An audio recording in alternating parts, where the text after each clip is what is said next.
Colson Miller, Shelby, North Carolina. Parker Cruz, Coates, North Carolina. Logan Clark, St. Petersburg, Florida. Let's go NATOs. Frankie Vasquez, Broward County, Florida. Zachary Allison, Harrisville, North Carolina. Tristan Robinson, Morgan, North Carolina. Noah Webb, Silver, North Carolina. Jacob Zill, Silva, North Carolina. Cale Ayler, Concord, North Carolina. Caesar Rodriguez, Hialeah, Florida. Trenton Anderson, Orange City, Florida. Lucas Granada, Raleigh, North Carolina. Jock Pledger, Monroe, Georgia. Go NATOs. Davis Bryson, Easley, South Carolina. Logan Sawyer, Asheboro, North Carolina. Roll NATOs. Carter Crosby, Tampa, Florida. Go NATOs, baby. Bryce Bowers, Massillon, Tennessee. Jacob Thompson, Gray, Georgia. Ethan Coleman, Inwood Island, North Carolina. Bryce Charlotte, Morganton, North Carolina. Greg Simmons, Pinehurst, North Carolina. NATO Nation. Cameron Cook, Mount Holly, North Carolina. Luke Moore, Raleigh, North Carolina. Kenny Pridmore, Hendersonville, North Carolina. Kirby Sandiford, Kennesaw, Georgia. Jordan Rao, Charlotte, North Carolina. Hayden Jennings, Beaufort, South Carolina. Peter Fumero, Miami, Florida.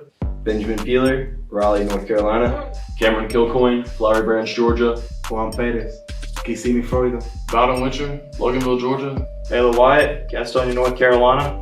Andy Farringer, Holly Springs, North Carolina. Aiden Williams, Parkland, Florida. Matthew Evans, Yulee, Florida. Roll NATOs. Carson Whitehead, Ramsford, North Carolina. Gavin McCoy, Silva, North Carolina. Taylor Maddern, Hudson, Wisconsin. Micah Johnson, Hendersonville, North Carolina. Christian Riley, Hendersonville, North Carolina. Liam Smithson, Clarksville, Tennessee. Riley Hokron, Powdersville, South Carolina. Mason Lyon, Williamson, South Carolina. Adam Rushing, Mount Holly, North Carolina. Brett Burchett, Mooresville, North Carolina. Let's go Tornadoes.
Good afternoon, baseball fans. Welcome back to Gilcombe Field here in sunny Brevard, North Carolina today. It is 66 degrees, and we have a 1 p.m. first pitch set time with one of my favorite professors, Michael Mareschi, throwing out the honorary first pitch today.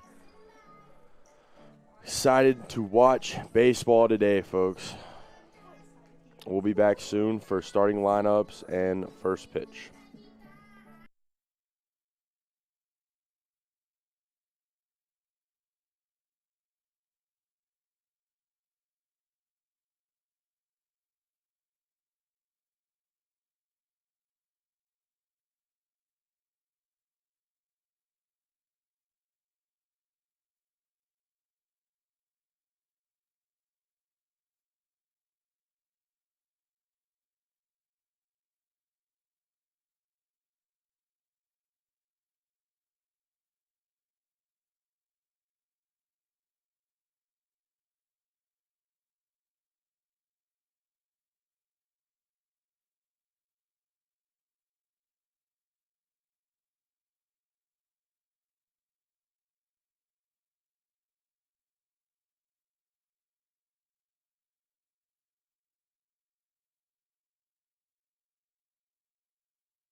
Welcome back, Brevard fans, here to the live stream of the baseball game today. We got a doubleheader between the Pfeiffer Falcons and the Brevard College Tornadoes.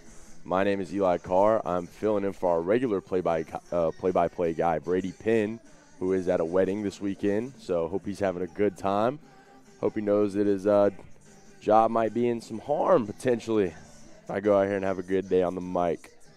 But back to the game itself. Today our starting pitchers will be John Owen from Pfeiffer and Trenton Anderson from Brevard. Trenton is a junior out of Orange City, Florida. He went to Trinity Christian Academy. And John Owen is a grad student out of Richfield, North Carolina, East Rowan, and he's been to Pitt Community College. I have no clue where that's at, but yep, here we go. We're about to get set. Lineups coming soon. Coach is talking. Let's have a day, NATOs.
Welcome back, folks. First pitch is almost underway as the Natives have took the field. And from the corners in the infield, it goes Frankie Vasquez playing third, Luke Morton playing shortstop, Blake Burchett at second base, Cale Ayler at first, Tristan Robinson at catcher, Trenton Anderson on the mound. And from left to right field, we have Lucas Granada, Logan Clark, and Zach Allison for the Natives. I've been informed that Pfeiffer has all their guys in the rotation are sitting around 90 to 89 and 91.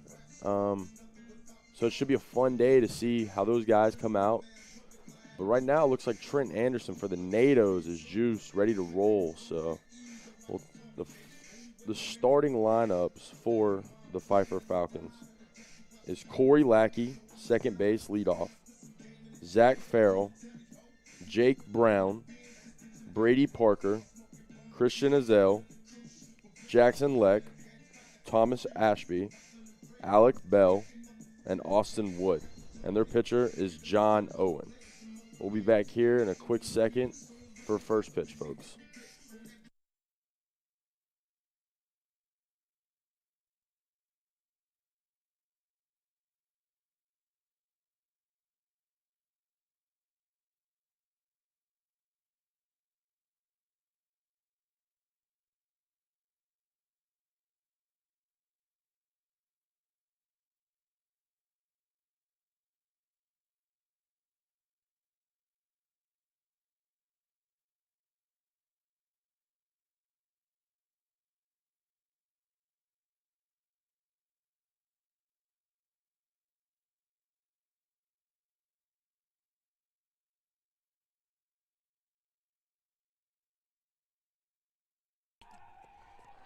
Welcome back, folks. Here we go. First pitch underway. Leading off for the Falcons is Corey Lackey, their second baseman.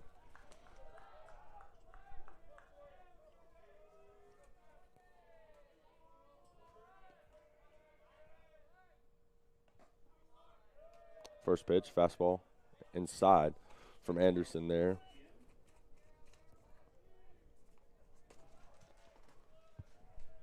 First pitch time being 1:04 today for the Natives. Look a little off speed there. High, just missed.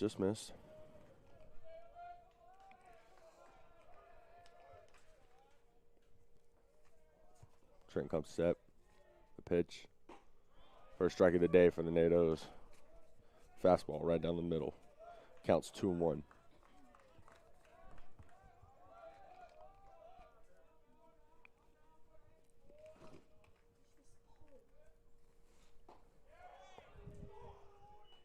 And there's a sword by Corey Lackey up there. What a pitch by Trent Anderson, folks. He looks pretty dialed today, coming in nice with the fastball, good velo on it, and then breaking him off right there. Counts 2-2.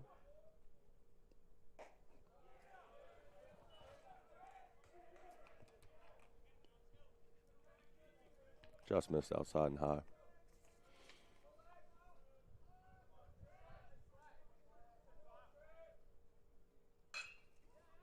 Ground ball to Vasquez.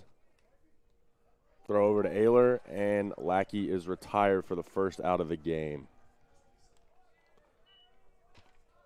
It's a great job right there by Anderson, working back, just throwing strikes and letting his defense work.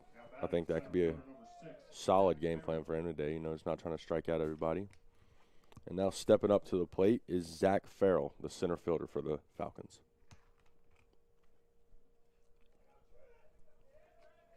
Anderson comes set. Pitch. Strike one on the outside corner.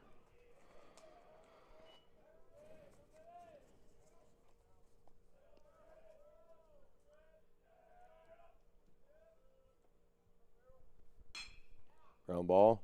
Burchett over to Ayler. Out number 2 for the Natives. And it looks like Anderson's rolling a little bit. Feeling a groove early maybe. Carry over later on into the game. Throwing strikes in the strike zone consistently. Working a good off speed as well. 32, Jake Brown. And up to bat for the Falcons, their 3-hole hitter, Jake Brown, the first baseman.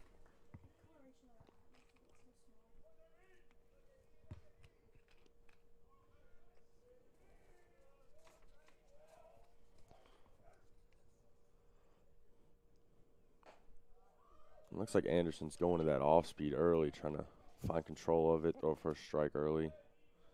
Change tendencies with the batters coming up.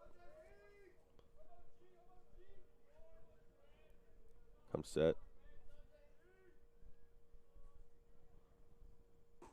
There it was again. Off-speed, strike one. Counts 1-1, 2 outs.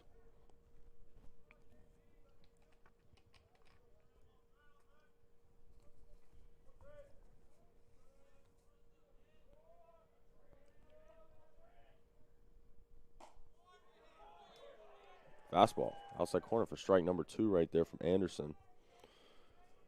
And now Brown finds himself in a 1-2 hole.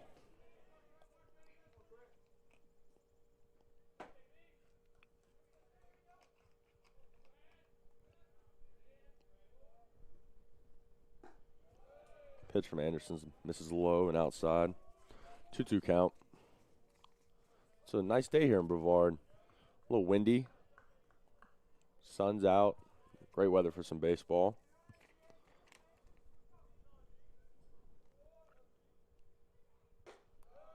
And there's the off speed again, high from Anderson. Looked like Brown wanted to chase that, but he held back. 3-2 count, 2 outs. Got to be a good pitch here from Anderson.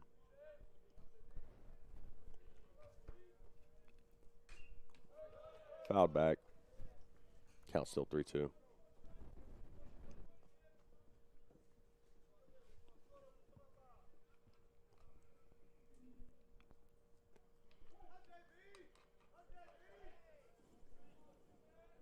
Anderson comes set for the 3-2 pitch. Off speed, grounded in the hole at shortstop. Luke Morton slips. Slipped in the hole over there from Morton. Throw it to Ayler. Had to come off the bag and body it up a little bit. I think they're going to count that as a hit in the scorebook. And Jake Brown will reach first base on an infield single. Outbounding the catcher, number 86, Brady Parker. And now up to bat for the Falcons with a runner on and 2 outs. Brady Parker, the catcher.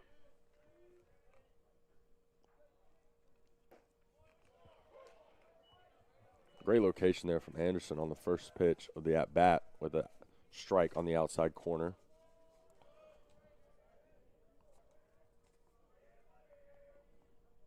Anderson set from the stretch. Foul ball down the first base line, little dribbler. Count was 0-2.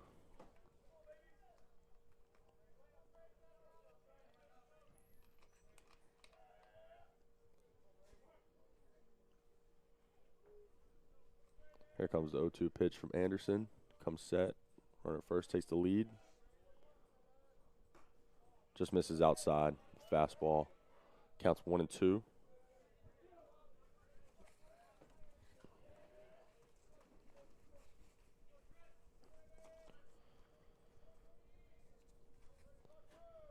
Pitch. Off speed in the dirt. Count is now 2-2 for the catcher, Brady Parker. Just looks like Anderson's just missing with that off-speed pitch. I mean, he feels comfortable with it because he's thrown it consistently within this first inning. And here's the pitch. Grounded over to first base and foul. Do it again.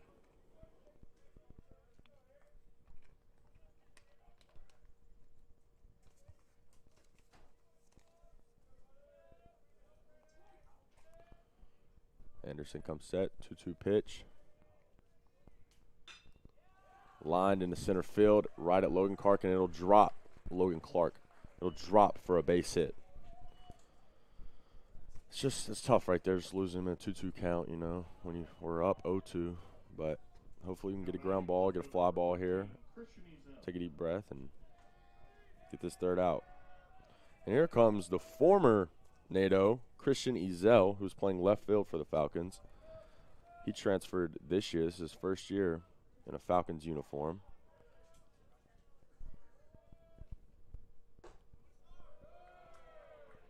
Just missed from Anderson there. A little low. First pitch. Counts 1-0. Got runners on first and second with 2 outs.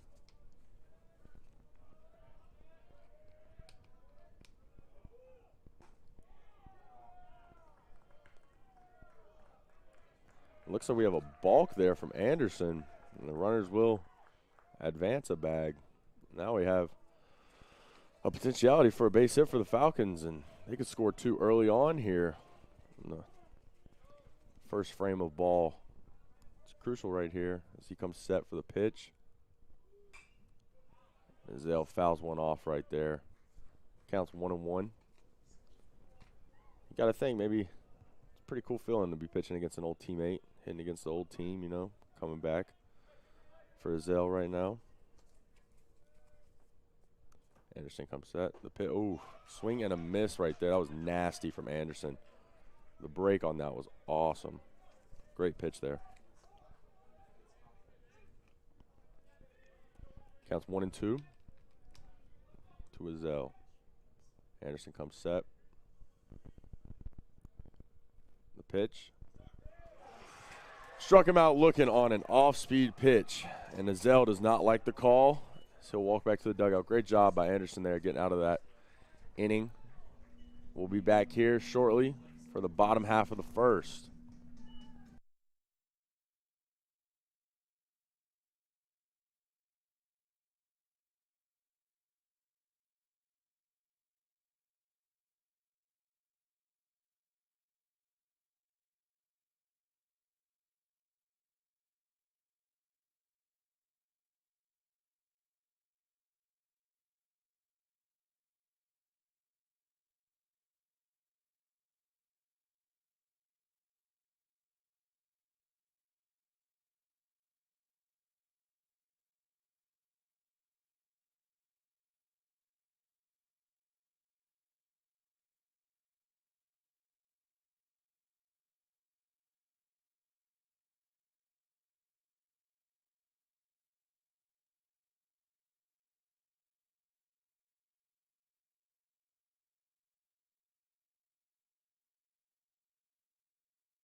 Welcome back for the bottom half of the first, as Blake Burchett will be leading us off, and John Owen, the pitcher for the Falcons today.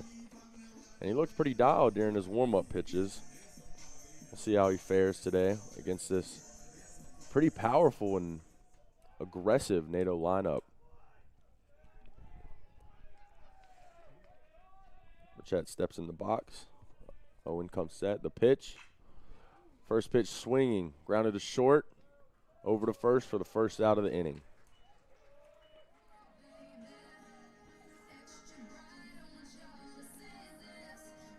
That's something we've seen a lot recently from Blake, coming up here, being aggressive as a leadoff hitter, trying to get on base.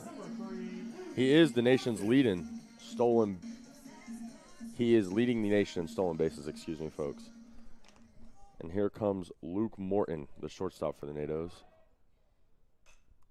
Swinging first pitch, fouled, out of play down the first base line. It looks like Owen, the pitcher for the Falcons, is working quick. Getting the ball, getting back up there. The pitch, fouled down the third base line. 0-2 hole from Morton. with 1 out away in the bottom of the first.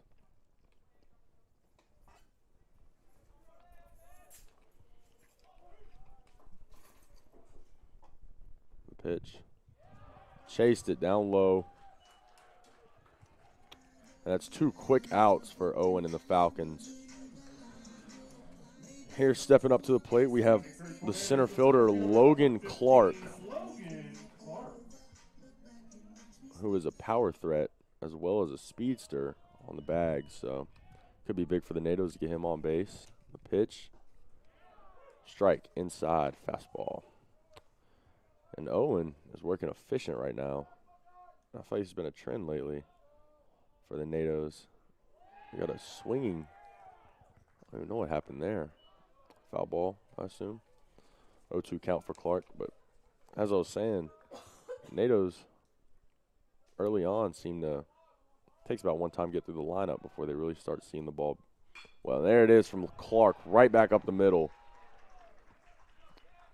2-out base hit for Clark there.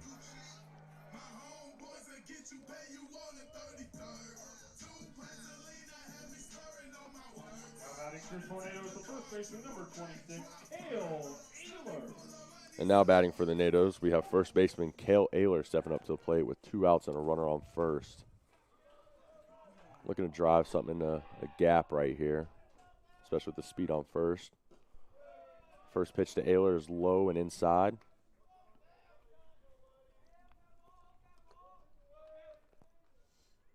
Clark takes the lead at first. Owen comes set on the mound. The pitch. Swinging miss from Ayler there at a pitch in the dirt.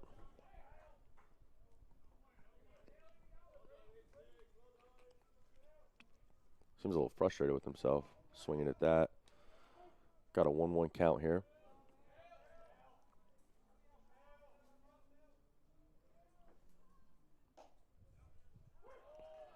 Fastball on the outside corner there to Ayler. Count is now 1-2. Now he's just got to choke up and protect here. 2-strike approach. Looking to hit some backside potentially. Pitcher set. Pitch. Ground ball right back to the pitcher, and that'll be the 3rd out of the inning.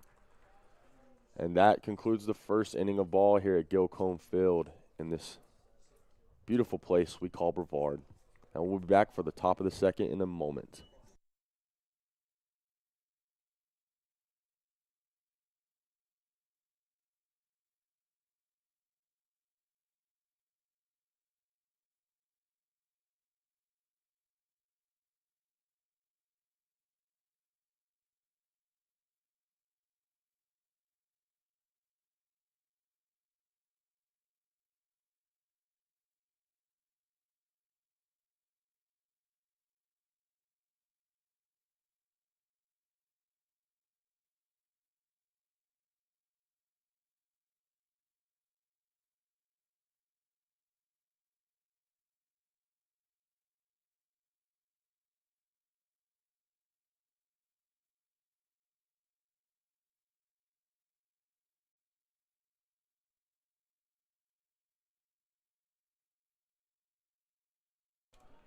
And here we go for the top of the second. We have Jackson Leck, the DH, up to bat for the Falcons here. We have the 6, 7, 8 hitters coming up for the Falcons. Anderson comes set. Off speed inside with the miss there. 1-0 to Leck.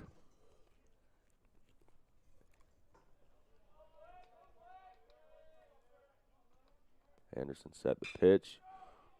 High bouncer to Burchett over there. He corrals it, throws it on Ayler for the first out of the second inning. Now batting right fielder number 16, Thomas Ashby.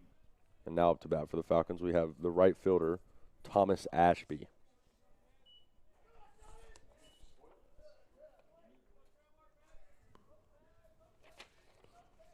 Anderson comes set. Ripped.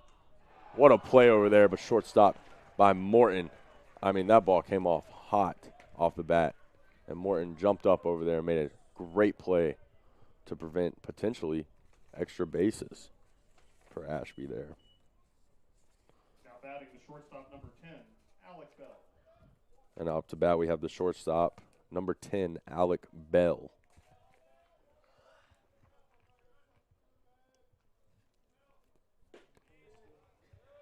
Just missed outside there on what looked like a slider from Anderson. Counts 1-0.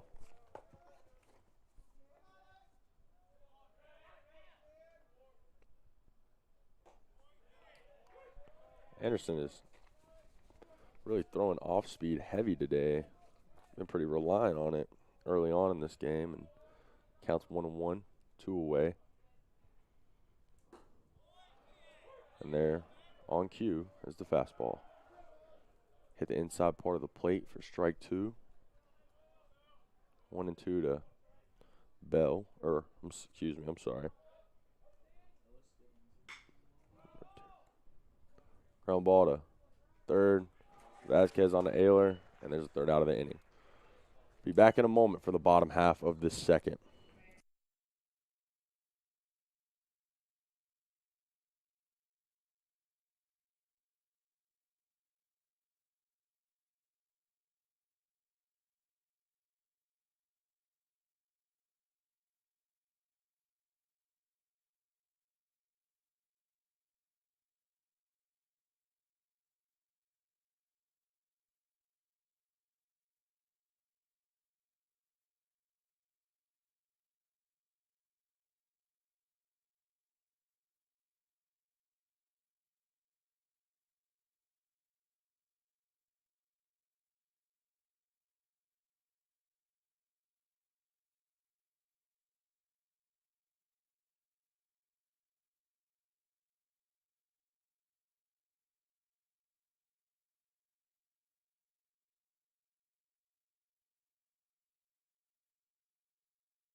As we come back here in the bottom of the second, the score is 0-0 between the NATOs and the Falcons today. And we have Frankie Vasquez leading this inning off for the NATOs, the third baseman. Frankie Vasquez.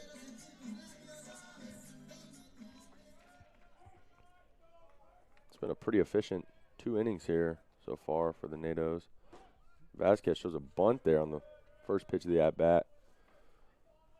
The strike down the middle from Owen, excuse me. And a quick 0-2 hole for Vasquez at the plate here. Got to protect here. Fouls it straight back. Count will stay at 0-2. And John Owen, the pitcher for the Falcons, is moving fast today. Almost hard to keep up. Pitch. There's a base hit by Vasquez between, and we going to, and he stops and goes back. Decides better on that one. That was a great job. 2-strike hit in there by Vasquez. Fouled one off and then saw his pitch and got it through the infield for a base hit. And now we have Lucas Granada stepping up to the plate with a runner on first, no outs.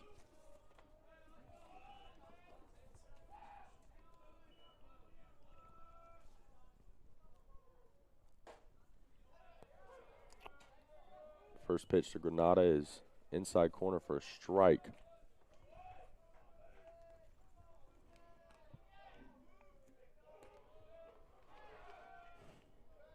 Throwback over to first. Trying to catch Vasquez sleeping over there. It does look like he has a very aggressive lead right now. Potential for a big secondary. Pitch to Granada.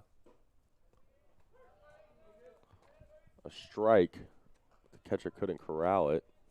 Count is 0-2 now.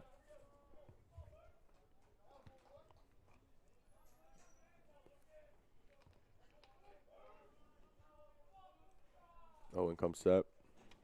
0-2 pitch. In the dirt. Good job by the catcher there, blocking that up, keeping it in front of him, not allowing Vasquez to advance to second.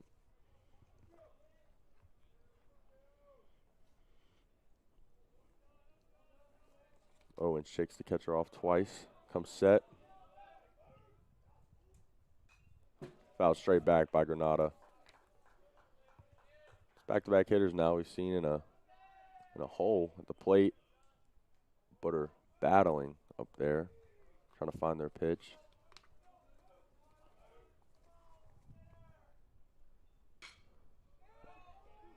Flied out to center field there and will be handled by Zach Farrell out there in center field. And it's 1 out now for the Falcons in the bottom half. And now up to bat for the Natos, we have the catcher, Tristan Robinson, with 1 out.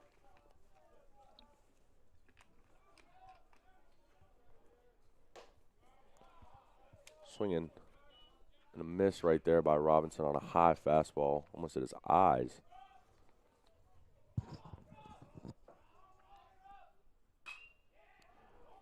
Ground second. And Robinson, a great effort there, but not enough as they roll the double play to end the second inning. Score at the end of 2 is 0-0 with both teams recording 2 hits apiece. We'll be back here in a moment for the top of the third.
Welcome back here for the top of the third at Gilcombe Field.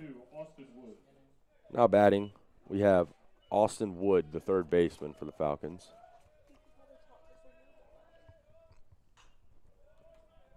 Fouled right down, back towards the dugout of the Falcons. Count will be 0-1.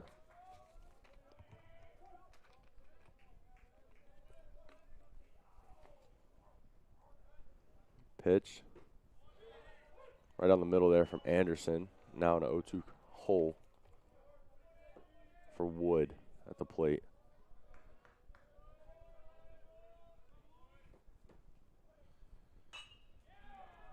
Got a line right into right field, right over Burchett's head over there at second. That's a great piece of two-strike hitting there by Wood. Getting the leadoff runner on is an important aspect that both teams really have done pretty well so far. Now batting, second baseman number 5, Corey Lackey.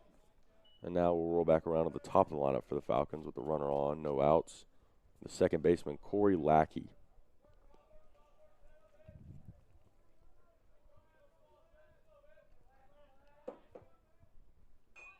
Got a bunt there from Lackey on the third baseline. Tough play for side to eat it. Throw it back to second. Trying to catch Wood sleeping over there, but it was a great bunt there by Lackey. Doing a job playing some small ball. Now the Falcons have runners on first and second with their center fielder, Zach Farrell, coming up.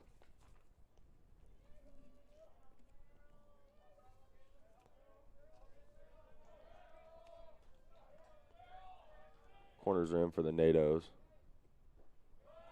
Anderson throws an off-speed pitch in the dirt there. No chase from Farrell. 1-0 count.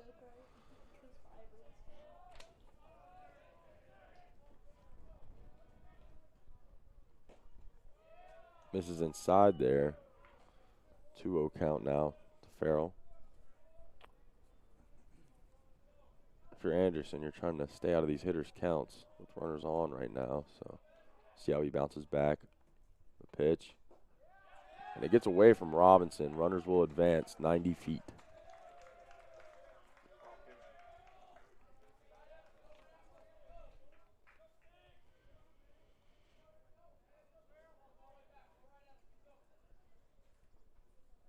Got to take a deep breath here if you're Anderson and come back and get this first out of the inning.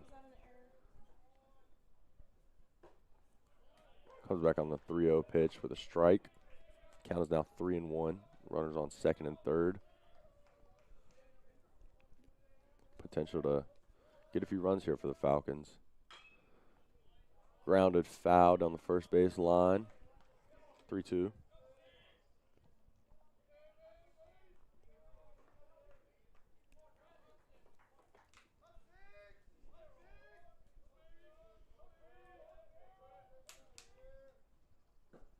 The pitch, and he comes all the way back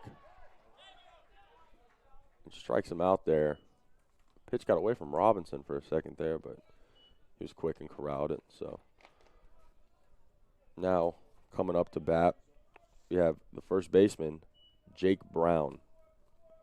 Now batting first baseman number 32, Jake Brown.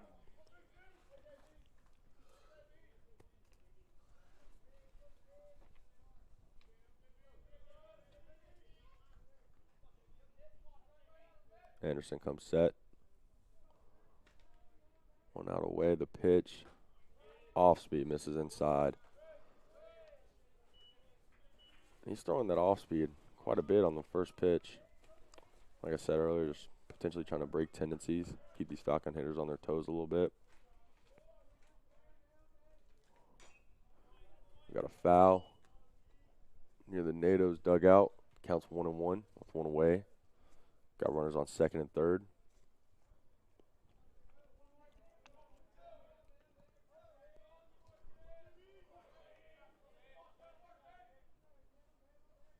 Pitcher comes set. Batter's ready. Off speed. Fouled right over our heads up here in the booth.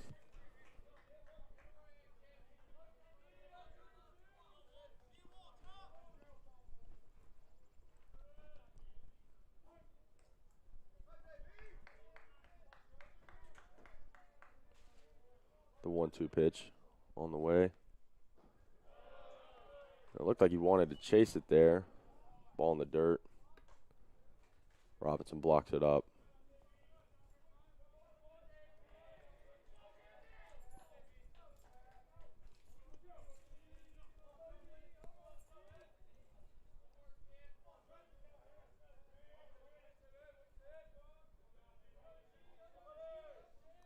Here comes a 2-2 pitch from Anderson. Fouled right by Ayler over there. There's one. Throw will be enough to hold the runner at third, but it's a great job, two-strike hitting there from Jake Brown. And that will put the Falcons up 1 here in the top frame of the third inning, with Brady Parker, the catcher, coming up to bat with runners on the corners.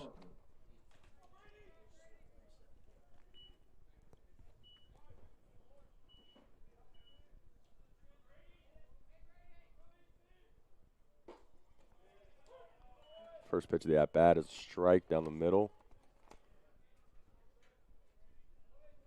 If I'm Anderson, I'm trying to throw a ground ball here. Try and get him to roll 2 up the middle. Get out of this inning.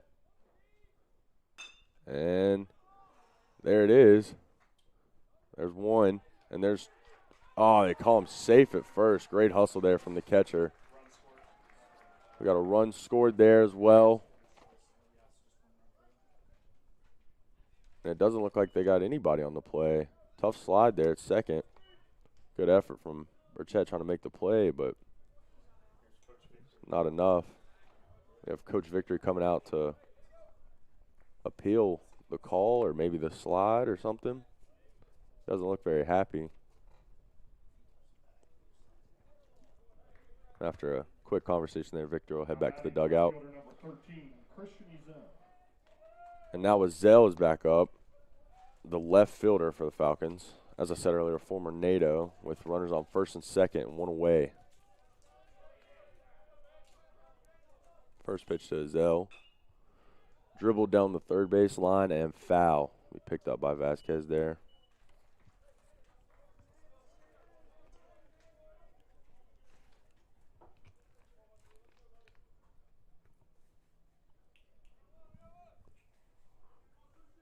Got an 0-1 count to Azell as he strides back to the box.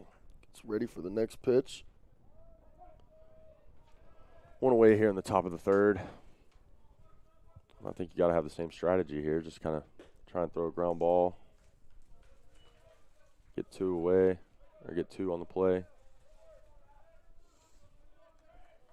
Counts now 1-1 after a miss outside from Anderson.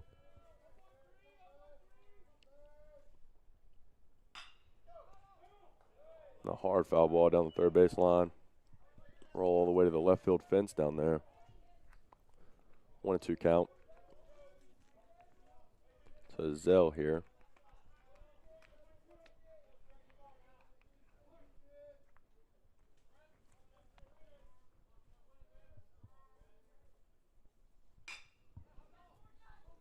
Grounded in the hole over there. Thrown to second, but no turn from Burchett there.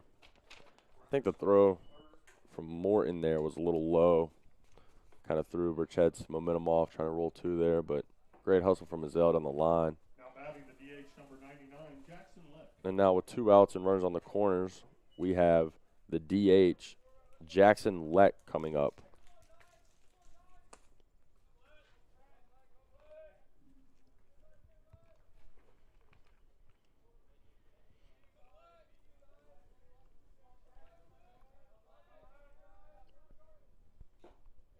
First pitch is a swinging strike there. It was a hack and a half from Leck.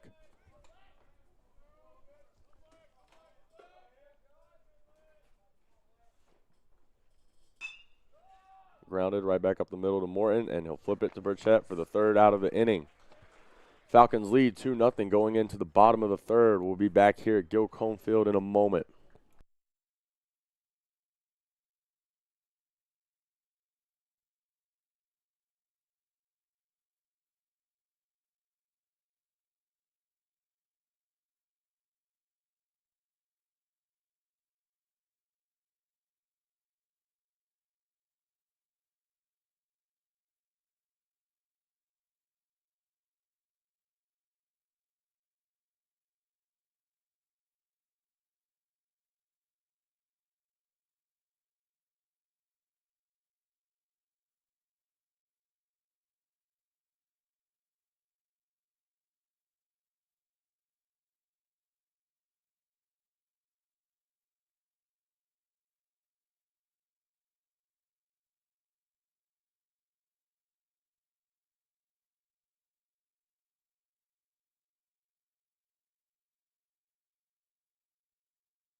And here we are back, folks, in the bottom half of the third inning. Falcons lead 2-0. And we have Parker Cruz up to bat, the DH for the Natos today. We'll have him. We'll have Zach Allison, and we'll turn it back around to Blake Burchett here in this inning. And first pitch to Cruz is a swing and miss.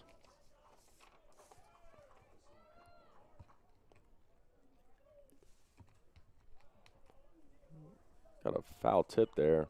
We'll dribble down the third base line. First strike 2 to Cruz. And John Owen, the pitcher for the Falcons, is working extremely quick today. Being efficient, throwing strikes, getting outs. Fouled right back at us up here. Redo 0-2. And that was Owen's 25th pitch of the game so far. As his 26th is a pitch in the dirt, blocked up by the catcher. Counts 1-2.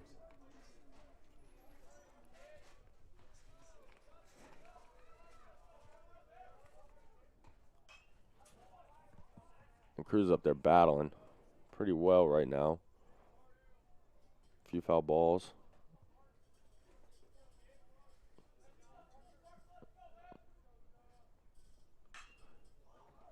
And we got a shot there from Cruz. And it looks like it will be out of here. And Parker Cruz, the 1-2 pitch, will take it deep into the NATO's bullpen down the line in left field. And that will do some damage for the NATOs, potentially give them some momentum moving forward. That was a great job hitting there by Cruz. That was just an inside fastball, and he turned on it, got his hands to the zone really well right there. Great job by Cruz, and that hyped up the NATO's dugout tremendously. Almost like a breath of fresh air for those guys down there. And now we got to see how Owen reacts to it. Zach Allison to the plate now, the NATO's right fielder. First pitch to him will be driven deep into left field. Potential for back-to-back. Gone off the foul pole down there. Excuse me, folks. Holy cow, that took my breath away. That was awesome. Zach Allison does the same thing as Cruz and turns on it right there. Will touch them all himself. And this game is now 2-2. And that is awesome right there by the NATO's bottom half of the lineup. Just electric stuff from those guys. Almost hit it identical, and Allison's quite literally hit the top of the foul pole down there, down the line. That was awesome there. Holy cow. And now we have Blake Burchett at the plate. Excuse me, folks. That was awesome. That was awesome. And the first pitch of Burchett will be a breaking ball in there for a strike, but holy cow. Second pitch will be low to Burchett. Got to count 1-1. No outs, and the NATOs have back-to-back pitches. Took Owen deep. And now we have Burchett with the gapper out there, and that could be set. He's on second, potentially going for 3. Third base coach tells him to hold up. And it looks like the NATOs are finding some life right here in the third inning, with all 3 guys reaching base and 2 of them being home runs. And now you have the speed of Burchett out there on second, with Luke Morton, the shortstop, coming up to bat, with potential to give the NATOs the lead here in the bottom of the third.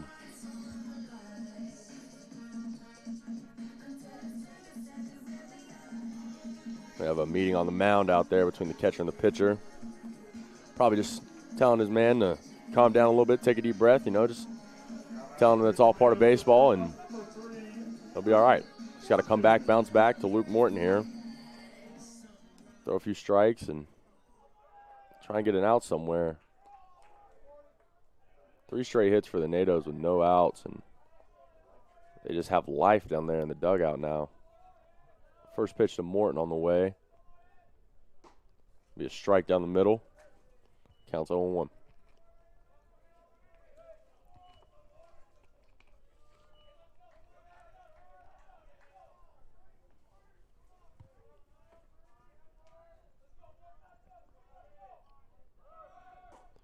Got Burchett running and will be thrown out over there at third.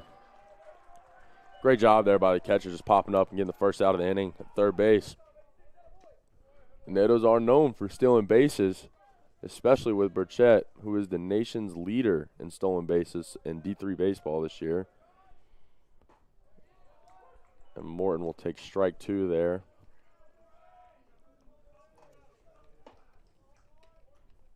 1-2 with one out away now.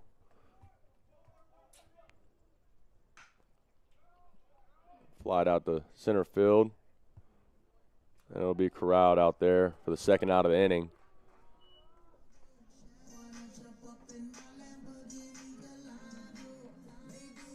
Now batting for Tornadoes, the center fielder, number 15, Logan Clark. And now up to bat for the Nados, we have number 15, the center fielder, Logan Clark, who also has potential to do some damage. As he goes backside there, fly ball, right fielder's giving chase and will not be able to get there. Got an 0-1 count off the foul ball there.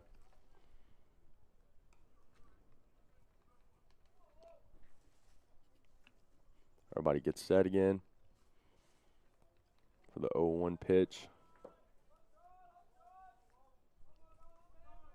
Owen shakes the catcher off, finds the pitch, delivers, fouled away again by Clark down right over the Falcons' dugout.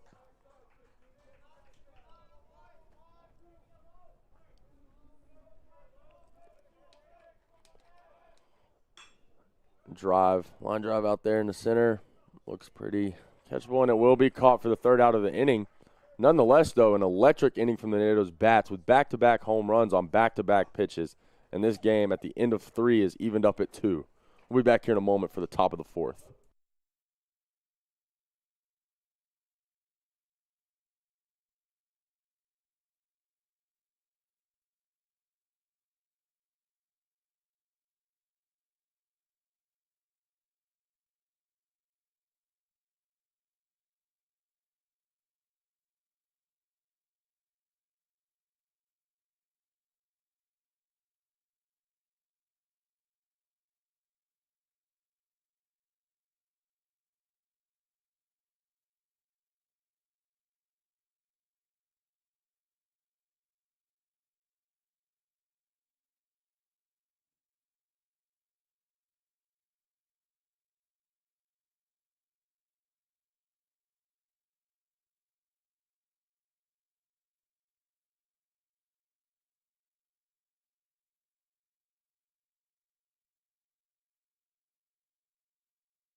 And we're back here for the top of the 4th. Scores 2-2 with Thomas Ashby up to the plate. First pitch swinging will be fouled back. And folks, we just witnessed Zach Allison's first career home run there in the bottom of the 3rd. So shout out to him. Hope he gets that ball, gets to keep that one. That's the 2nd of the year for Cruz as well.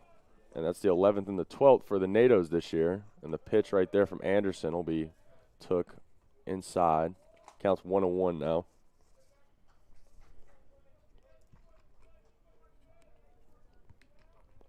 The pitch.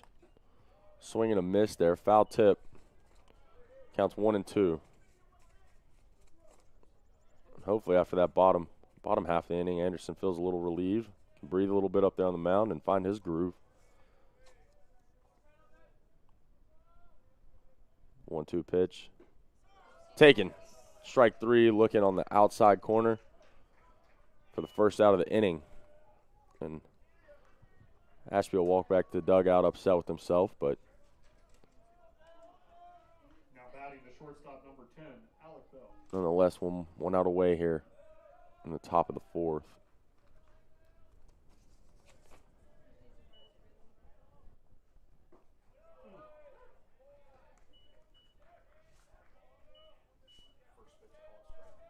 And now up to bat, we have Alec Bell.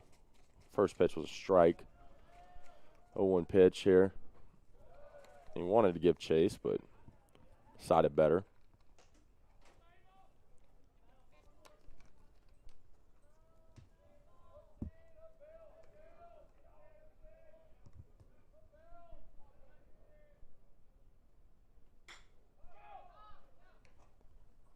Grounded to Vasquez over there. The throw pulls Ayler off the bag, but makes an athletic play, tagging Wood out there as he, or excuse me, I'm sorry, Bell down there at first. That's 2 away for the NATOs.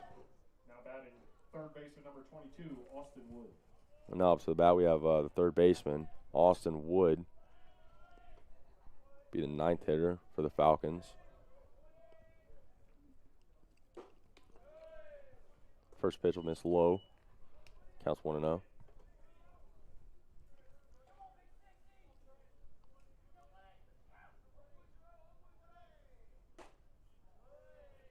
Follow-up pitch will miss inside. 2-0 now. Hitters count. That's what I was talking about earlier. Just trying to refrain and stay out of these if you're the pitcher for either ball club right now. Third pitch will break right down the inside corner. And Anderson's off-speed has looked awesome today so far. He's missed a little bit, but he's been pretty consistent throwing a first strike today, which is an important pitch to have in your arsenal. And he'll come right back with the slider there. Be fouled away. 2 away here in a 2-2 ball game with number 22 up, and we have the count is 2-2. It's a lot of twos. It's a lot of twos. And just missed the ball there. Foul tip back. Robinson couldn't corral it for the third strike. Do it again.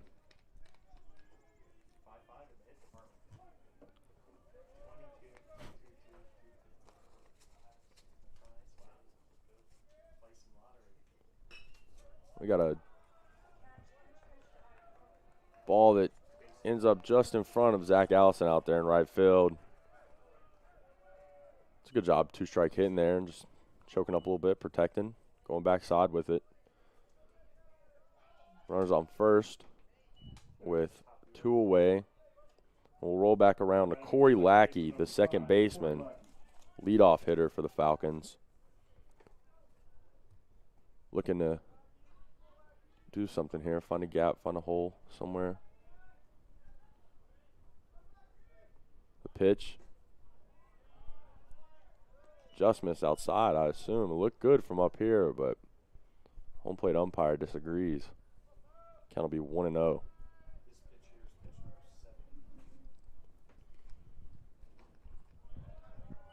Follow-up pitch will be swing and a miss. Count will be 1-1 now with runner up first. 2 outs away in the top of the 4th.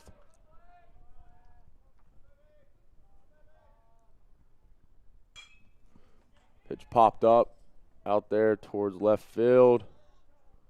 Communication, and Granada will handle that one for the 3rd out of the inning. After the top of the 4th, it'll be 2-2 tied ball game. Falcons lead with 6 hits compared to the NATO's 5. And we'll be back here for the bottom of the 4th here in a moment.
Welcome back, folks, at Gilcombe Field here for the bottom of the 4th as Cale Ayler steps into the box.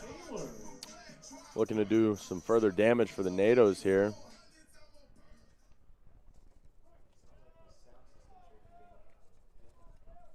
Owen, first pitch will miss outside. Good take there by Ayler.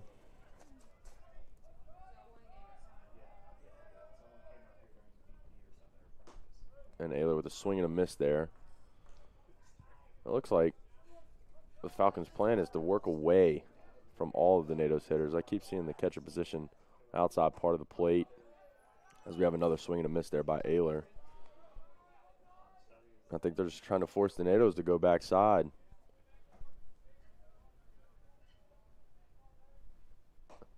We have 3 straight swings there from Ayler, who will be sat down to start this inning off. That's a strikeout for Owen. And 1 out away for the Falcons here in the bottom of the 4th. As Vasquez steps up in the tied ball game here, looking to break the tie. 1 out away. First pitch will be a swing and a miss. That's 4 straight swing and misses there from the Natos.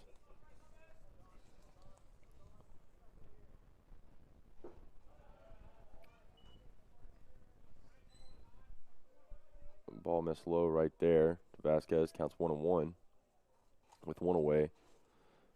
And the 1-1 pitch will be drove between short and third, just where he hit it his first at bat, I believe. And now we'll have Lucas Granada stepping up with Vasquez on first and 1 away here in the bottom of the 4th. With Parker Cruz on deck, a home run man himself.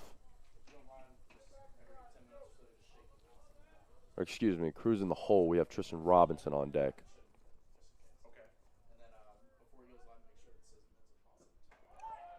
Vasquez takes off the wild pitch, and will be thrown out. Great play there by the catcher, not being frightened by the wild pitch. Blocked it up, got the out at second there, and now there's 2 away.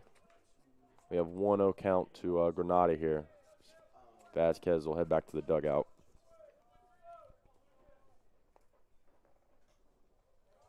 We'll miss high, go to the backstop. 2-0 count. And we'll pick up the rosin a little bit.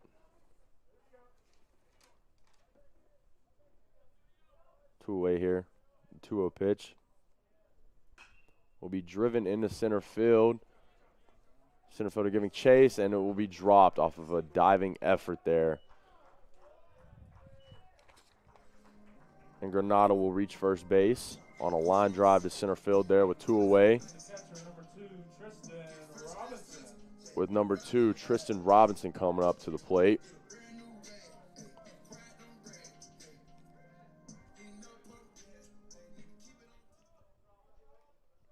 Owen comes set on the mound. The delivery will be low. Ball 1 there. Start the at-bat to Robinson.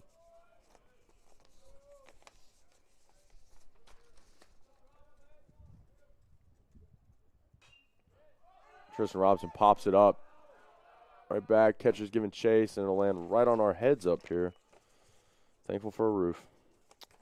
Tristan Robinson is a senior out of Morganton, North Carolina. He attended Freedom High School, which is right down the mountain.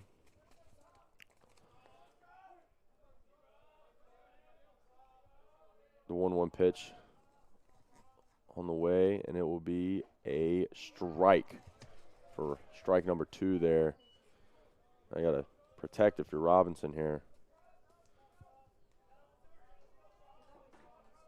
Just battle and try and get on base, and the pitch will be lifted foul down the left field line there.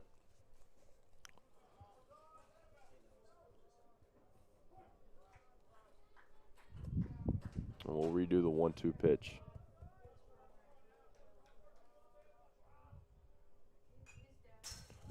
Fouled back there by Robinson. Count still 1-2.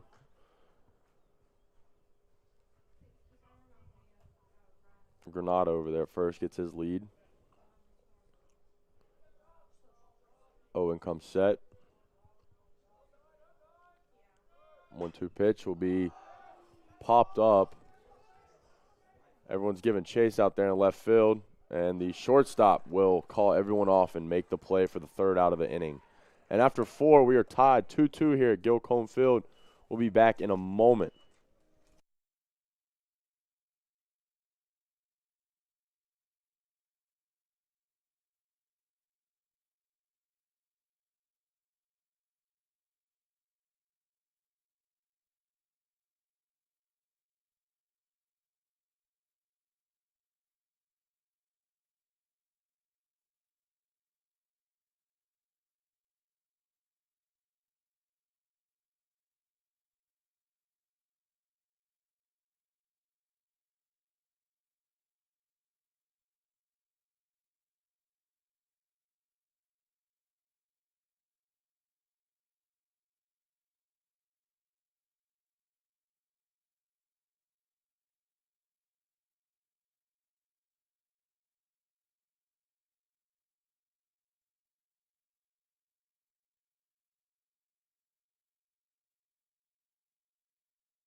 And back here with afternoon baseball action at Gilcombe Field.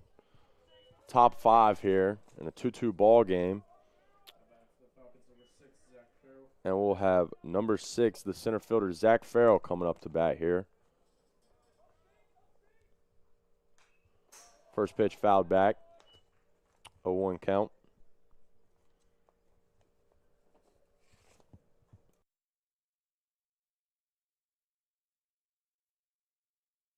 And this will be the 73rd pitch of the day for Anderson, and it will miss outside to even the count up at 1-1 to Farrell. Wind's blowing pretty hard here today in Brevard. Blowing in. Third pitch of that bat will be fouled down the right field line to put Anderson ahead 1-2.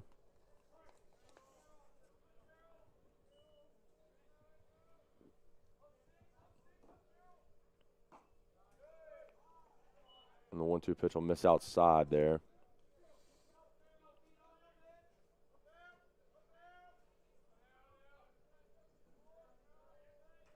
Two-two pitch on the way. Will be grounded in the hole. Morton picks it up. Throw over to first. Will not be in time after great hustle there by Farrell down the first base line. And that'll be infield hit for Farrell there. Morton's had a lot of action over there today at short, up the middle, in the hole. He's done a pretty good job. Just had a few tough plays. Haven't went his way, but looking to roll 2 with this batter coming up, and it will be the first baseman, Jake Brown, who's looking to do some damage for the Falcons in a tied ball game here. Anderson set. The first pitch will be dropped by Robinson. Ultimately become a ball. Anderson shakes his head. Doesn't like that one. Shakes off Robinson. Comes set. Farrell gets his lead at first. And the pitch will be a strike. First strike to Brown there. Counts 1-1.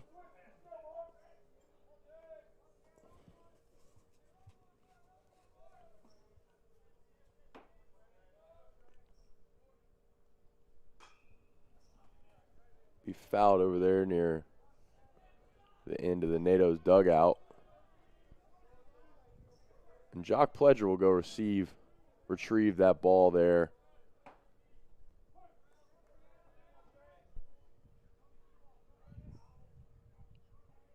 One-two count here. I'm assuming it missed low there, but it looked good. Even the count up now, 2-2 to Brown.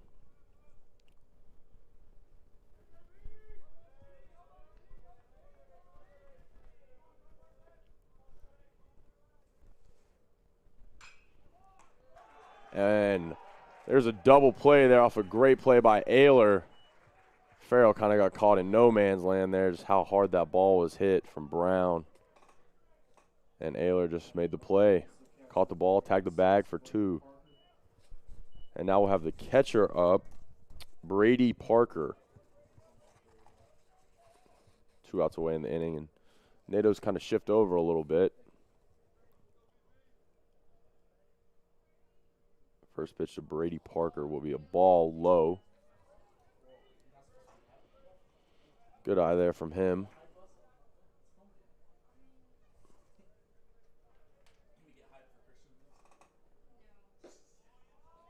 Second pitch will be a strike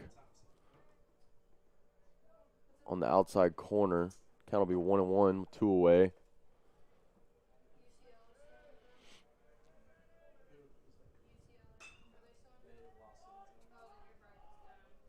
Flied out there to left field, and Granada will handle it for the 3rd out of the inning. And that will take us to the bottom of the 5th. Score still 2-2. Be back here in a moment at Gilcombe.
Welcome back, folks, for the bottom of the fifth here.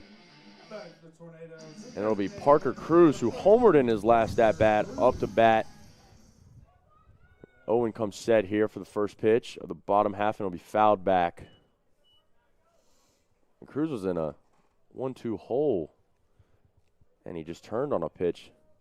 His last at-bat, sent out there to the NATO's bullpen. Now he's in a 0-1 hole. And the second pitch will be off speed down the middle for a strike. And Owen's moving so fast up there. He's trying to find that groove. Third pitch will miss low. Off speed, miss low right there. Counts 2-2.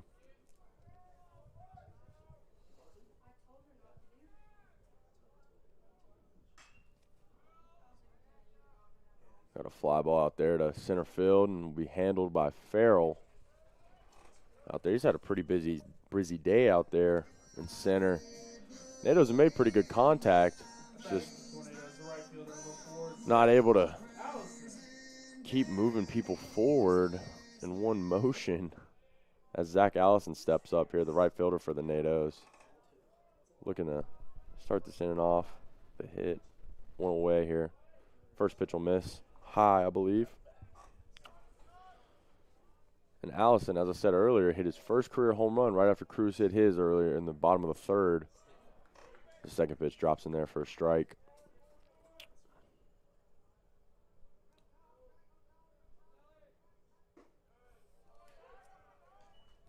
And it seems like Owen's really relying on that off-speed this inning, as both hitters have faced a lot of off-speed pitches.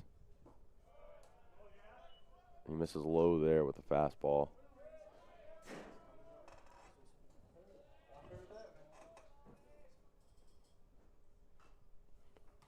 Allison just battles there on the inside pitch right there. Once again, another off-speed there from Owen.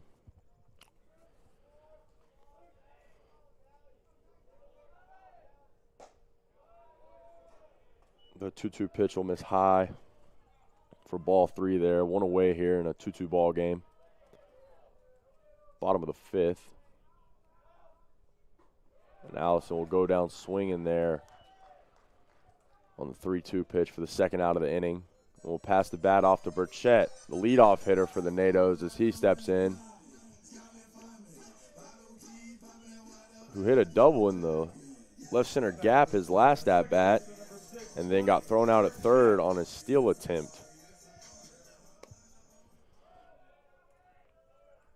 Looking to put something in play here with 2 away, the bottom of the fifth. First pitch will go right through the catcher's glove, it looked like. Start the count out 1-0. That one drops in there for the first strike of the at-bat.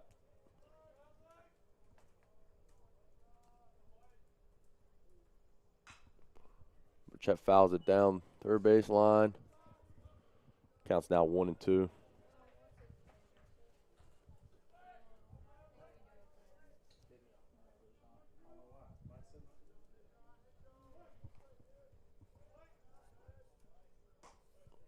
One-two pitch will catch Burchett looking with a breaking ball in the outside corner there, and he is not liking that call. Has some words for the home plate umpire. As the home plate umpire walks towards NATO's dugout to receive some balls. It's 2-2 ball game here going into the top of the 6th at Gilcombe Field. Be back in a minute, folks.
And we're back, folks, with the top of the 6th here as Christian Azel, the left fielder, will lead us off for the Falcons in a tied ball game. It's been knotted up for a few innings now.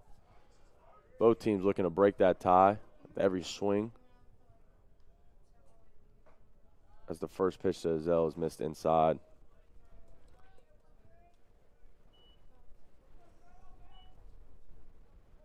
Anderson comes set here. The pitch will be past Robinson for the second ball. Yeah, bat.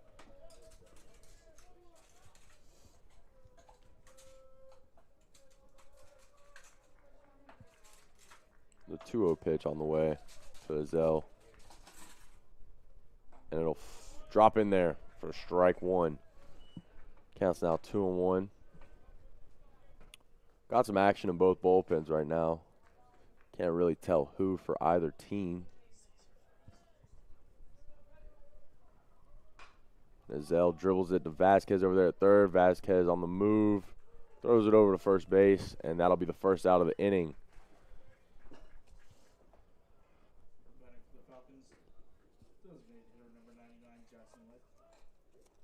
And now we have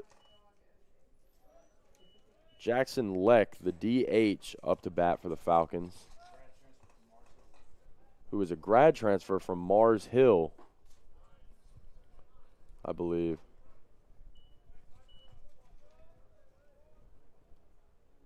First pitch to him will be a ball.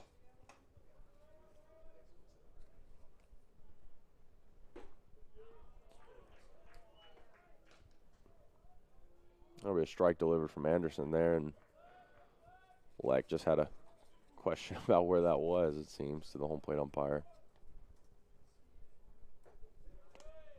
That'll drop in there low for ball two. One away here in the top of the 6th at Gilcombe Field. A beautiful sunny day here in Brevard, North Carolina. As Anderson delivers for strike two on a swing and a miss there by Leck. Brevard's pretty busy today with sports. We have lacrosse. We have a doubleheader. Our track team will be at Montreat today, doing their thing as Leck fouls one back, and we will redo 2-2 here. My man Phil will be on the call for the lacrosse game, which will be starting soon. Starts at 3, I believe. If y'all would like to tune into that, as Leck will foul another off towards the NATO's dugout as he's battling up there. Anderson now is nearing 90 pitches on the day, so you got to think the action in the bullpen isn't anything that might not happen. And as we got a strikeout there from Anderson, throw down third, throw it around, 2 away here at the top of the 6th. Now we have the right fielder Thomas Ashby up to hit for the Falcons. With 2 away here in the 6th. Wind's blowing in pretty hard right now. The first pitch will be a strike from Anderson.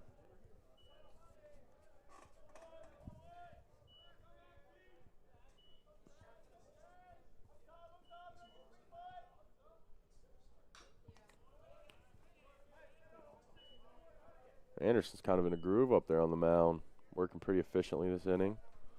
Working pretty efficiently all day. He's been in a few tough areas, but he's worked out of them pretty well. Limited runs, limited hits. As he strikes him out right there, hops off the mound and is feeling himself. 2-2 ball game here at Gilcombe Field. Be back in a moment, folks.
And we're back here, folks, with the bottom 6 action of some afternoon baseball here at Gilcombe Field. And a great game so far, as both starting pitchers are still in the game as of now. Anderson finished that inning at 98 pitches. So you got to think he's nearing the end of his day. With Luke Morton up to bat here, and first pitch to him will be a ball inside. We've had 6 different tornadoes with a hit today, which is pretty impressive. Both teams have 7 hits apiece. We're all knotted up. It's been a pretty even match today. Both pitchers performing very well, getting in and out of jams. As there's the first strike to Morton. Counts 2-1.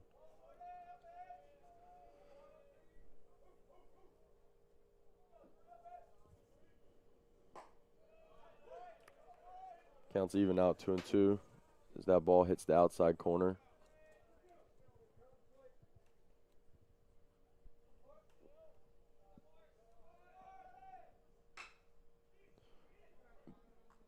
Be chopped back up to second base there as Morton will be retired at first.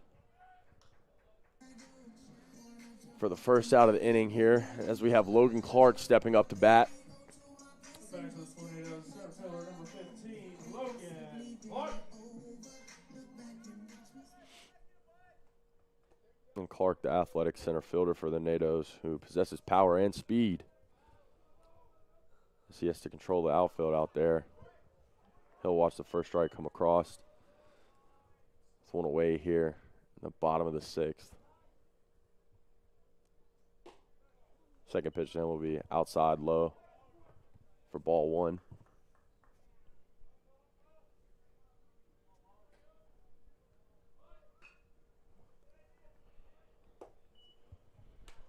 Be a foul ball there for strike 2 to Clark.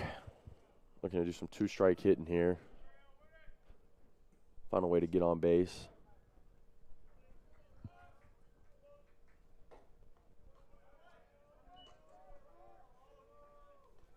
That'll miss high there.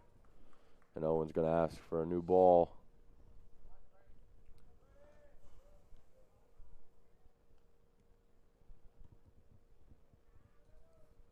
Clark steps in the box. 2-2 pitch on the way. And it'll be popped up in reach, I believe, and it'll be out of play. Hitting off the Falcons bullpen down there. It looked like the first baseman there had a beat on it. Then the wind, I think, caught it and just carried it out of play. We'll redo the 2-2 here with Clark. And he drives one right back up the middle there.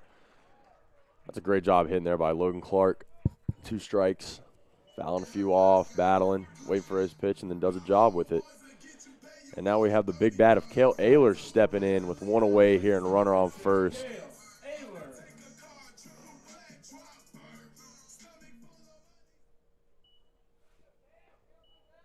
Cale went down swinging his last time. As the first pitch will be low to him. Catcher takes a peek over there at Clark.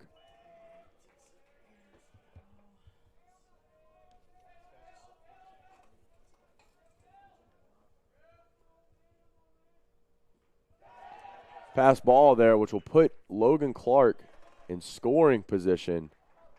Wild pitch by Owen there. And now Cale can do some serious damage with the runner in scoring position.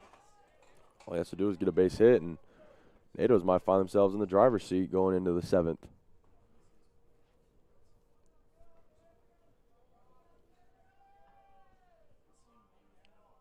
2-0 pitch to Ayler on the way. Misses outside. If you're Owen, you got to find a way to come back and try and get this out with Ayler here. You don't want to walk him on 4 straight pitches with Vasquez coming up to the plate next.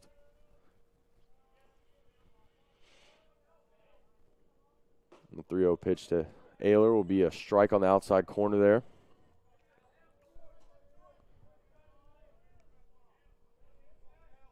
Just a hitter's count here for Ayler. Looking to drive something.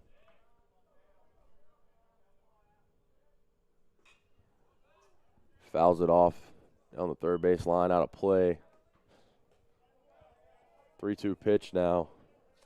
If you're Ayler, you really don't want to lose this at bat. You're up 3-0, and Owen battled back and just looking to do a job, advance that runner potentially.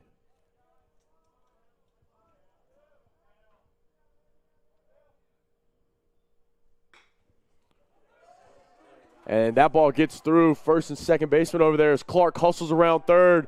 Play at the plate will not be in time, and that gives the Natos the lead. Cale Ayler, RBI base hit there as Clark scores from second base. That was a great job right there by Ayler, just staying patient and then putting it out there, giving Clark the chance to score as he did. Now the Natos lead 3-2 in the bottom of the sixth with Frankie Vasquez up to the plate.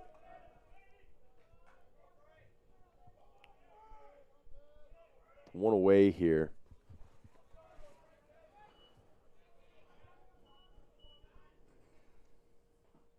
And Vasquez has had a pretty good day at the plate. 2 singles, I believe. Looking to stay hot. Keep this inning alive. Keep it rolling for the Natos.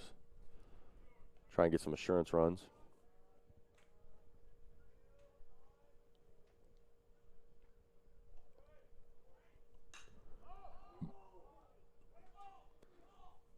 Vasquez pops it straight up in the infield.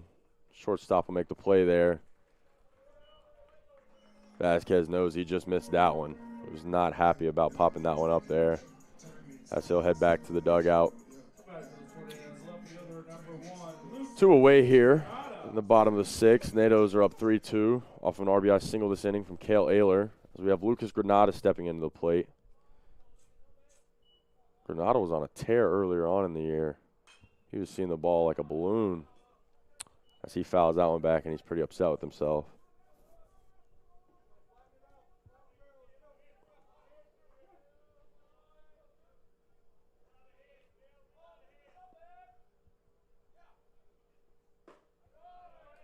Second pitch of that bat will be a strike on the outside corner to Granada.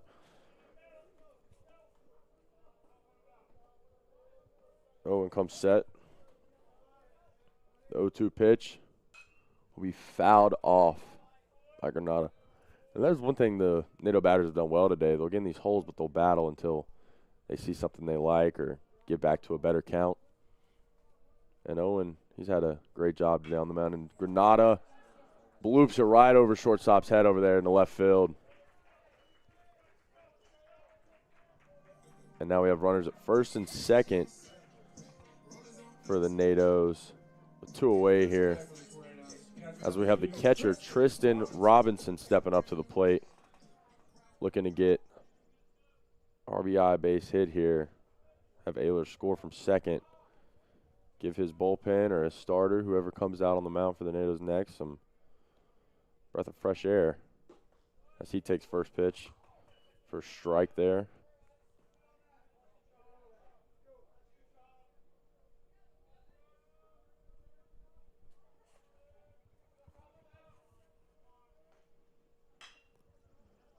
Ground ball there to third base. He'll just go ahead and tag third, and that'll retire the side for the inning. But nonetheless, the Natos get the run they need to take the lead going into the top of the seventh. 10 hits for the Natos, 7 for the Falcons. And this is the Falcons' last chance of this game to really do anything. So Anderson's back on the mound here for the Natos, looking to close this one out. We'll be back here from Gilcombe Field in a minute.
We're back here at Gilcombe Field, and folks, I apologize.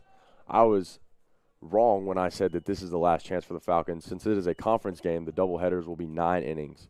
So we have 9 innings of baseball today, folks. Starting the 7th off, though, the score's 3-2 NATOs. So we'll have a hard grounder there to Vasquez. Good play over there on the hot corner from Vasquez as he'll get the out there at first base. Batting for the Falcons, third baseman number 22, Austin Wood. And he will retire Alec Bell there on that play. As we have Austin Wood, the third baseman, stepping up to the plate with one away here in the top 7th.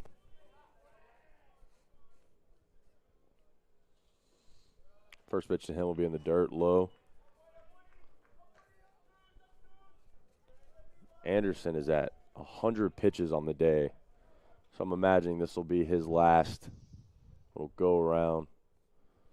Coach Victor, just send him out there to get one more out of him if possible, as he evens the count up there on a swinging strike. 1-1.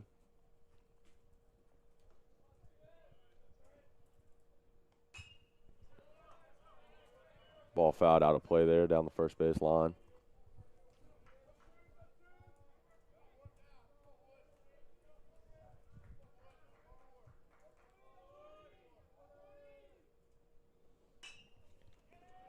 Got a fly ball lifted out there towards left center field as Lucas Granado will handle it for the second out of the inning.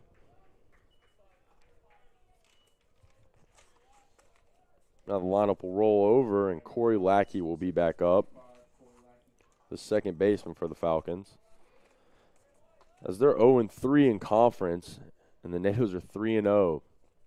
But really, the way Pfeiffer's played today, they don't look like a 0-3 conference team, you know? I mean, their starting pitchers pitch really well. Their bats have been pretty live. So maybe just had a few bad breaks go their way. Looking to seek that first conference win this weekend here in Brevard, as the first pitch to Lackey will be a check swing ball. And the breaking ball from Anderson there, just absolute hammer for the first strike. The at bat.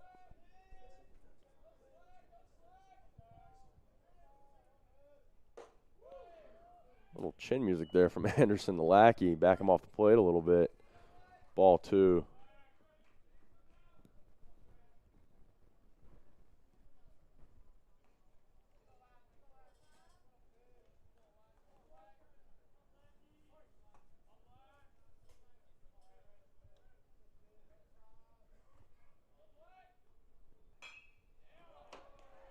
As Lackey hits a backside shot there right over Blake's head in the right field. I'm sorry. Crowd by Allison out there, thrown back in. 2 away, runner on first here.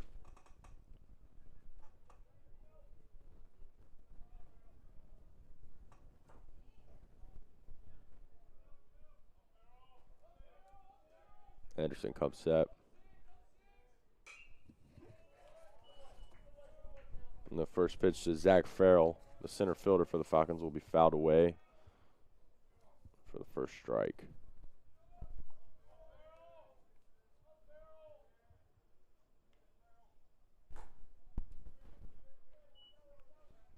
Miss high and outside there from Anderson. On the off-speed pitch, be ball 1.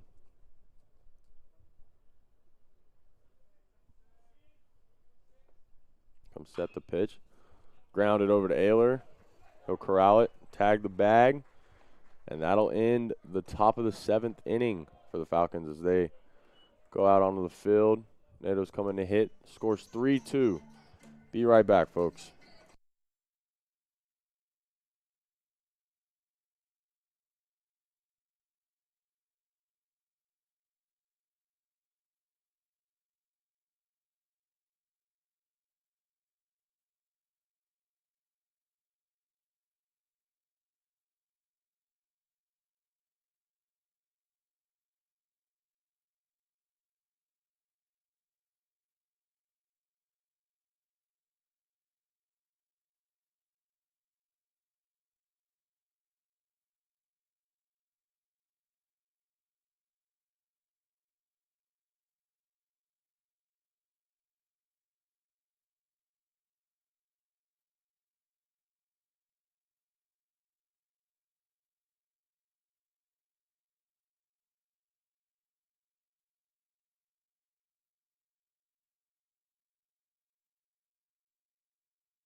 And we're back here from Gilcombe Field of the first game of this doubleheader.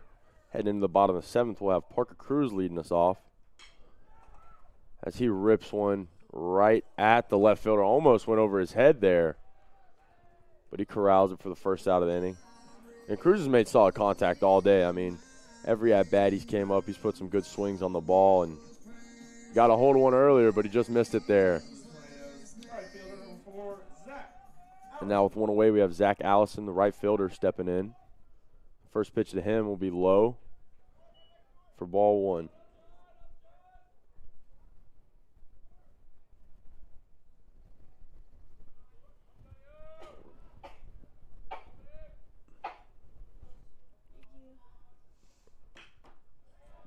Allison will put one out there, left field. He's having a pretty good day at the plate as he gets a runner on first for the Nados here with one out away as Blake Burchett comes up. The leadoff hitter for the Tornadoes. And our starting second baseman.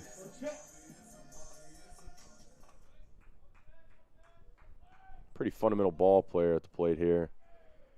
Really good at the small things.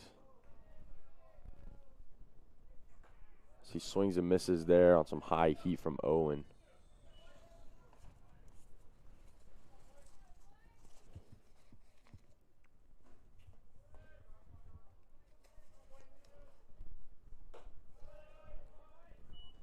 Nolan goes right back to wherever Chet first swang, and counts now 1-1 after the take from Blake.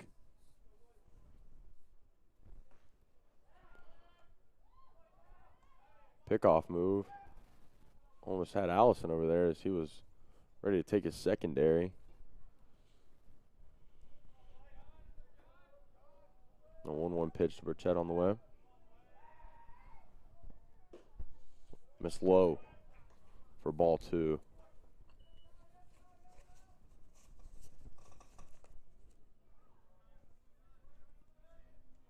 As Blake Burchett is batting .373 on the year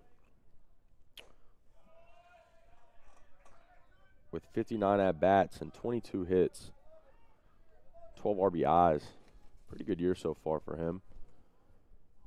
As that pitch misses for ball 3.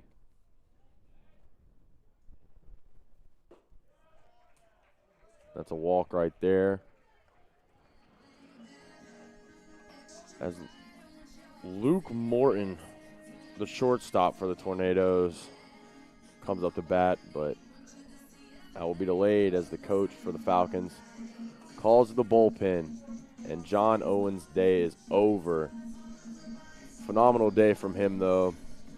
Nados hit him around a little bit, but he limited damage and did his job, and now coach is passing it on to the bullpen as the dugout comes to give Owen his props. And the relief pitcher coming in. Can't get a number. I believe it's number 42.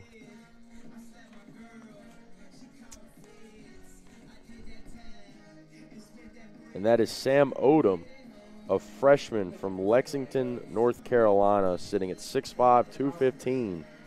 Went to North Davidson High School. We got a big frame here from the relief pitcher, and he's looking to come in and shut these Nados down. We'll be back here in a moment from Gilcombe Field, folks.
And we're back here as Luke Morton steps up, the shortstop, as John Owen just finished his day with Sam Odom in relief.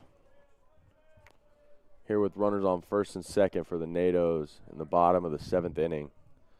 Odom's coming here looking to shut them down and just give his team an opportunity to go out here and win this ball game. Because the first pitch from him is in the dirt. Pats his chest saying, "My bad," to the catcher.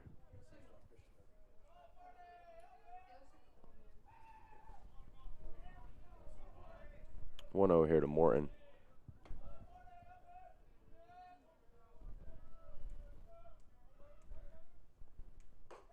Misses high there for ball 2. That's not the start you want from your relief pitcher. Getting behind 2-0.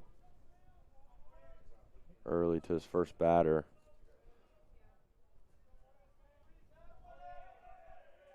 Comes set. The delivery is low right there for ball 3, and that's 3 straight balls now to Morton. You're not looking to load the bases here on a 4-pitch walk, so Odom's got to find it fast.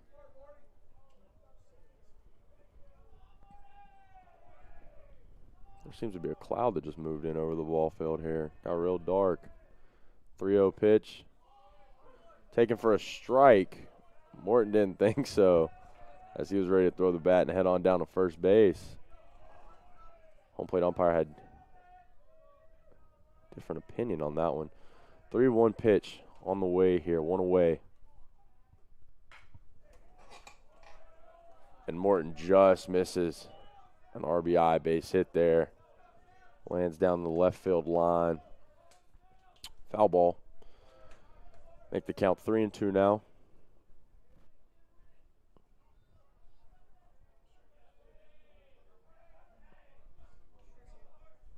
And if you're Odom, you're looking for a double play or a strikeout right now. You don't want anyone really to advance, if possible. 3-2 pitch. He's sent right back up the middle, off the shortstop's glove. Allison comes around and scores. Burchett to third base, and Luke Morton with an RBI single there, right back up the middle off Odom.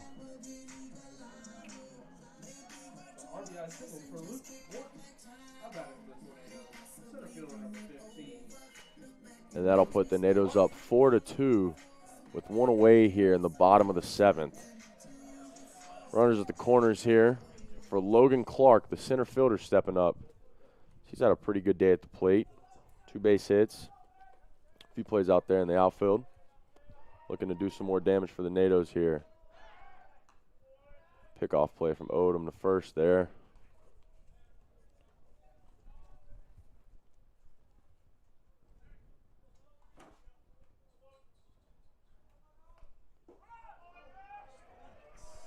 Luke Morton takes second base there with no throw from the catcher. So now we have runners at second and third, and a base hit could really bust this game open for the NATOs. And with Morton right there, that's the 77th stolen base for the NATOs on the year. As infield comes in and Clark fouls it down the third base line. Just a little poke through the infield here would be huge for the NATOs. Morton's pretty fast out there at second. Great off-speed pitch there from Odom. His account's now 1-2 to Clark.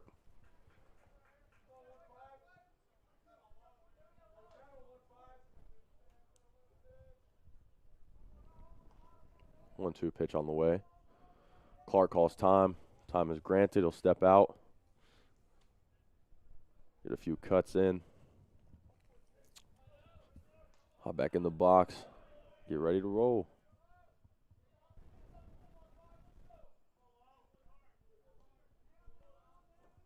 Infield in for the Falcons here.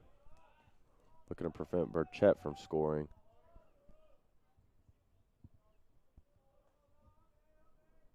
Pitch to Clark will be low and outside.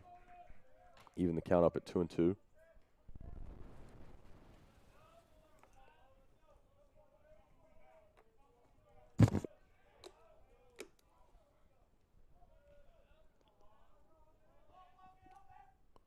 2-2 pitch.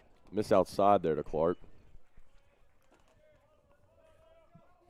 Counts out 3-2 with one away here. NATO's lead 4-2 off of 12 hits and 2 home runs today recorded for the NATOs. A few RBI singles from Ayler, Morton. With potential to do some more damage here. As Odom gets set, 3-2 pitch. And Clark dribbles it. Fouled on the third base line. That would have been a tough play regardless right there because Clark's pretty fast out of the box and Burchett was already home almost by the time third baseman had fielded that one.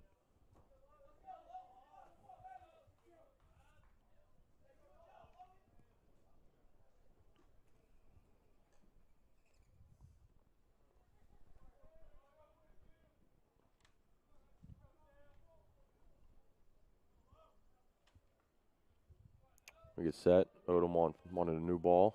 Got it. 3-2 pitch on the way. And it'll be some high heat swung on and missed by Logan Clark there. That'll retire him for the second out of the inning as Cale Ayler steps in, who already has an RBI base hit earlier today, looking to make it 2 now, driving a few more runs for the NATOs as Odom tries to prevent that.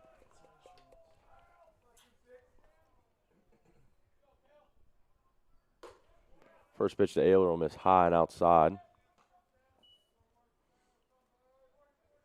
Good job by the catcher there being athletic, stopping that one because that could have been bad.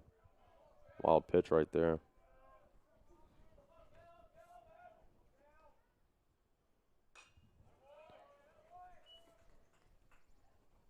Ball will be fouled straight back for the first strike of the at-bat to Ayler.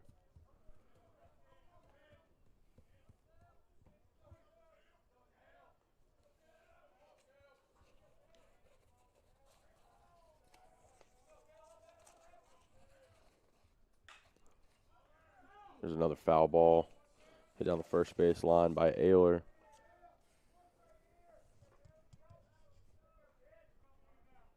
And in the NATO's bullpen down there, it looks like Cesar Rodriguez, the junior, sitting at 5'7", 135, the left-handed pitcher out of Hialeah, Florida. I believe that's how you pronounce it. Hialeah, Florida. Excuse me, folks. So Ayler pops that one up. Be out of play, I believe. Yeah, ball's out of play.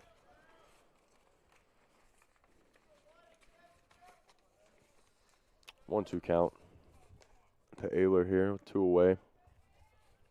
NATO's leading 4-2 in the first game of this doubleheader weekend series, as we'll have 2 today and then 1 tomorrow.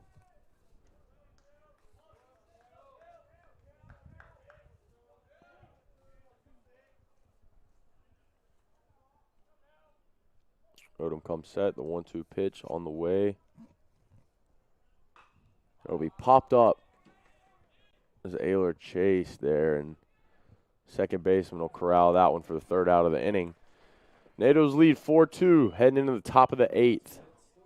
Be back here in a moment, folks.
And we're back here, Gilcombe Field, for the top half of the 8th inning as the NATOs lead 4-2.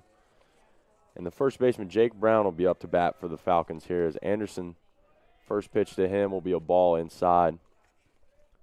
And Anderson's on pitch 111 now. And you got to think that this has to be somewhere near his last inning. Pitch 111 there is a slider in the dirt for ball 2 to Brown here. Anderson's pitched pretty well today. Like I said earlier, got out a few jams. Limited runs, limited hits. He's done a good job today as he drops that one in there for strike 1 to Brown. Counts now 2-1. The bats have came alive for the NATOs in the really started in the 3rd inning with 2 home runs back-to-back. He drops another one in there for a strike. 2-2 now. And then in the 6th and the 7th inning with 1 run each. Off 2 RBI hits from Ayler and Morton. Anderson misses high right there. Counting out 3-2.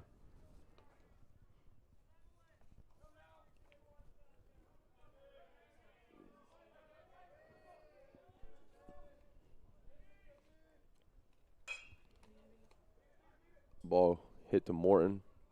Morton to Ayler for the first out of the inning, and that'll retire Brown. That's a thing that's helped both pitchers out a lot today for both teams. There's been no errors. It's been a pretty clean baseball game all around. Fundamentally sound. And now we have up to the plate Brady Parker, the catcher for the Falcons. As he dribbles one down the first base line, and it will be foul.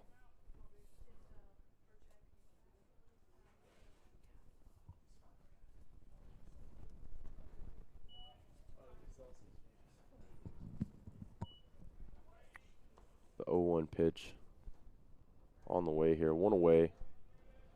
So the NATO's defense has shifted a little bit. We popped up out of play for the 2nd strike of the at-bat. Now Anderson has Parker in a 0-2 hole here.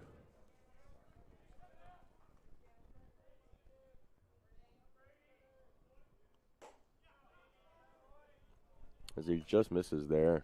Outside for a ball. Counts 1-2.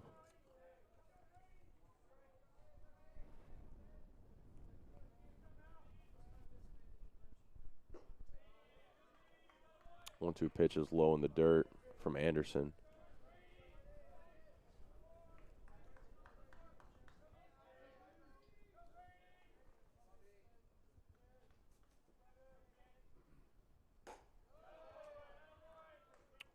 And now Parker's battled all the way back with 3 straight balls from Anderson.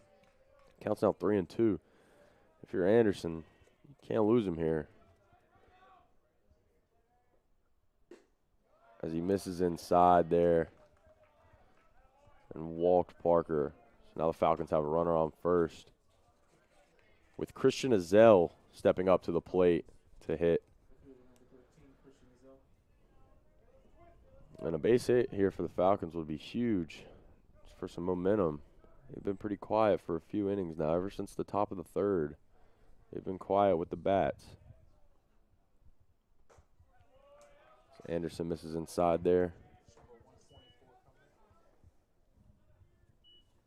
We have pitch 124 on the way here for Anderson. He's going to need some ibuprofen, I feel like. 124 pitches is that's a heck of a day right there on the arm. But 2nd pitch there to Zell is a ball in the dirt, 2-0.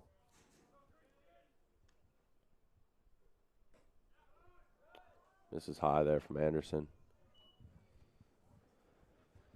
Counts 3-0 to Zell here.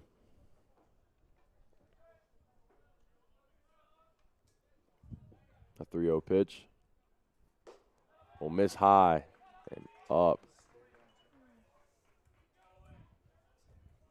And here comes Coach Victory, most likely to give Anderson a pat on the butt and tell him great job today.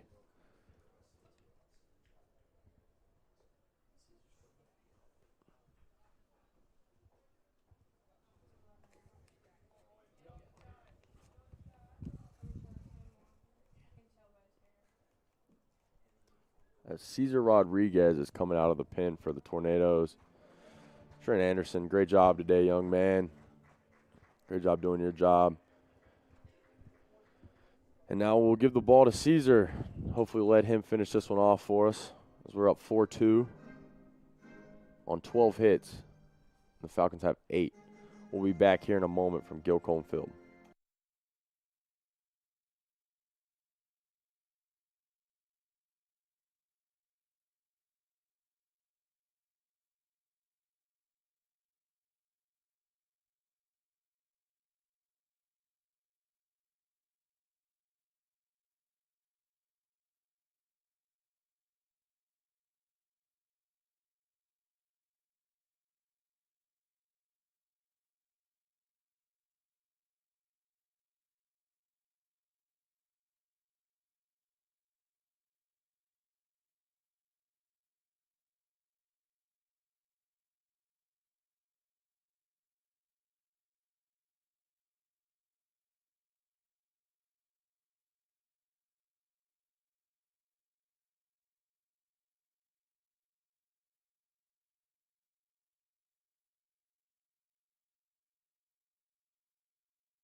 And we're back here, folks, from Gilcombe Field. As we have Jackson Leck up to bat, the DH for the Falcons. And now pitching for the Natos is Cesar Rodriguez. This first pitch to Leck is going to be a ball. Runners on first and second with one away here.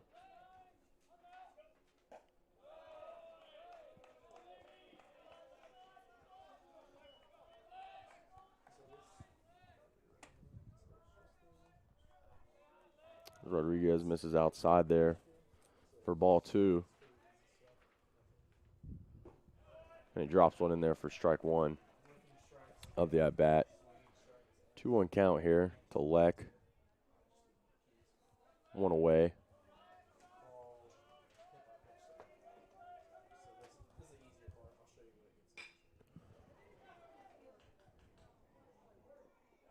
What a play there by Morton as the ball was hit into the hole.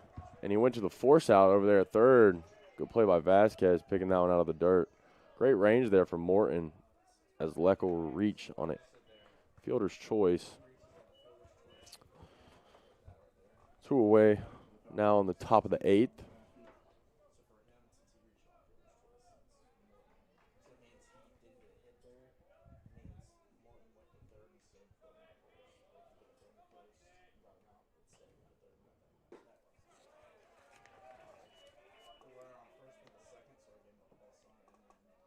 Thomas Ashby up to bat now as the first pitch to him is a strike.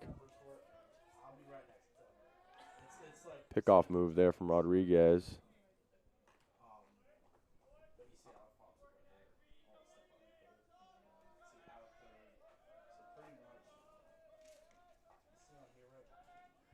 Rodriguez comes set. Pitch to Ashby. Drop in there for strike 2. Ashby shakes his head. Doesn't like the call there, but nonetheless, it was called. The 0-2 pitch here. Will be sent back up the middle to Morton. Flip it over to Burchett for the 3rd out of the inning. And great job by Rodriguez there coming in, getting out of the jam. We'll head to the bottom of the 8th here at Gilcombe Field. First game of the doubleheader here in Brevard, North Carolina. Be back in a moment.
And we're back here at Gilcombe Field for the bottom of the 8th inning. NATO's leading 4-2 here as Frankie Vasquez steps up to the plate.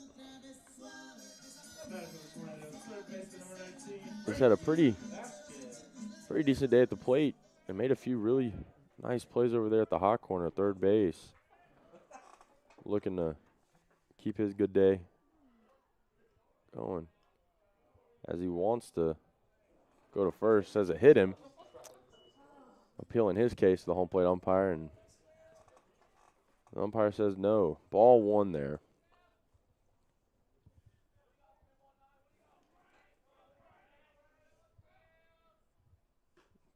Pitch from Odom will miss inside. Counts 2-0 to Vasquez.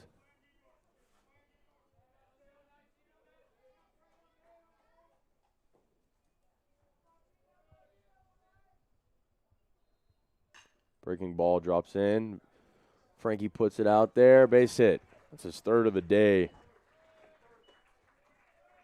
And he stays hot at the plate. No outs. Runner on first as Lucas Granada steps into the plate. Or into the box now, excuse me. Looking to move Frankie over.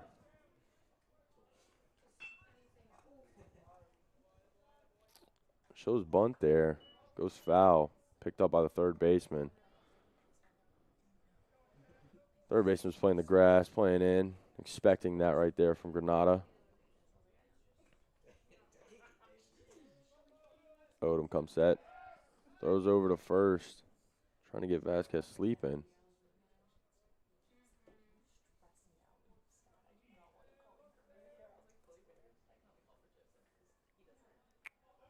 The 0-1 pitch.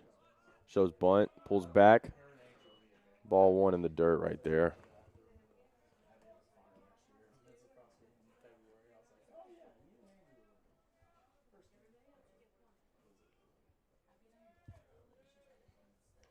Pitch there. The bunt laid down. Granada. We picked up foul to put the count at 1-2.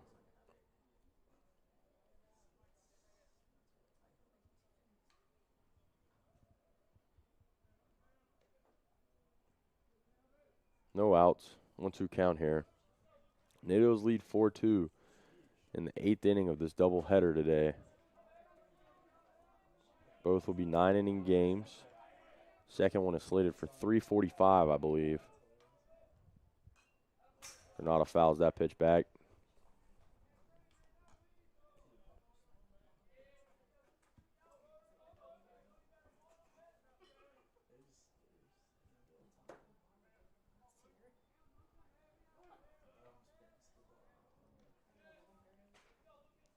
Odom comes set. Pitch to Granada. Will be ripped down the line, but foul.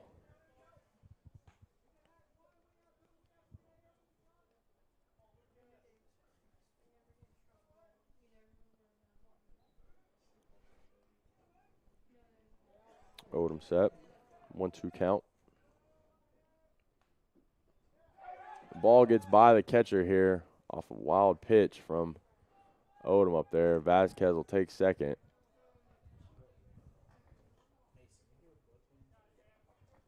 And now a base hit could be an RBI potential for Granada up here at the plate.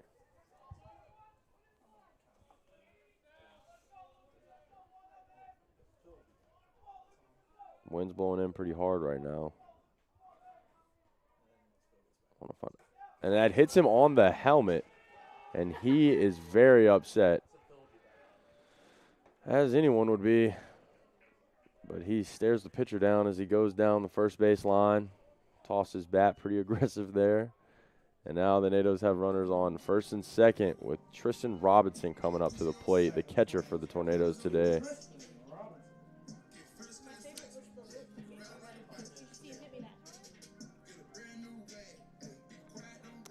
Here comes the coach for the Falcons out to talk to their pitcher. Probably just to calm him down a little bit.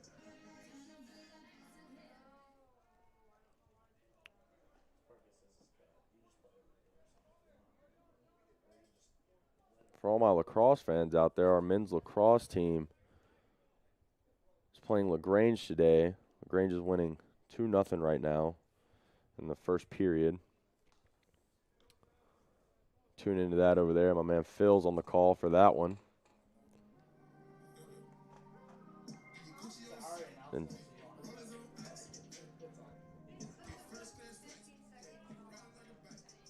coach goes back to the dugout. Teammates tell Odom to take a deep breath there. Robinson at the plate now. Runners on first and second with nobody out for the Natos, who lead 4-2. Who've had a really good day at the plate with 13 hits. Vasquez, the man on second base now, has recorded 3 of those hits himself. He's had a great day at the plate. Odom comes set. Robinson shows bunt. Gets it down. And that's a great job there. That is a selfless play right there by Robinson, advancing his teammates to second and third. With Parker Cruz coming up to bat now. A dude who has seen the ball pretty well today. Hit the ball well. He's DHing for the Natos in this first game. Looking to stay hot here.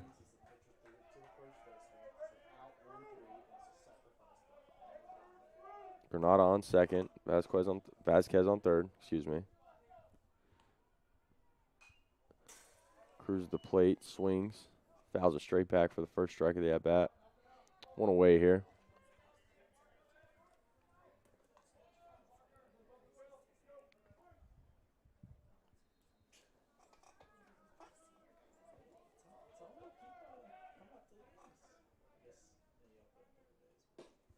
Second pitch to Cruz, misses outside for ball one. Counts even now, 1-1.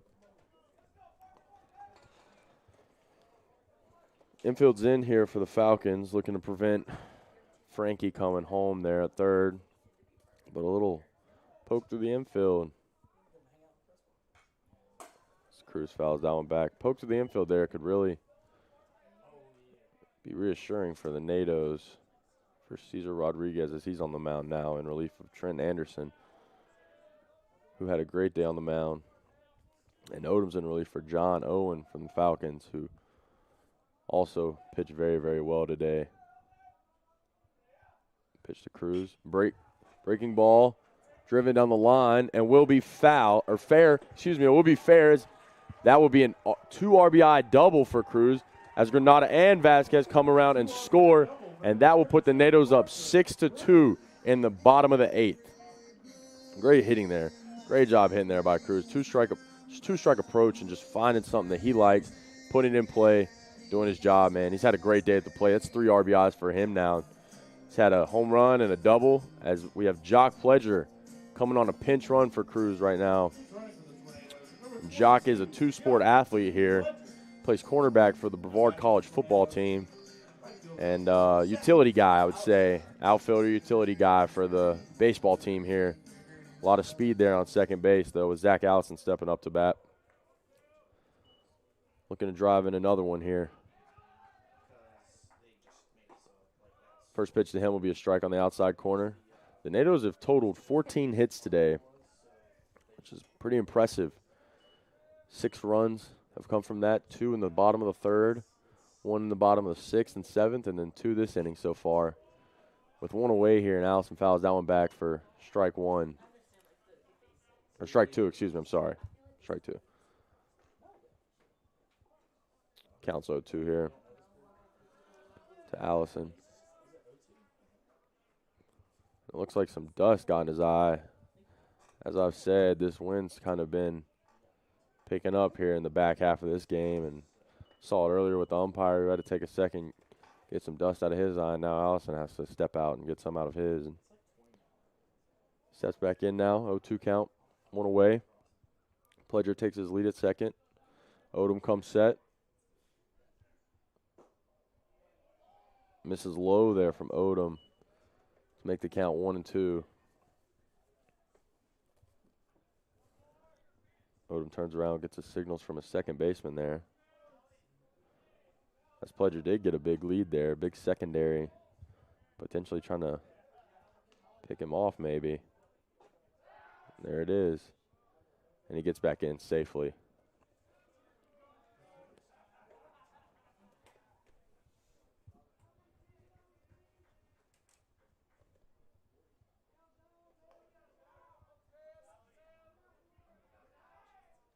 Odom comes set. Pitch to Allison, 1-2 count. We'll catch him looking there on a fastball down the middle. It looked like he wanted to swing, but last minute he decided not to. Tough look. You get some words from victory as he walks back in the dugout. And that'll bring Blake Burchett up to the plate, the second baseman for the NATOs.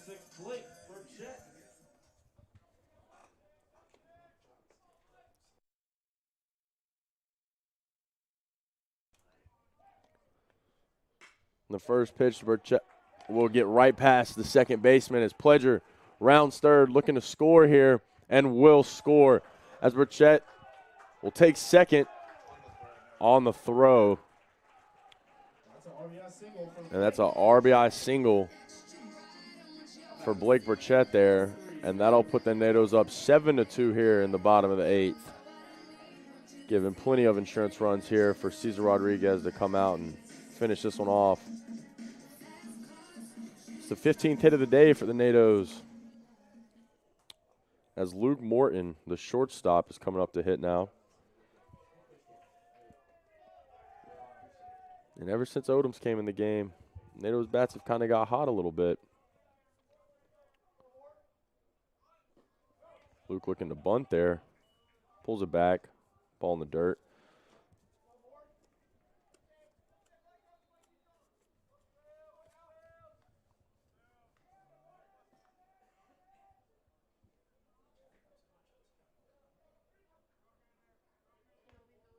Odom comes set the pitch.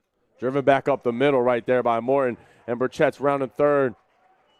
Throw home will not be in time as that's another run for the NATOs. 8th run of the day. And that's Luke Morton's second RBI single of the day.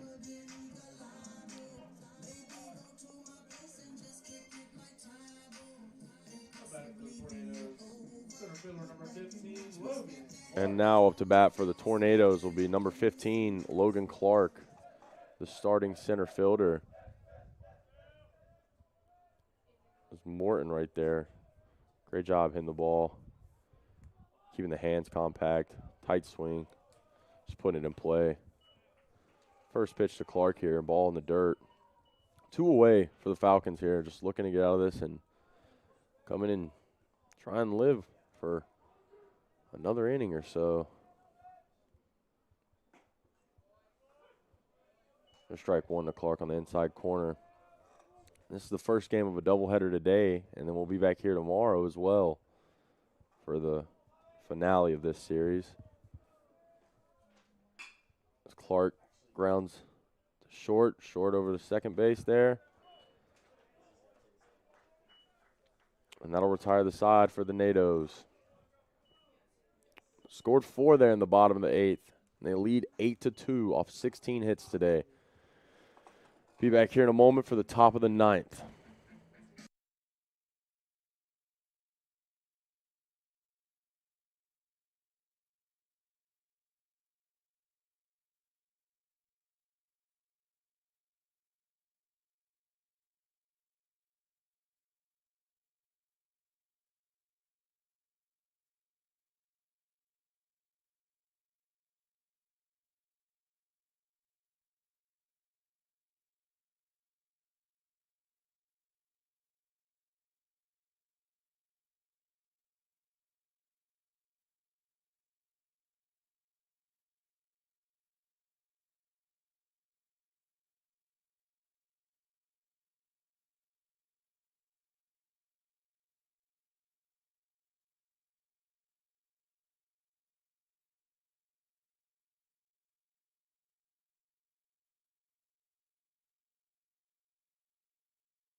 And we're back here for top of the 9th action here from Gilcombe Field as we have a pinch hitter, Dino Tharp, here for the Falcons coming up, number 14.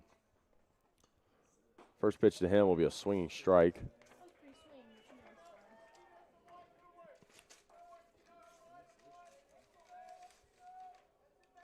NATOs lead 8-2 here. The final frame of this game, it looks like, as Tharp will get a base hit there in between Vasquez and Morton over there. That's a little bit of life for the Falcons here in the top half of the final frame. So we have another pinch hitter for the Falcons coming up. Yuan Yoon. Excuse me if I did not pronounce that right. He is a junior out of Huntersville, North Carolina. He went to Huff High School. There's really good football school down there. First pitch to him is going to be a strike on the outside corner.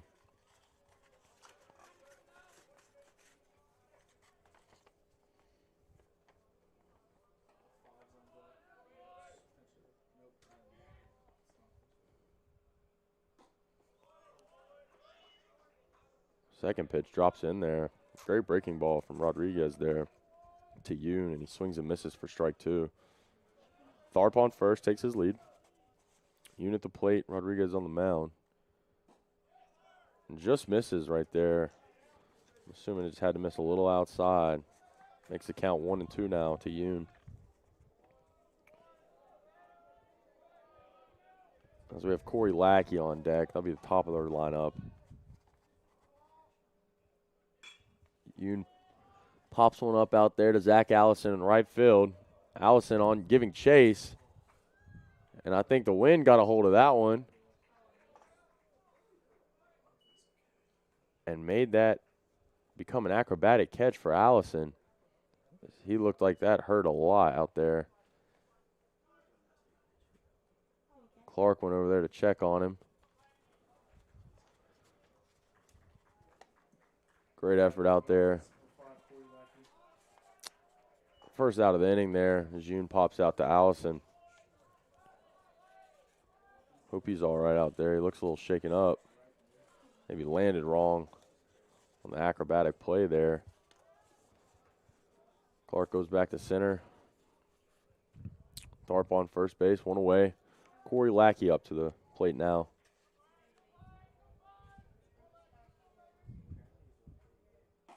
First pitch to him, strike on the outside corner.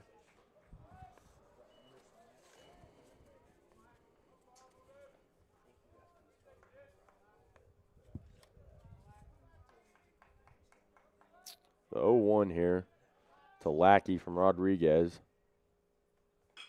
Is grounded to Frankie Vasquez over there and will not be in time on the turn from Burchett as Lackey was hustling down the line there. 2 away, though, here in the top of the 9th. NATO's still lead 8-2. And the Falcons are now down to their last batter. Zach Farrell, the center fielder, looking to do something here, just keep the Falcons' chances alive. As Rodriguez comes set.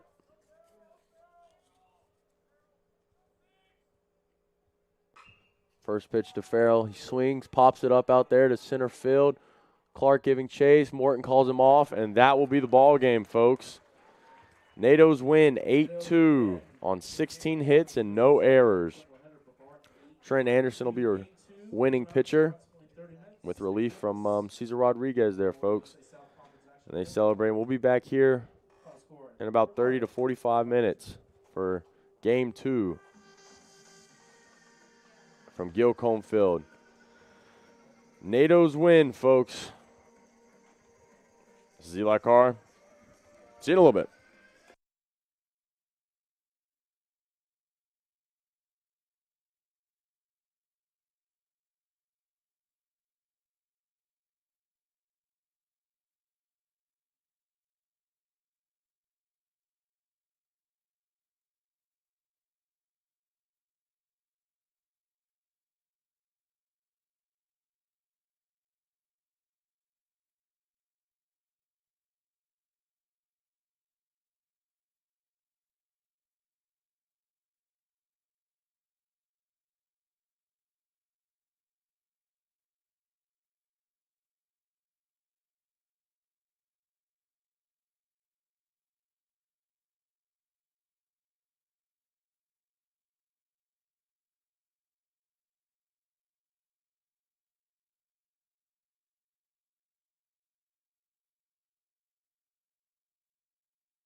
It's important to study English because language has power.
History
Well, we'll go back to Gilcombe Field as we get ready for Game 2 of this 3-game series between Pfeiffer and Brevard.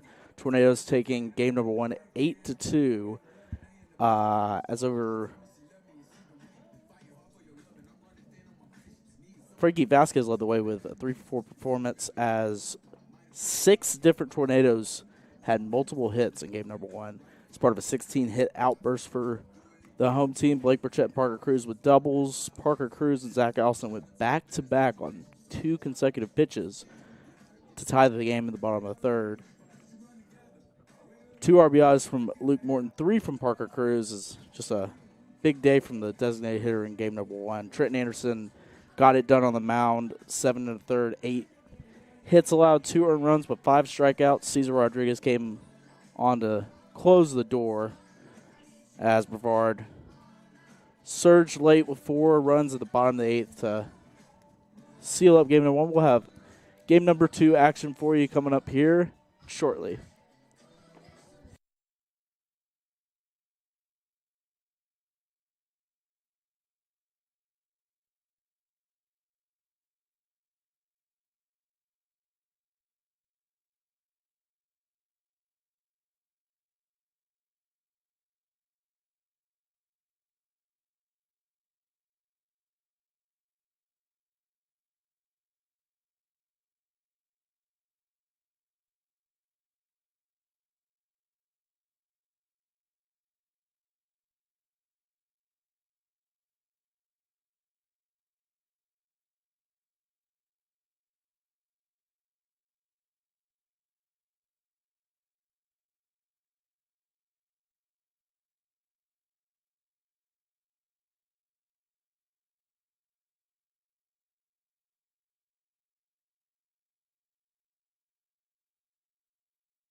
So we'll get you set for game number 2. Here are the starting lineups. First for Pfeiffer. Batting first, Corey Lackey. Batting second, Zach Farrell.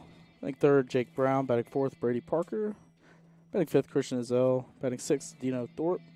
Batting seventh, Thomas Ashby. Batting eighth, CJ Acosta. And batting ninth, Austin Wood. The pitcher for the Falcons is Thad Lewis. Tornadoes lineup pretty similar to the way they did in game number 1. Leading off is second baseman Blake Burchett. Batting second is Luke Morton. Batting third is Logan Clark. Batting fourth is Cale Ayler. Batting fifth, Frankie Vasquez. Batting sixth, Lucas Granada. Batting seventh, Brett Burchett. Batting eighth, designated hitter once again Parker Cruz. And batting ninth, Zach Allison. And on the mound for the Tornadoes, Connor Crosby.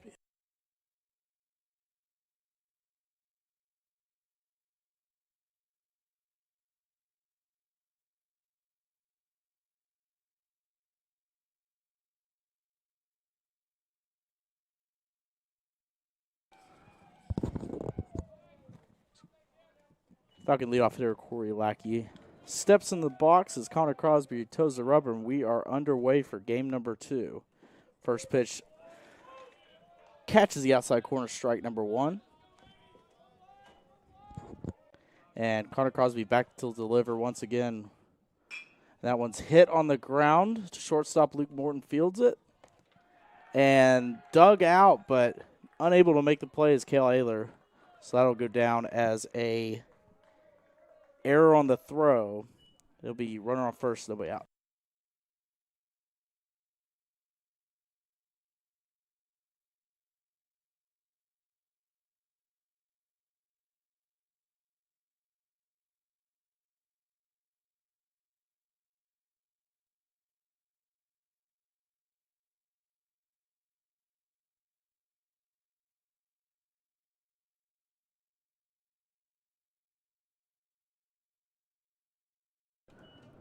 So after the throw that was spiked there by Morton, got a 1-1 count as Connor Crosby looks to work around an early error.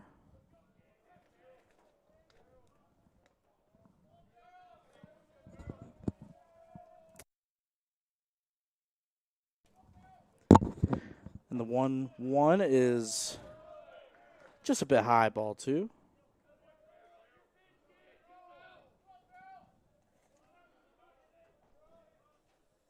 Crosby looks in and the delivery. That one's outside and high, ball number 3. So a little bit of early trouble here for Crosby is he got the ground ball he wanted, just slight misthrow there.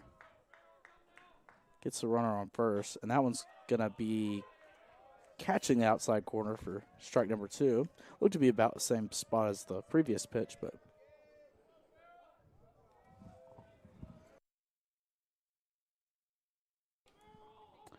the payoff pitch, that one's dribbled down the third base line, and that's going to be an infield single for the Falcons. Some bad luck there for the Tornadoes as runners on first and second, nobody out.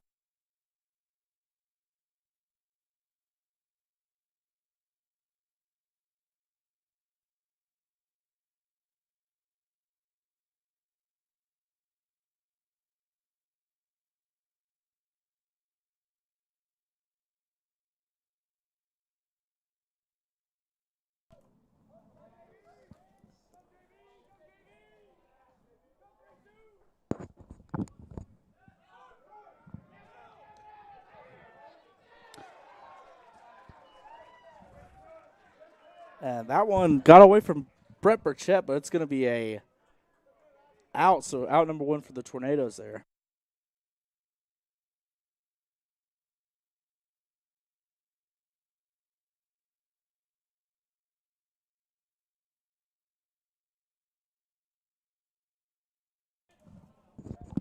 So 1-0 count. And that one misses away for ball number 2.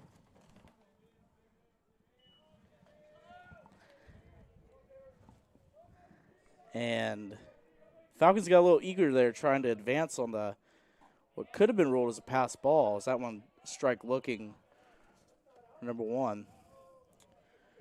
The ball got away from the catcher Brett Burchett, but he was quick to fire over to Vasquez, and a great tag by the third baseman allowed the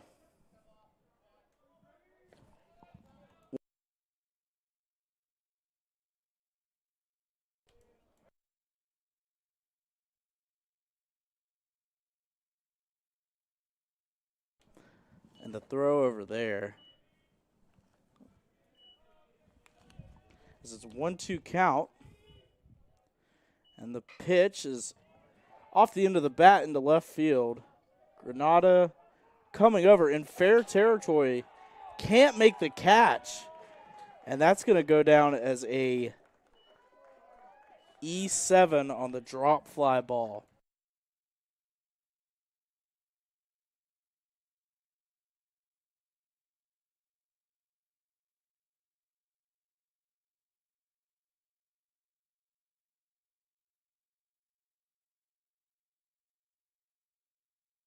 So Brady Parker up to bat now. Runners on first and second, 1 out.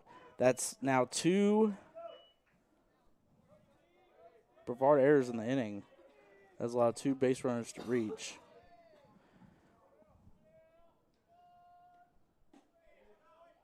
And that one on the outside corner, strike number 2. So Crosby trying to work quick here. Get out of this jam. The 0-2 pitch. One's outside, ball 1. So throwing error by the Tornadoes, followed up with an infield hit.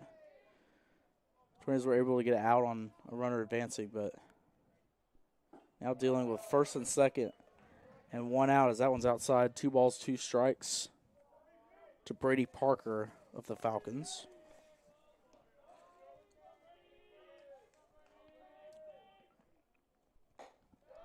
That one outside, just missing. Full count. We'll see if the Falcons look to put any of the runners in motion here. Try to force the issue. The 3-2 delivery. Catches the outside corner, strike number 3. Connor Crosby gets Brady Parker looking, out number 2.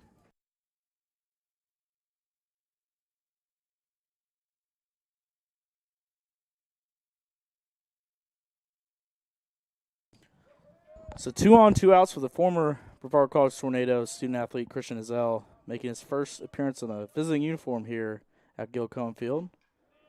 That one outside, ball 1. Zell spent 4 seasons in a Tornado uniform for his 5th year of eligibility here. Pfeiffer, off-speed pitch. Inside 2-0.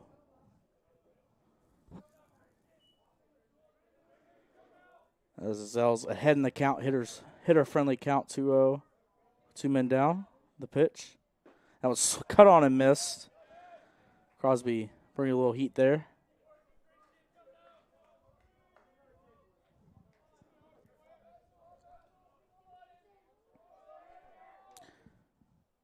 That one catches the outside corner. Now 2 balls, 2 strikes, 2 outs here in the first as Crosby looks to work around a pair of early errors from the Tornadoes and get out of this inning unscathed. The 2-2 delivery. That one off speed, lifted, foul. So we'll do it again.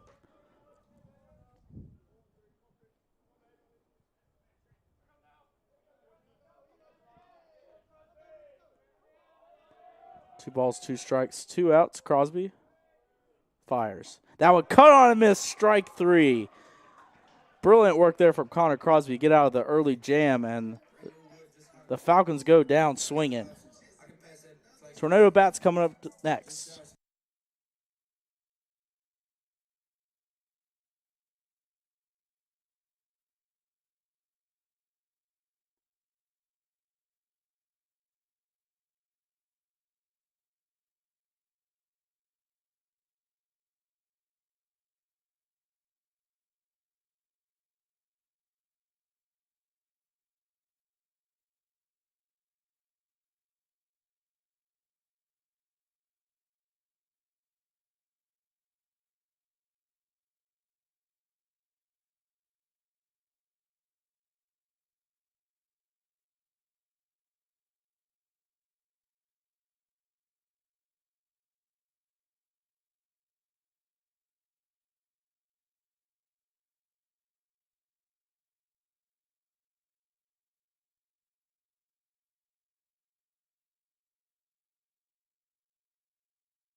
So the Tornado bats come up here in the bottom half of the first inning after getting out of a bit of a jam there in the top of the first. As Falcons got a few base runners aboard, 2 via error and 1 on a base hit, but no harm done as Blake Bertrett leads us off.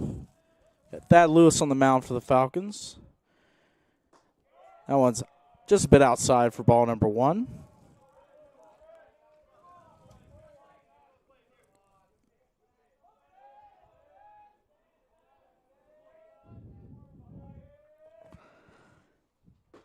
That one's going to catch the outside corner. Look, pretty similar location to the first one, but 1-1's the count.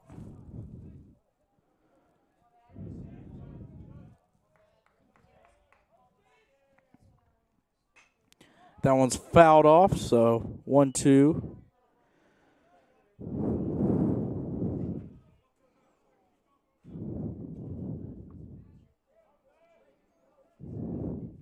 Burchett doubled in game number 1 as part of a 2-hit performance with 1 run and 1 RBI. Also drew a walk. Rare to see Burchett not steal a base in a game. That was the case as he swings and misses at that high heat, and that'll be out number 1.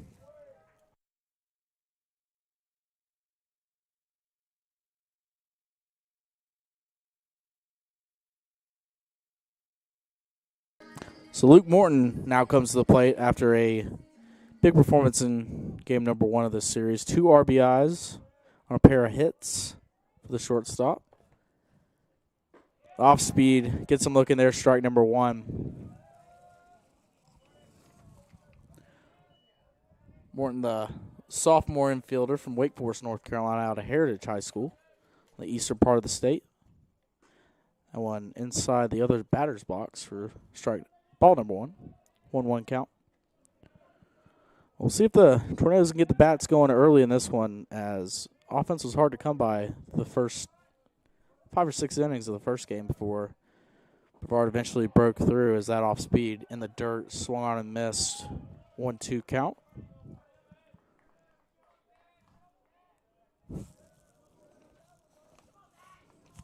Thad Lewis on the mound, junior from Greenville, North Carolina, also the eastern portion of the state, as that one's cut on and missed by Luke Morton. And a pair of strikeouts start us off here, inning number 1.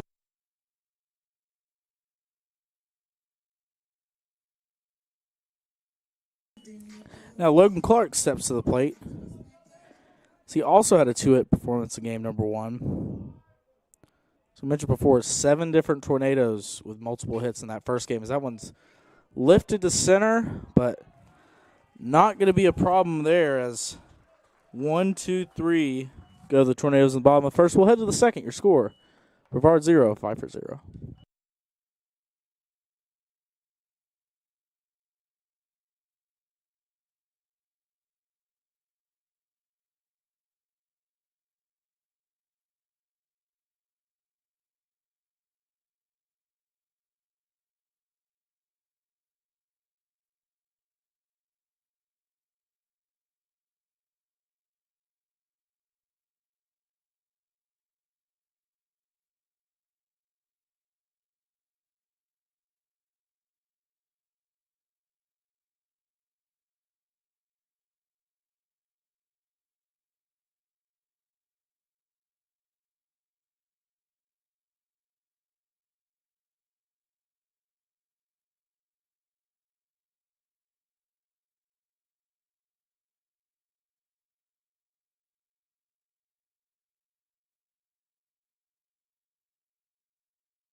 So we're heading to the top of the second inning here.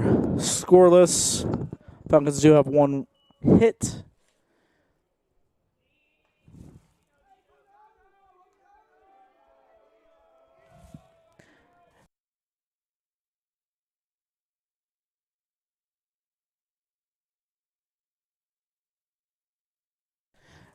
First pitch popped up, so P4 on the put out there, and 1 out already for the Tornadoes.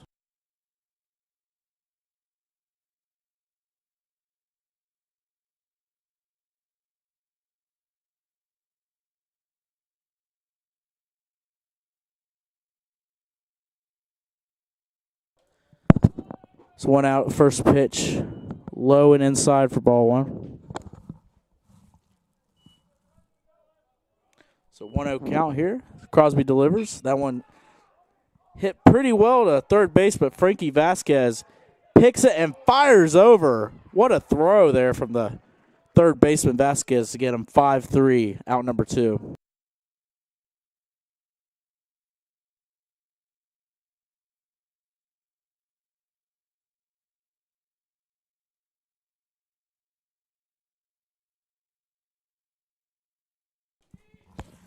So C.J. Acosta looking to prevent a 1-2-3 inning here. As Crosby is working quickly, catching outside corner for strike number 1.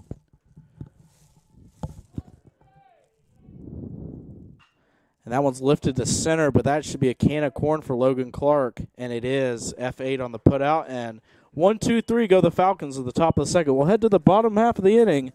Scoreless here at Gilcone Field.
So Ayler steps up here in the bottom of the second inning.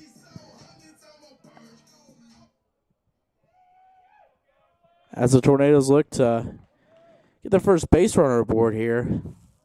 That Lewis pitched pretty efficiently in the first inning with 2 strikeouts. That one cut on and missed for strike number 1.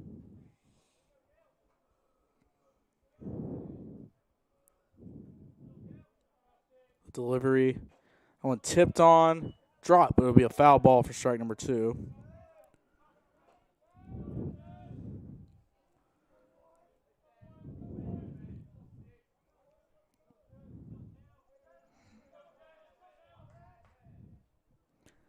That one outside and high. Ball number 1, 1-2 count.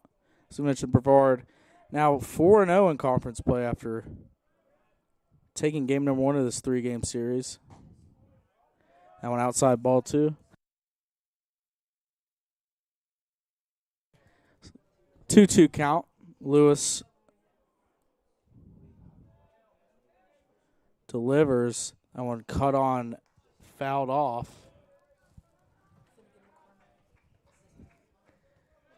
So foul ball there remains a 2-2 count. That one, once again, 3 straight pitches. Lewis missing arm side here to Ayler. Intimidating lefty in the batter's box here, so I think he doesn't want to leave anything over the plate for Ayler to drive anywhere. The 3-2 outside, ball 4. So leadoff man is aboard. And that'll be first base runner of the day for the Tornadoes.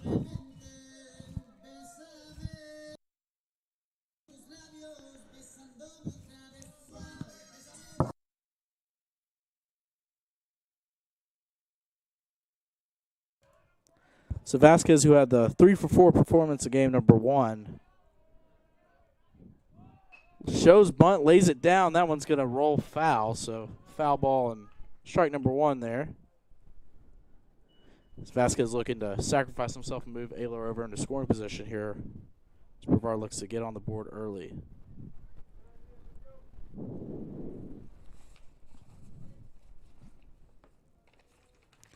Vasquez, 2022 Rookie of the Year in the USA South. Now a sophomore, hailing from Pembroke Pines, Florida. That one moving him off the plate there with the inside heat. 1-1 count. Cooper City High School is where Vasquez hails from. And him and Ayler both standout performances in their freshman year last year at Brevard. Off speed. This is low for ball number 2.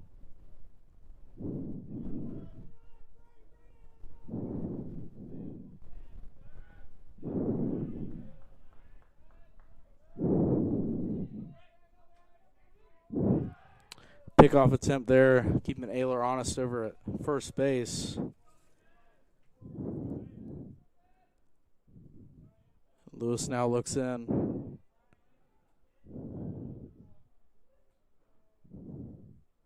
And delivers. That one, another high and inside pitch on the heat there. It's going to be 3-1 count. Lewis looking to avoid back-to-back walks.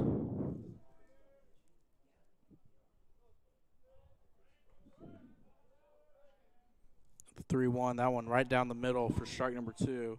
Full count coming now.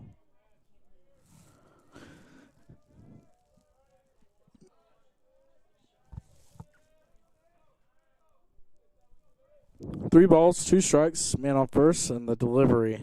That one high, ball 4. So both Ayler and Vasquez take free bases, and now Granado comes to the plate.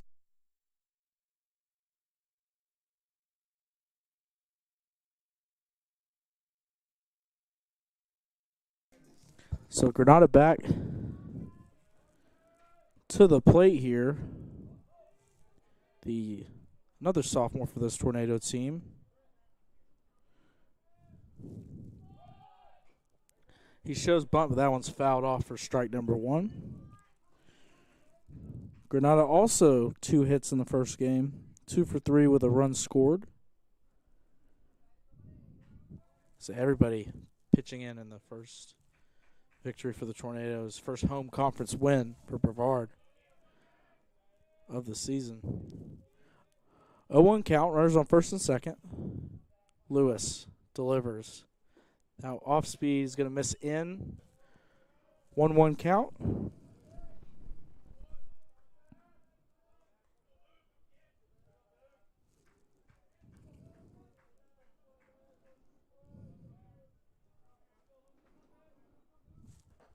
That one inside misses 2-1, so now hitters count for Granada, and see if the Tornadoes think of putting anything in motion here with nobody out.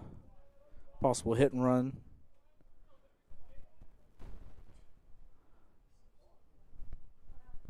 Umpire, looks like the second base umpire is requesting a new baseball here. Looks like Lewis could have gone to his mouth there before the pitch delivered, so grab a new baseball, and he'll look in and get the sign from his catcher and deliver, and it's going to step off there, chasing Ayler back to second base. So you can see the wind ripping off of these players' jerseys. You see the dirt flying around. It's a very windy day down here in Brevard. Up to 20-mile-an-hour winds. It's 2-1 pitch. That one is going to aim right at Granada. It's going to be the second time he's been hit today. And the bases are going to be loaded with nobody out. So real threat here for the Tornadoes.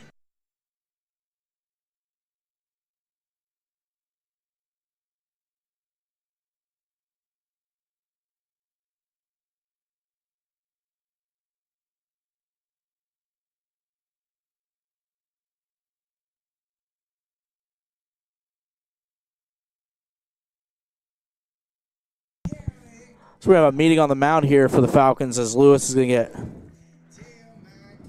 talked to by Falcon head coach Craig Bolton, and we'll step aside here briefly. Bases loaded, nobody out for the Tornadoes threat.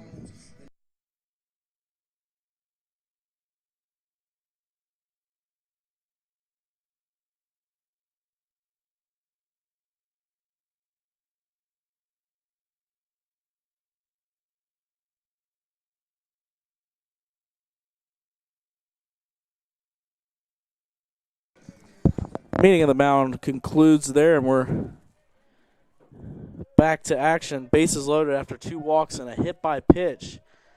And the Tornadoes are in business. No hits yet for Brevard, but 3 base runners and are threatening to put up a couple runs here, if not more. Here in the bottom of the second inning, Lewis delivers. That one high, almost grazes the head of Burchett. He had to duck out of the way of that heat. 1-0 count.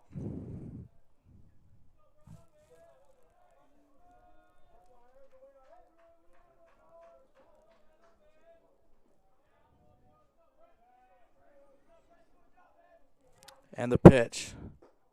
Off-speed cut on and miss. Good pitch there to work away from the batter with the off-speed pitch. Get him chasing, and now 1-1 count. Bases loaded. Ayler at third. Vasquez at second. Granada at first. And the pitch. Right down Broadway. Strike number 2. We'll see what the approach is for Burchett here. Wants to get the ball in play. Doesn't want to go down without making a contribution here with the bases loaded. 1-2 delivery from Lewis. That one catches the outside corner. Late call there from the home plate umpire, but that one over the plate. And strikeout looking. 1 out, and now Parker Cruz up to bat.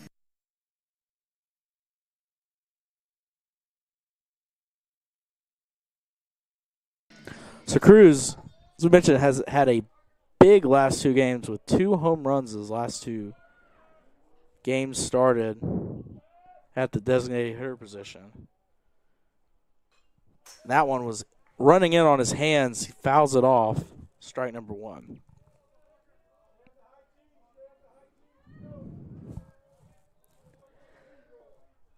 And Cruz looking to put this ball in play and get a run across for the Tornadoes. Don't want to see A bases loaded opportunity to go to waste. That one took a little off of that. Cut on and miss, strike number 2. So 0-2 count.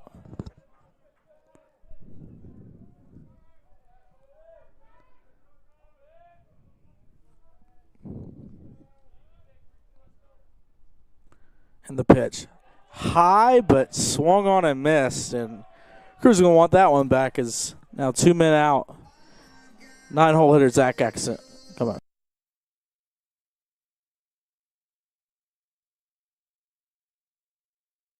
So Zach Allison steps in the box looking to bring some runs across for the Tornadoes, who got the bases loaded, nobody out, and that one's lofted in the infield. It's going to be caught. Diving catch by the second baseman there. Pop out to second base, and after bases loaded, nobody out, the Tornadoes go down empty-handed. We'll head to the third. Your score, Brevard 0, Pfeiffer 0.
So Wood steps up to the plate, the 9-hole hitter for the Falcons.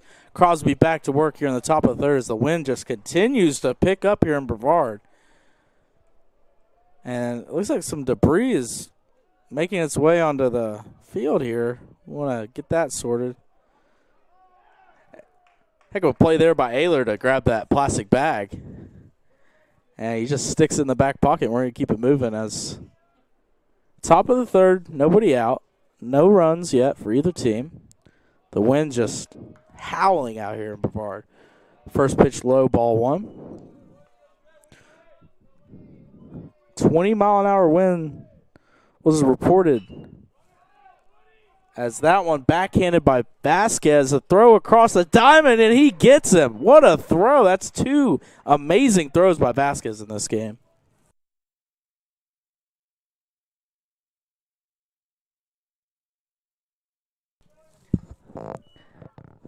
And 2 stellar plays by Vasquez right in this game have really made a difference defensively for the Tornadoes. That one looked like he tried to backhand that, but had to come back and adjust his footing on that play down the line, but made a stellar throw over to Ayler. And Crosby, the off-speed, misses high, ball 1.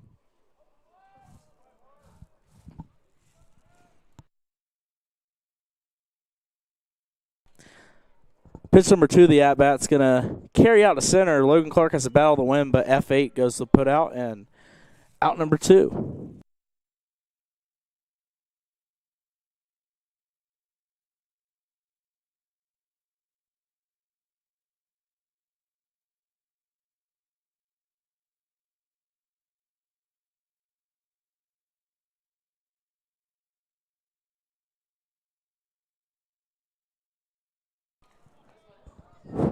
First pitch, ball number 1 for Crosby.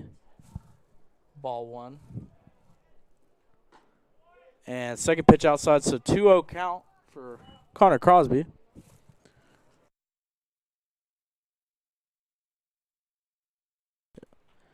The 2-0's chopped down the line foul, so we'll do it again, 2-1. Crosby has been named USA South Rookie of the Week twice already this year. The first-year Tornado from Tampa, Florida. He's in his freshman year of eligibility, thus eligible for Rookie of the Week honors. The 2-1 is fought off foul down the line left field, so 2-2 is your count.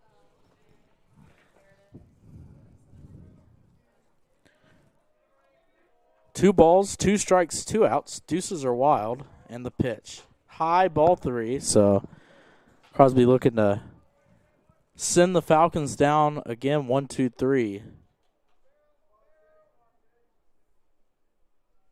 And the pitch. That one catches the outside corner, strike 3. Farrell cannot believe it, and second straight inning, the Falcons have been retired, 1-2-3. We'll head to the bottom of the third. Your score: Brevard 0, Pfeiffer 0.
So Burchett back to the batter's box here in the bottom of the third. Still no score.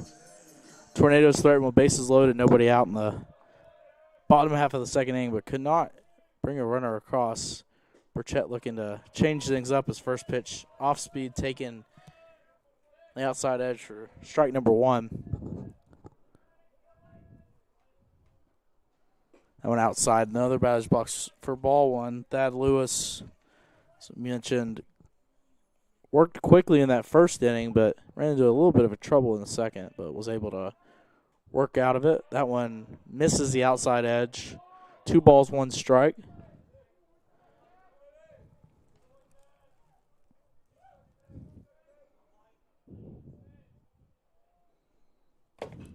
Two ones fouled off back behind our broadcast location.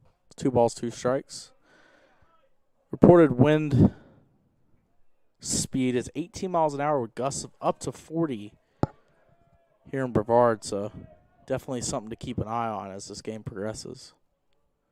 The 2-2 pitch, high, ball 3.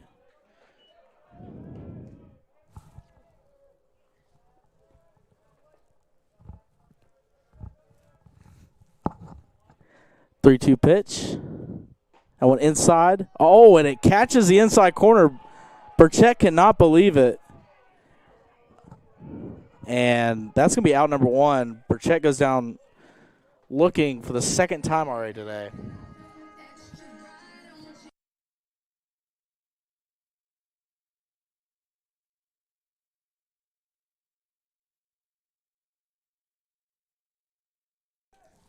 So late strike 3 call there.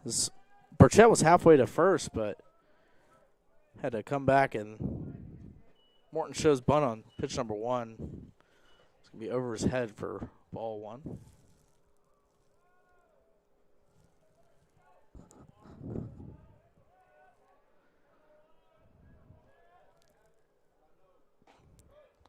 That one inside, just missing. Could be a similar spot to the last pitch to Burchett, but that one called a ball, so 2-0. That's the count.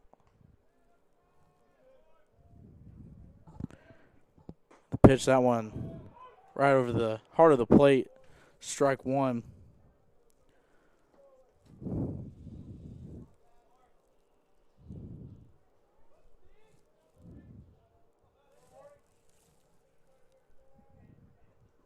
The 2-1.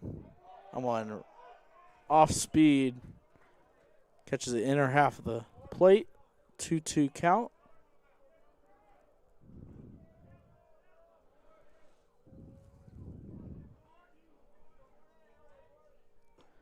That one outside, full count. 3 balls, 2 strikes. 1 away here in the bottom half of the 3rd inning.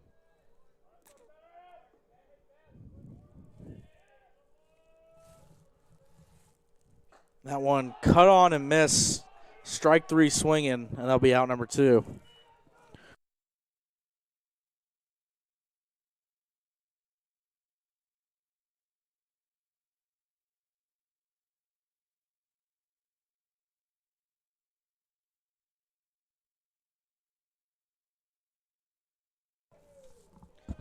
So 2 away here as Lewis is mowing down the tornado batting order.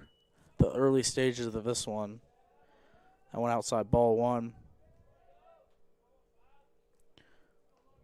Lewis already 6 strikeouts, 2 looking. That one's cut on miss. 1-1's the count. They're just 2 2/3 innings. 6 strikeouts. 6 of 8 Tornadoes have been retired. So that one catches the inner half of the plate. 1 ball, 2 strikes.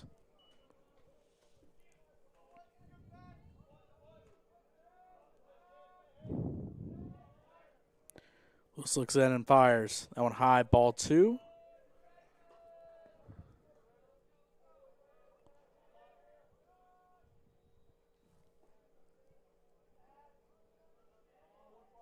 And the 2-2.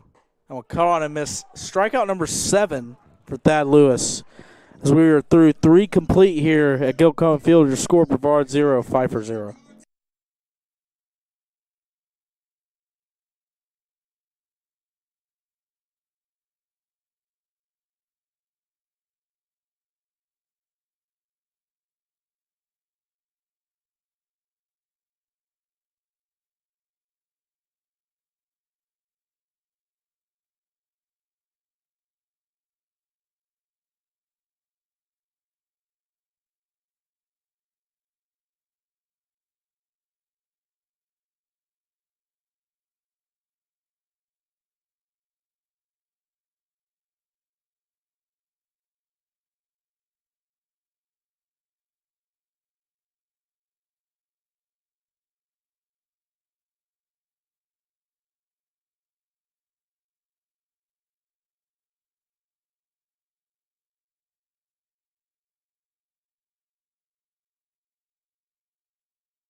So Crosby back here to work at the top of the 4th. As Jake Brown steps in the batter's box. Big right-hander. First baseman for the Falcons. First pitch. Catches the inside corner, strike number 1.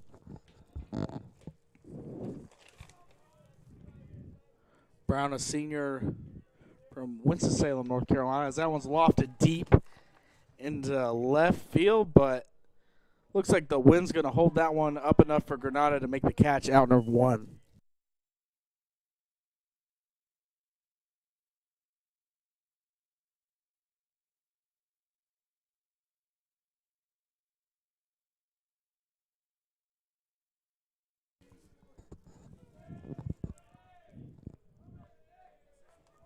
So one away here as Granada was able to track that one down, and first pitch from Crosby over the outer half of the plate, strike number 1.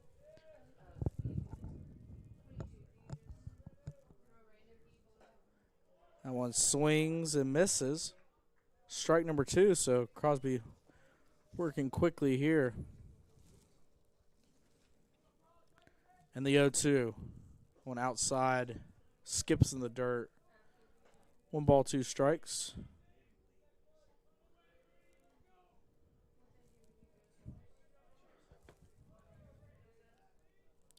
And that one's chopped up the middle.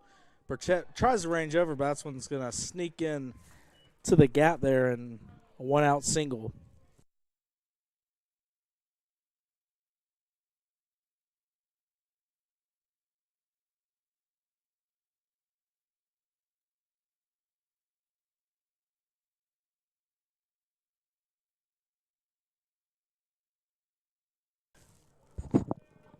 So Zell steps in for his second at-bat of the game number 2. He's going to show bunt. Crosby fields his position. He's going to go to second base and out. So 1-6 goes the putout, and Zell's sacrifice bunt attempt is not successful.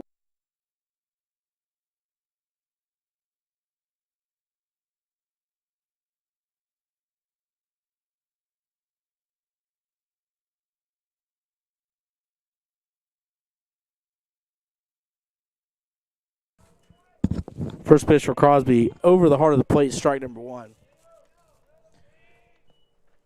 So 0-1 count. Second pitch is high for ball 1. As Azell laid down the bunt, they're looking to move the runner over, but great job by Crosby to field his position and make a solid throw to second base,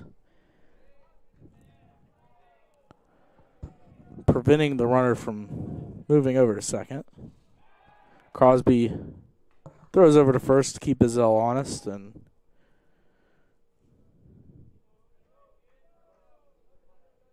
Azell takes his lead, the 1-1. That one inner half, strike 2, 1-2 count. Dino Thorpe, the starting third baseman. We saw a Dino pinch hit in game number 1 late, getting the start at third base. Crosby throws over again. He's trying to keep Azell close. With 2 away here, the 1-2. That one fouled off.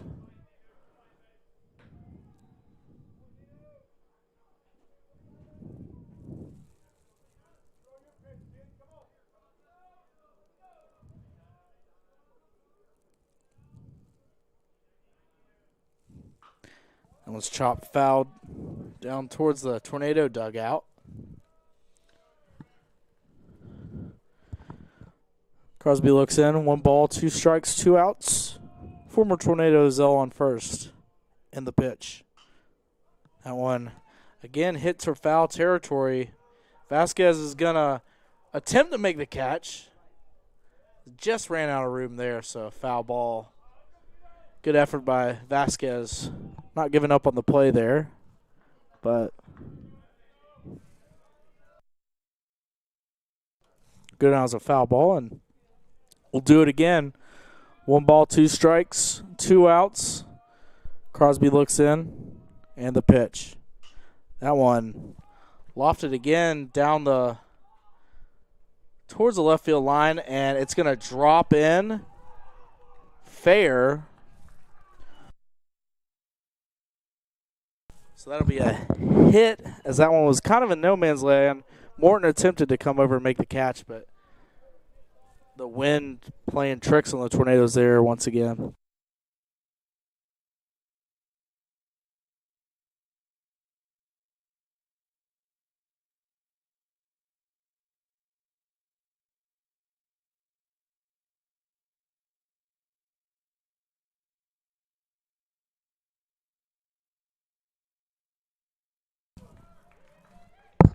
So as Thorpe lofts that one down the left field line and it finds green grass,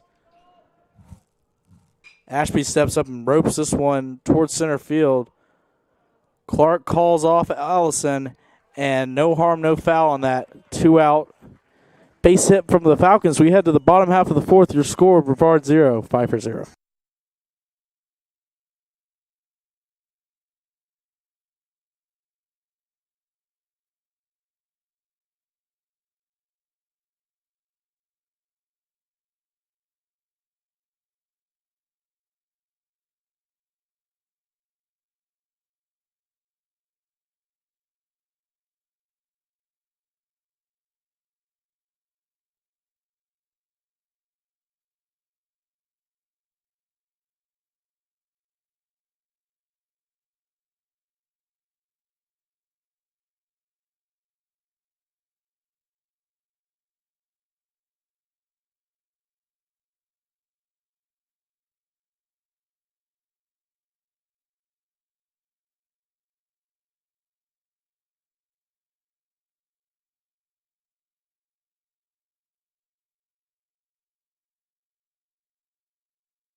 So, bottom of the fourth here. Lewis back to work on the mound for the Falcons.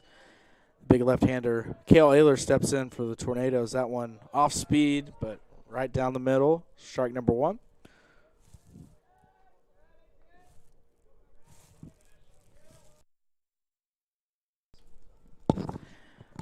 Second pitch comes back at Ayler, and he fouls it off. Strike number 2.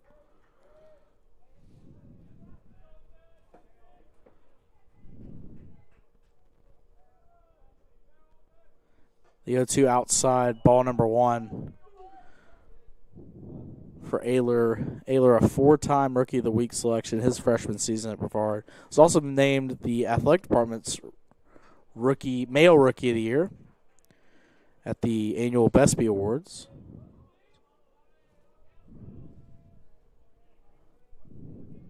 One ball, 2 strikes for Lewis, who 7 strikeouts through 3 innings, and make it 8 as Cale Ayler fans the high heat. Thad Lewis, 8 strikeouts now for the Falcons.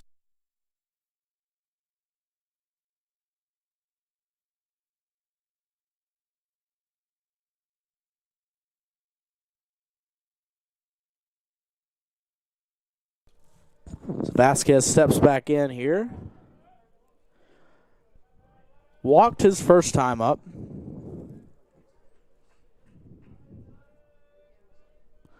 So 1-0 count here. Second pitch is popped up into the infield. We'll see who calls it. The wind's going to play a factor here. And it's going to drop. That's going to be a base hit. And that's going to be a infield double for Frankie Vasquez.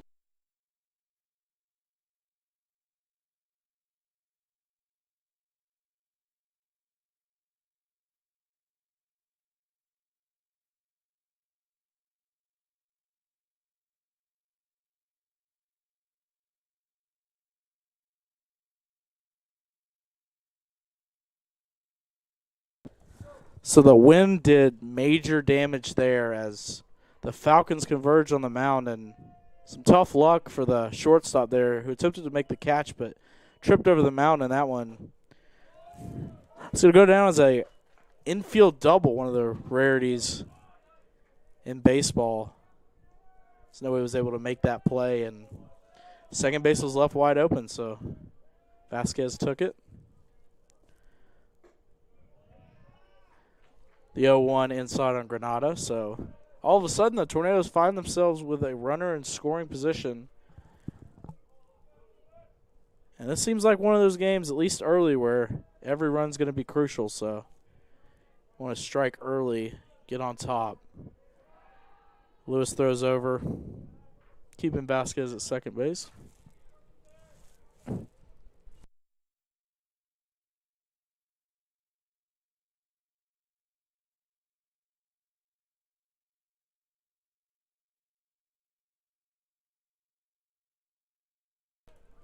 The 1-1. That one's cut on and missed by Granada. Lewis goes back to the high heat.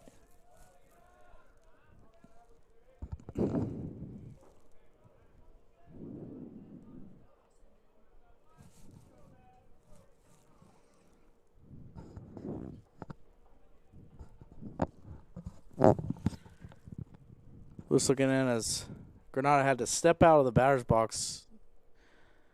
Dirt and dust are flying around Gilcombe Field right now with this heavy wind that we were experiencing here in the late afternoon hours. The 1-2 pitch, fouled off. We'll do it again, 1-2.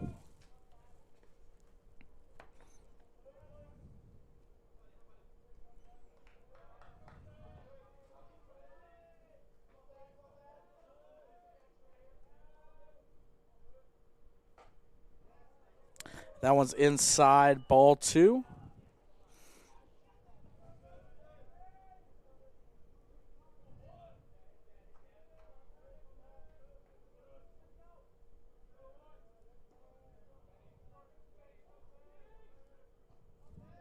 Two balls, 2 strikes, 1 out. Vasquez at second in the pitch. Cut on and miss. Strikeout number 9 for Thad Lewis. And Brent Burchett steps to the plate looking to drive home a run for the Tornadoes.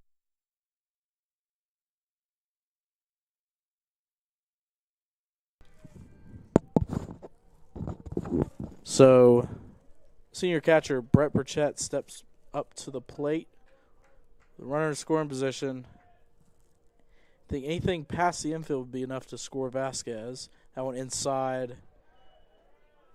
Ball 1. That one tailing on the wrists of Burchett.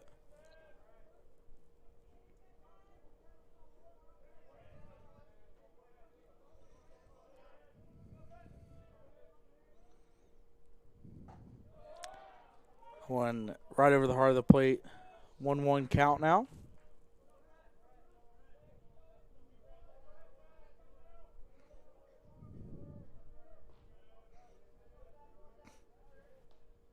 That one took a little off of that, and now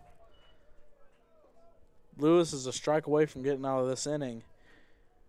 Bad luck infield hit. Only damage done in this one. The 1-2 cut on and miss. 10 strikeouts in 4 innings for Thad Lewis. We head to the top of the 5th. Your score, Brevard 0, Pfeiffer 0.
Pfeiffer right fielder C.J. Acosta steps back up as Connor Crosby looks to continue his solid work on the mound so far. First pitch high, ball one.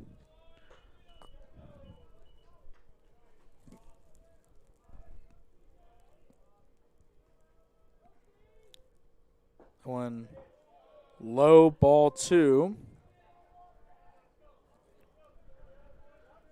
We mentioned Lewis has 10 strikeouts. Crosby has 3 of his own. Getting more contact from the Falcon hitters. That one cut on a miss. Strike one. 2-1 count to Acosta and the pitch.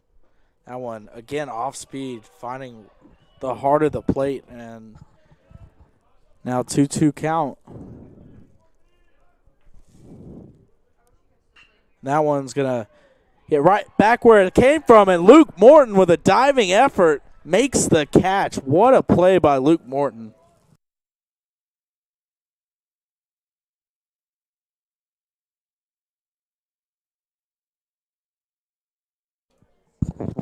Now batting for the Falcons is number 22, Austin Wood, the shortstop. It's just another stellar defensive play by this Tornado defense. People are going to look at the box score and see the 2 errors committed in the first inning, but it's not indicative of how the defensive performance has been. 2 stellar throws from Vasquez at the hot corner, and now Luke Morton makes a diving stop up the middle to prevent a hit, and that one called strike one. 1-1 count. Pitch number 3 is high, so 2-1 to Austin Wood, the 9-hole hitter for the Falcons, shortstop. The 2-1 delivery here is lofted into left field. It's going to be Lucas Granada making the catch, and just like that, out number 2.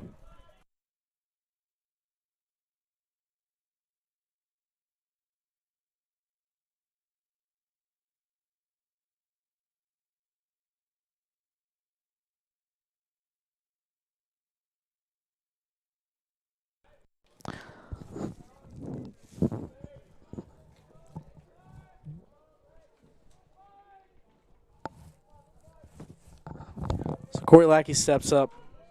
2 outs. Here his first pitch is called strike one. 0-1 count. Pitch number 2 finds the outside corner, and just like that, 0-2 count. Crosby is already ready for his next pitch. And the delivery. That one's roped into left field. It's going to be a base hit. Single to left field for Lackey.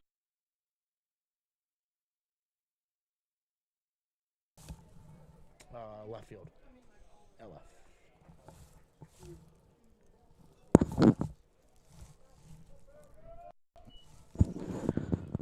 So the 2-hole hitter for the Falcons, Zach Farrell, stepping to the plate. That is the 4th hit of the day for the Falcons. Pitch number 1 from Crosby, low and outside, ball 1.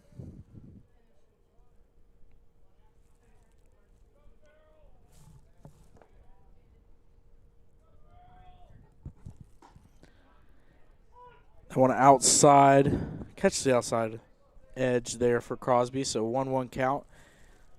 Lackey at first, so the Falcons look to get something going here in the top half of the 5th. Pitch number 3 is outside for ball 2.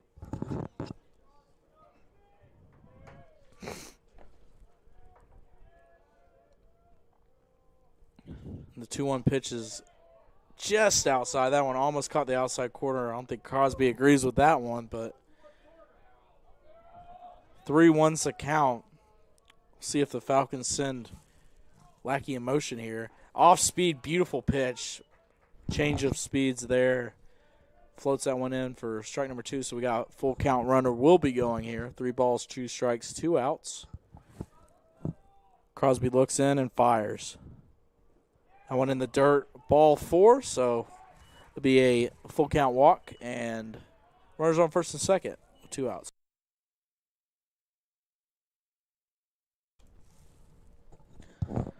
So Jake Brown, first baseman, steps up here for the Falcons.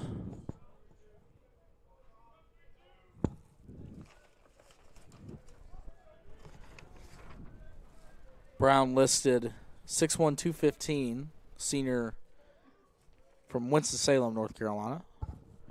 Crosby delivers. That one just a bit high. Ball one.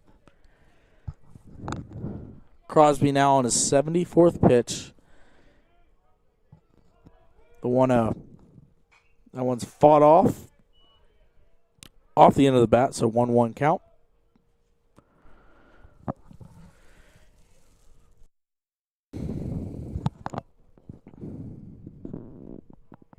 One ball, one strike. That one's hit right to Burchett, who stops it, and fielder's choice gets the Tornadoes out of that inning. We head to the bottom of the fifth. Your score: Brevard 0, Pfeiffer 0.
So Parker Cruz up to bat for the Tornadoes here in the bottom half of the fifth inning.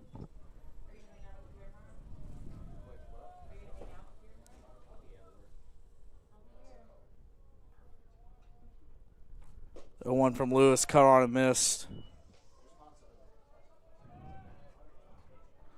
As we mentioned before, Lewis through 4 innings, 10 strikeouts already. The 0-2. This will be just high, ball one.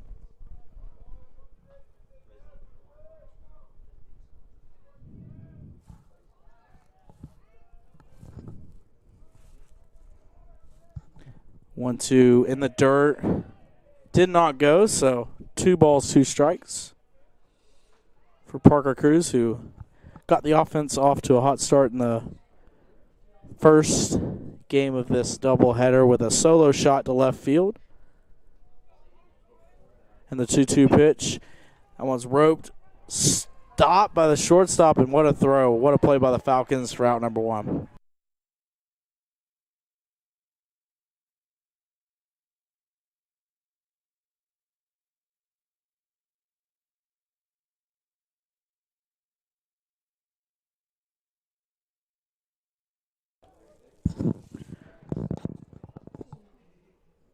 So great stop there from Pfeiffer, shortstop Austin Wood, and now 1 out for Thad Lewis, who delivers here, and 1 over the outer half of the plate, strike number 1.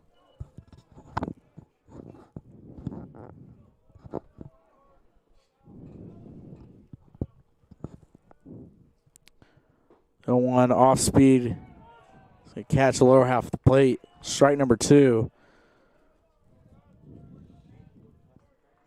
It's the 9-hole hitter, Allison, for the Tornadoes.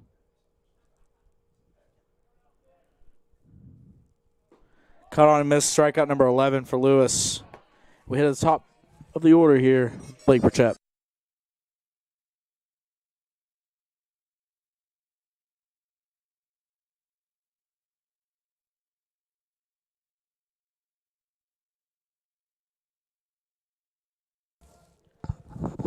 So leadoff hitter for the Tornadoes, Blake Burchett.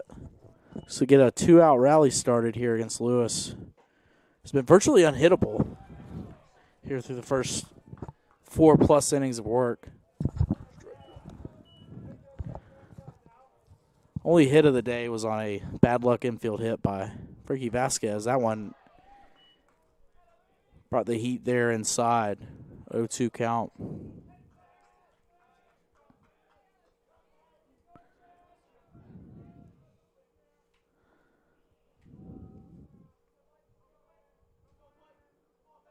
And the 0-2. Cut on and miss. Strikeout number 12 for Thad Lewis. We had the top of the 6th. Still scoreless here at Gilcombe Field.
Over there.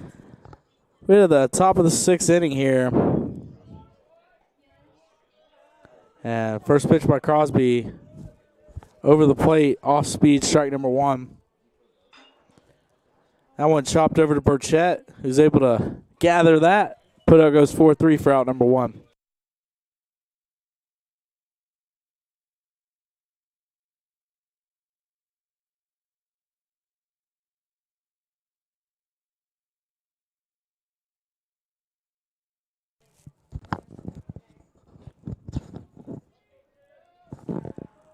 So number 1, and now Christian Azell steps to the plate for the Falcons. Crosby gets him swinging on pitch number 1.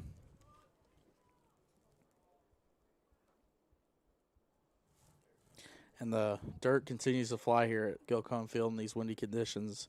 Azell has to call time and take a second there.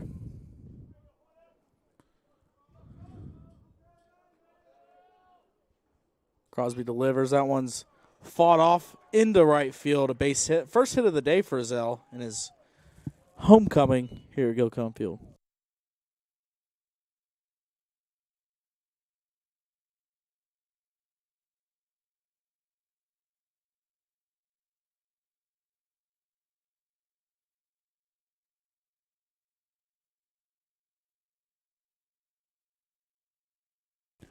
First pitch, high, ball 1.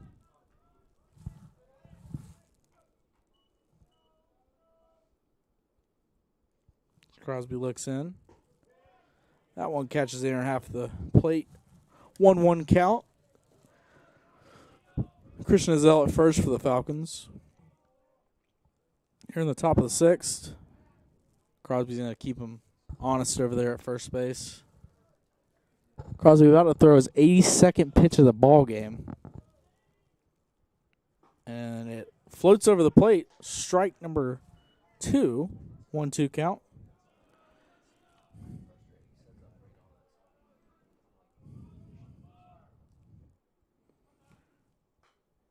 That one fought off towards us. And we'll do it again. 1 ball, 2 strikes, 1 out. Zell at first. Crosby delivers. That one just misses the outside edge. Might have been a little high, but as close as it comes there. 2 balls, 2 strikes now. Crosby wasting no time. Delivers. That one chopped over foul. Hit him with the off speed there, and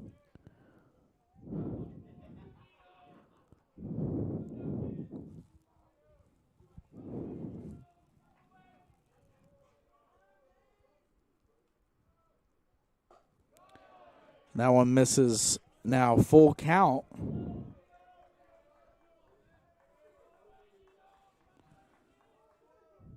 Crosby looks to avoid further damage here. He's going to throw over as another big wind gust came through.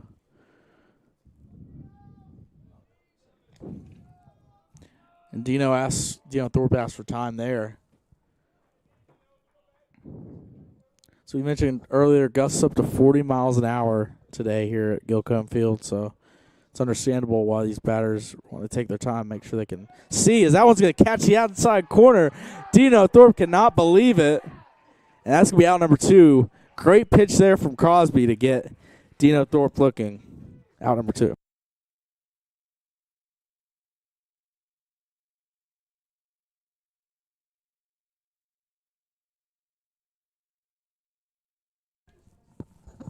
So Ashby steps in. Zell on first, 2 away, and Ashby first pitch swinging, lofting that right to Zach Allison, fly out. And despite a 1-out single, Crosby works around it. We head to the bottom of the 6th, still scoreless.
Two, 3, and 4 hitters coming up for the Tornadoes here in the bottom half of the 6th inning. Looking to get something going against Thad Lewis, who's been virtually unhittable so far. First pitch called strike 1. 0-1 count. Lewis looks in. Morton ready in the delivery. Off speed, swinging, strike number 2.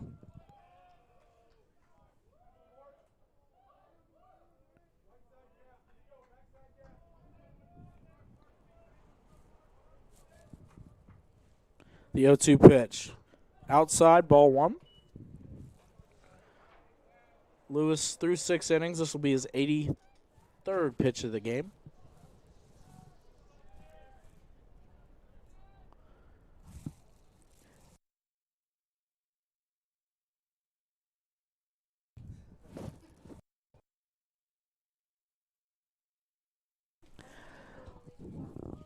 One-two pitch. Fouled off.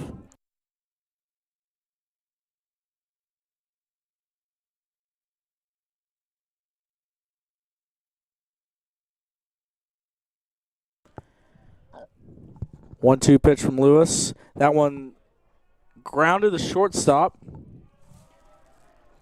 And Austin Wood's going to make the throw for out number 1.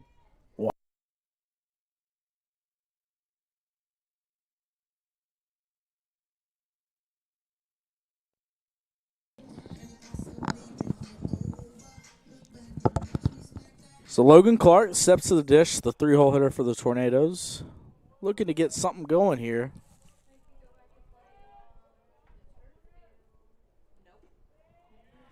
Ball 1 just misses.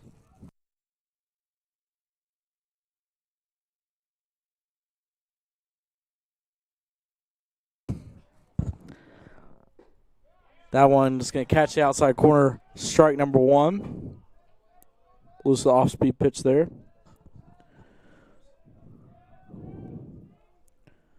1-1. That one's lifted to right field, but it's not going to be a problem for C.J. Acosta. Just like that, out number 2.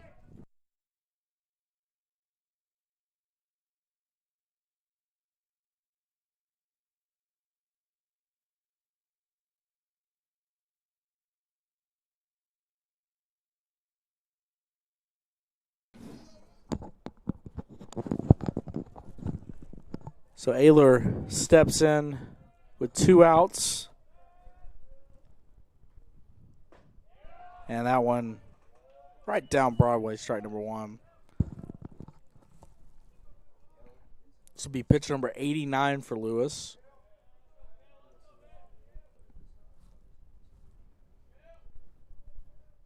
The 0-1, way outside. Lost grip there a little bit. Ball and 1-1 count. Pitch number 90 coming up for Lewis, who's worked very efficiently here through 5 2/3. And that one, once again, lost control. We saw Lewis miss arm side there in the second inning where he walked 2 batters and hit a guy. But the Tornadoes were unable to cash in, bases loaded, nobody out. And Lewis has been on cruise control since. And that one fouled off the foot of Ayler. He is not happy about that. He's going to step aside and gather himself after that one.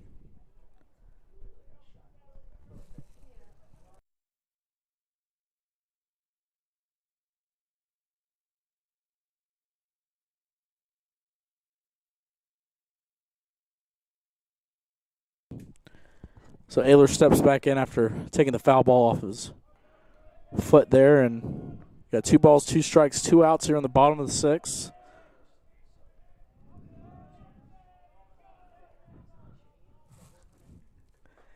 And that one is going to miss over the edge. Does not look like Ayler went, so full count. 3 balls, 2 strikes. They're going to appeal, but you're correct, he did not go. So 3 balls, 2 strikes is the count. Ayler stays alive.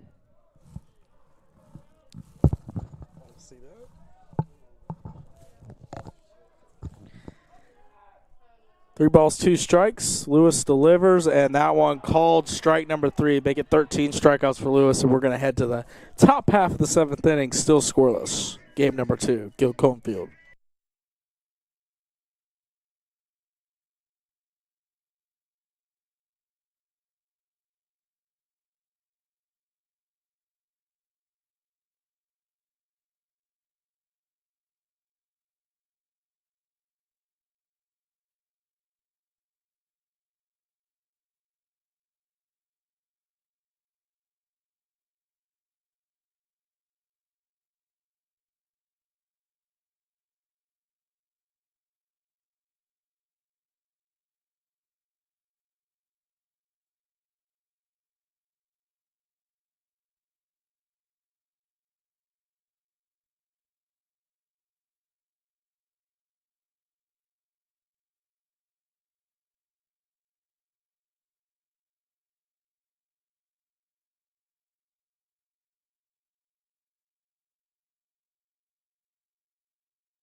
Welcome back to Gilcone Field on the campus of Brevard College. You're watching Pfeiffer versus Brevard, Game 2 of a doubleheader, Game 2 of a 3-game series.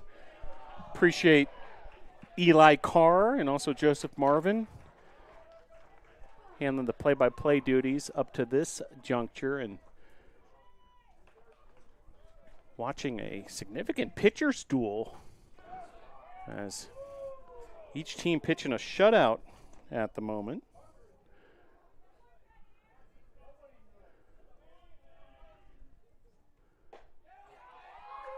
Yeah, swing and a miss there. So there's strikeout for Crosby.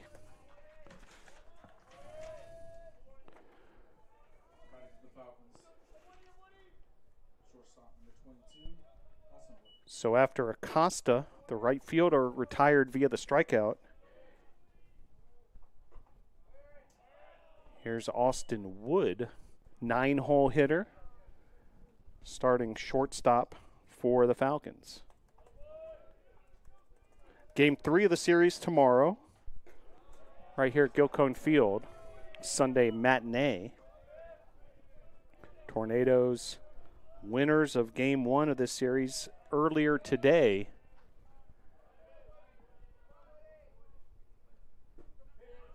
Good looking pitch there from Crosby.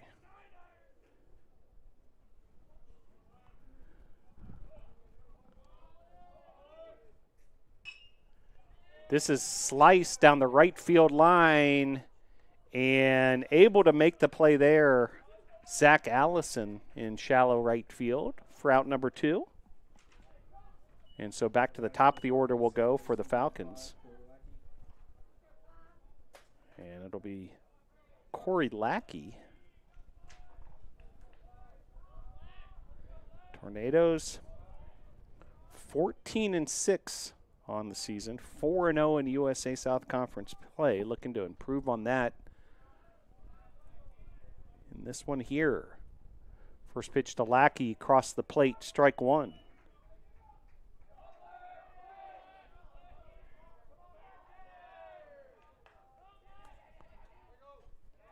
That pitch high inside, 1-1 the count.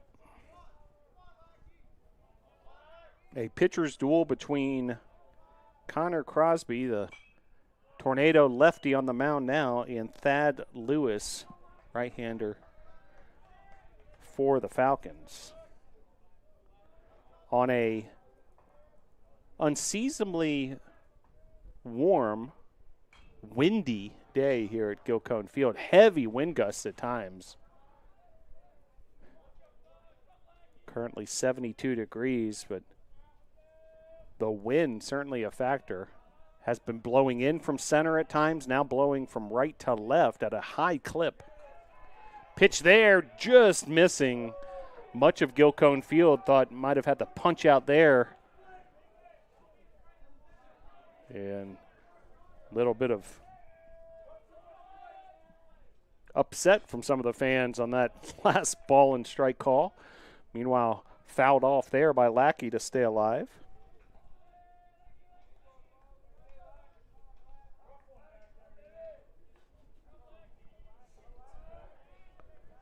Two balls, 2 strikes, 2 outs, nobody on.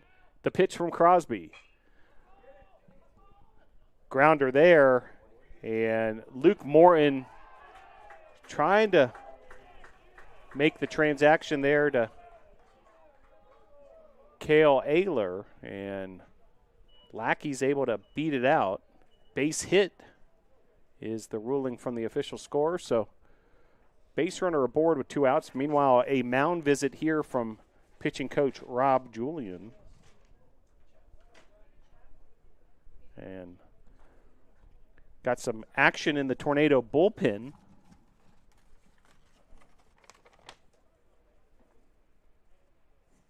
Bryce Bowers, the arm that's loosening there, the senior right-handed pitcher from Madisonville, Tennessee, as Crosby resetting here after a conversation with Coach Rob Julian and his catcher Brett Burchett.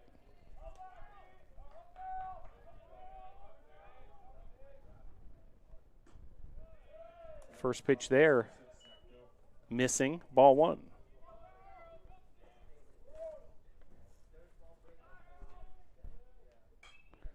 That's fouled back, 1-1.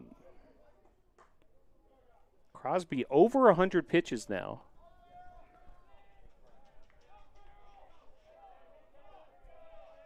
Five strikeouts on the day. This is driven deep to center field and able to make the play there. That ball traveled a long way, however, able to make out number 3, Logan Clark in center field. Crosby's able to escape, and we will continue this compelling ball game as we head to the bottom of the 7th. 7th inning stretch time at Gil Cone Field. Your score, Brevard 0, Pfeiffer 0.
So the pitcher's duel continues, and Thad Lewis,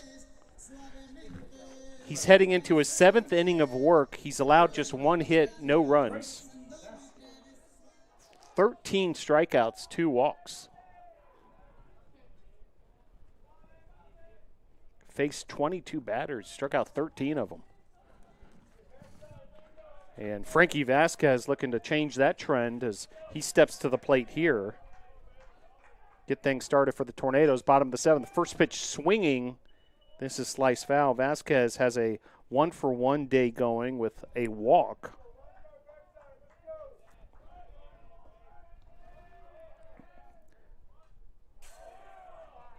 Vasquez, Granada, Brett Burchett due up here in the bottom of the 7th. Meanwhile, Lewis ahead 0-2. Pitch. Fouled off here. Count will remain 0-2. Tornadoes in their home white jerseys. Blue trim, blue numerals. Blue batting helmets. As this is grounded through the left side of the infield. That'll be a base hit for Frankie Vasquez. He's got a 2-for-2 day going. Tornadoes with a man aboard with nobody out.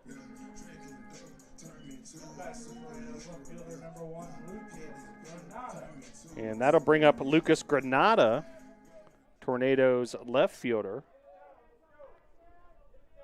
Granada 0-for-1 on the day.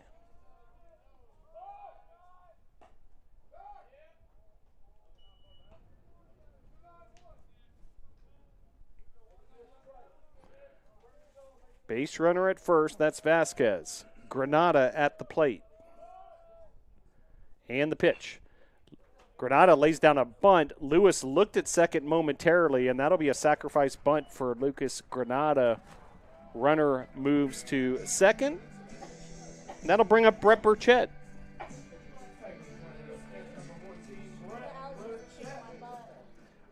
Brett Burchett steps to the plate.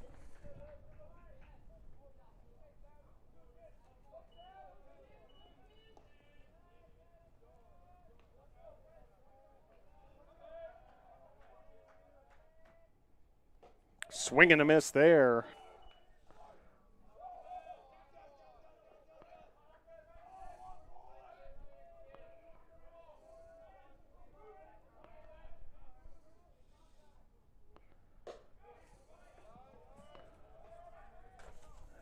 0-1, the count with 1 out. Brett Burchett, team captain, starting catcher in game 2 of this doubleheader. Pitch there across the plate. 1-2.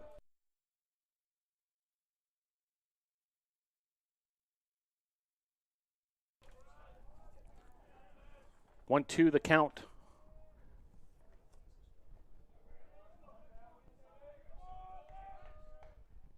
And the pitch from Lewis. Swing and a miss there. That's strikeout number 14. Got him with the heater. So fastball there retires Burchett. 2 outs. And that'll bring up Parker Cruz. Now Cruz hit a home run in game number 1. A blast to left field. Part of a sequence where there was 2 tornado home runs in 2 pitches. Back-to-back pitches. Cruz and Allison both went yard, both down the left field line. Meanwhile, Cruz missing there. Slider from Lewis. That's been an effective pitch for him all afternoon. 0-1 the count. Parker Cruz at the plate. Runner at second, that's Vasquez. Fouled away there, 0-2.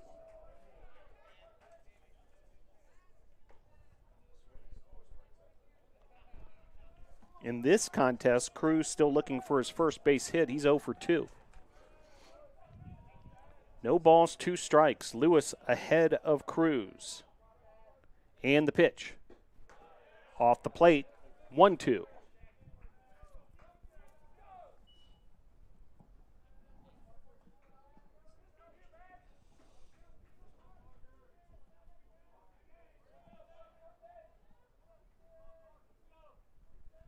One ball, 2 strikes, 2 outs, runner at second. The pitch to Cruz. Hit him. So runners will be at first and second.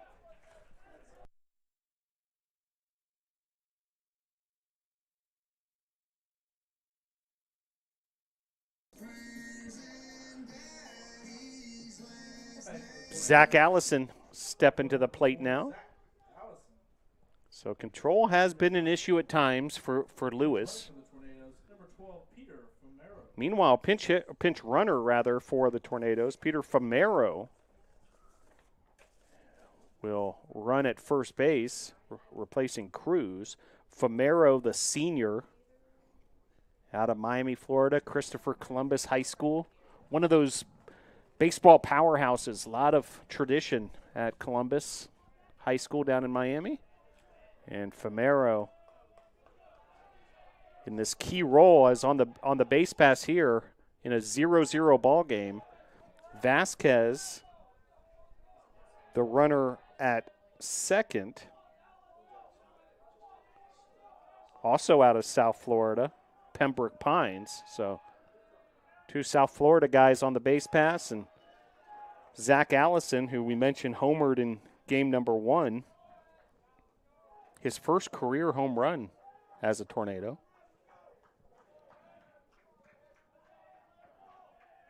And he's going to see if he can perhaps drive one of these runners home. 0-0 ball game as Lewis, a hit by pitch and now 3 consecutive balls. Warming up now, some action in the Falcon bullpen. And the pitch. Across the plate there, that looked like a take all the way from Allison. Fastball able to locate there for Lewis. He desperately needed that after a hit by pitch and 3 straight balls. 3 balls, 1 strike, 2 outs. The pitch. Missing there. This is going to load the bases. Slider did not locate. And a walk for Zach Allison. Bases are loaded for Blake Burchett. So, big opportunity here. Meanwhile, this is head coach Craig Bolton heading to the mound.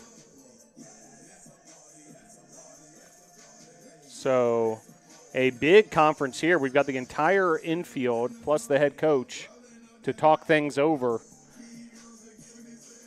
with the bases loaded, 2 outs, bottom of inning number 7 in a 0-0 ball game. And that'll do it. They're going to make a pitching change here, so they're going to go to the bullpen. Interesting approach. Now, the pitch count was high for Lewis, worth noting that, 112 pitches. 6 2/3 innings, 2 hits, no runs, 14 strikeouts, 3 walks, but he is responsible for all 3 base runners currently on the bases. So Lewis certainly was outstanding today, but big opportunity here for the Tornadoes with 2 outs, and they're going to face a new arm. It looks like a left-handed pitcher. We'll get you some information on him in just a moment.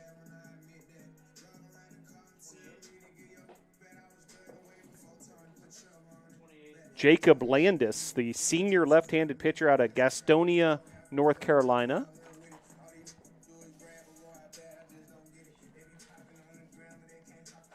Landis, a 1-1 record, 2.70 ERA. He's made 4 appearances this year. He's only pitched 10 innings.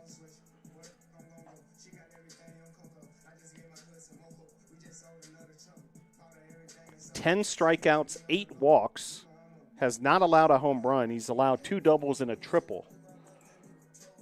And batting average against, 268. So there's the story on Landis, this senior out of Gastonia, North Carolina, South Point High School. And he has inherited a tense situation with the bases loaded, 2 outs, so he does just need the 1 out. And Brett Burchett at the plate. Check that, Blake Burchett at the plate.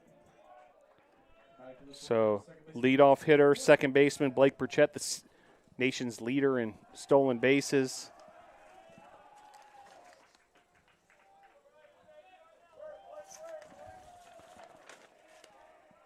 Burchett entered today with a .373 batting average.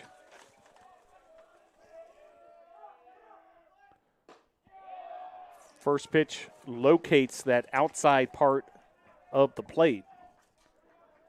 Landis versus Blake Burchett. No balls, 1 strike, 2 outs. Bases are loaded. Grounder here to third. It's going to be tight play at first, and that's going to score a run.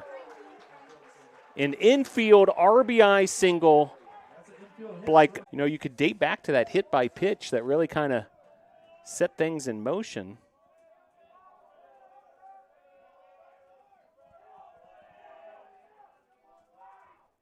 And the 1-0. Across the plate there, 1-1. Jacob Landis versus Luke Morton. Vasquez scored on that RBI infield single where the wheels of Blake Burchett helped the cause. Pitch here. Across the plate. 1-2.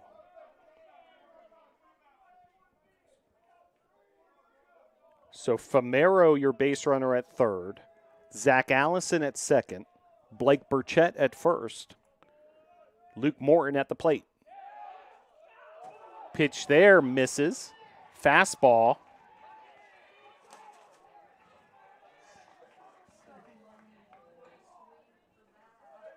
Two balls, 2 strikes, 2 outs. A lot of drama here at Gilcone Field.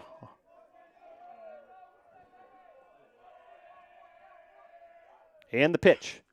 Chopped to the second baseman, and that'll be out number 3 as Lackey is able to connect with Brown. But the Tornadoes able to get the go-ahead run on the Blake Burchett RBI single scoring Vasquez. We will head to the top of the 8th with your score. Brevard 1, Pfeiffer 0.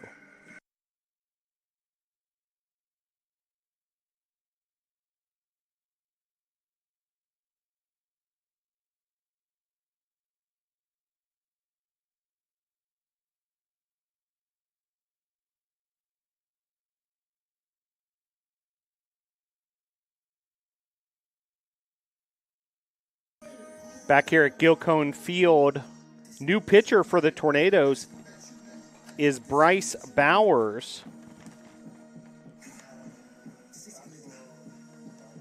And Bowers will come in here in the top of the 8th, the senior right-hander from Madisonville, Tennessee, Sequoia High School.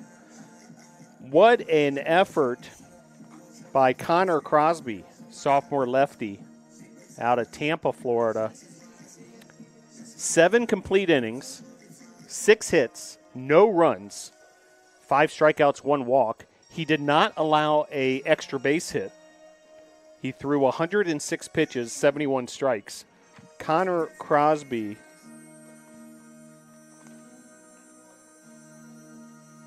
who entered today's game with a 4-0 record on the season, looking to improve on that. And Bryce Bowers now looking to keep this momentum going for the Tornadoes, who got the go-ahead run in that bottom of the 7th.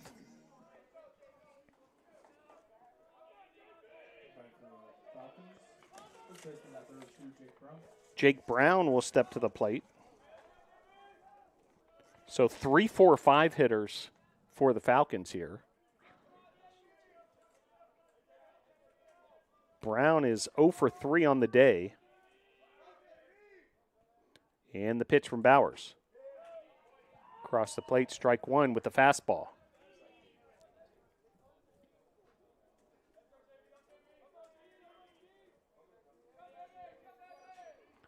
And the 0-1. High outside. 1-1.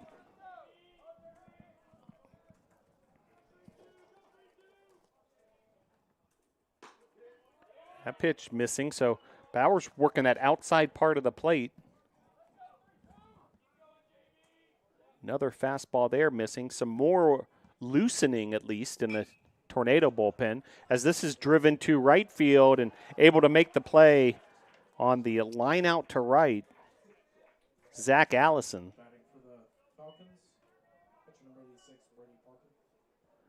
So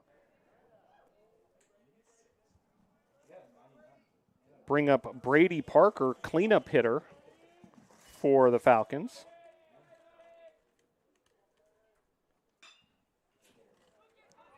This is driven down the left field line in foul territory, and that'll be out number 2. So quick 2 outs for Bowers and the Tornado defense. Lucas Granada covering a lot of ground there. And that'll bring up Christian Ezel, a name that NATO Nation is familiar with. And certainly adds to the drama here with Ezel wearing the other uniform after so many years playing for the NATOs. Now a member of the Pfeiffer Falcon program. 1-0 the count. Bowers versus Ezel. I'd imagine these two familiar with each other. Slider there, 2-0.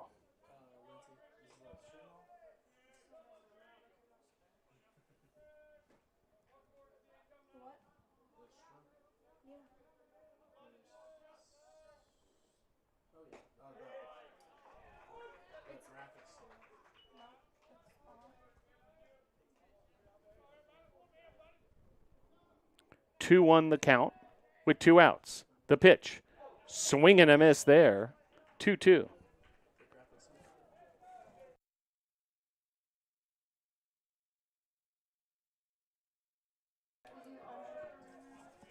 And the pitch. Fouled back towards our press box location. 2 balls, 2 strikes, 2 outs. And the pitch. Fouled back. Ends up hitting the home plate umpire. He looks like he's okay.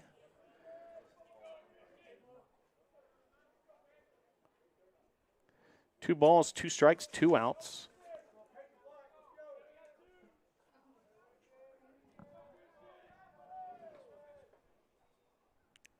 Swing and a miss there. Bowers got him for out number 3. And the Tornadoes able to hold that 1-0 lead. Will head to the bottom of the 8th with your score. Brevard 1, Pfeiffer 0.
So that'll bring up Logan Clark here in the bottom of the 8th. So due up for the NATOs, Clark, Ayler, and Vasquez. So 3, 4, 5 hitters. And NATOs would love nothing more to perhaps add another run or two of insurance.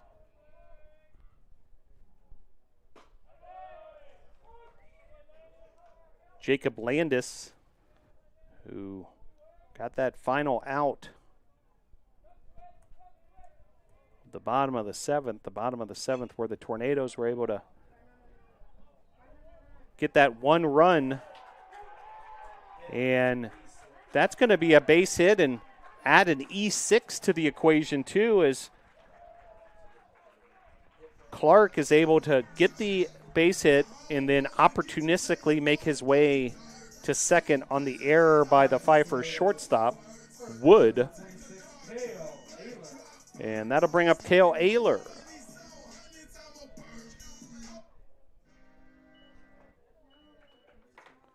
So Cale Ayler, big opportunity here.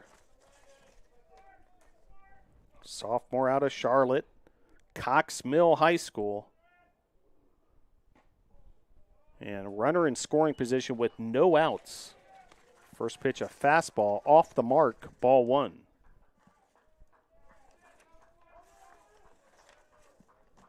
Cale Ayler, leading home run hitter for the Tornadoes with 4. Leads the team in RBIs. Fastball there, now 2-0 the count.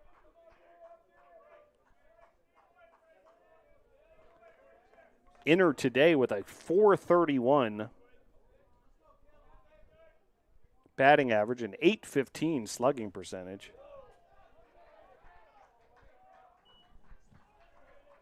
3-0 the count, so hitters count here for Ayler. See if he gets the green light perhaps with a 3-0 count. Runner at second. And the pitch. Able to get the strike there. So now 3-1. Jacob Landis versus Cale Ayler.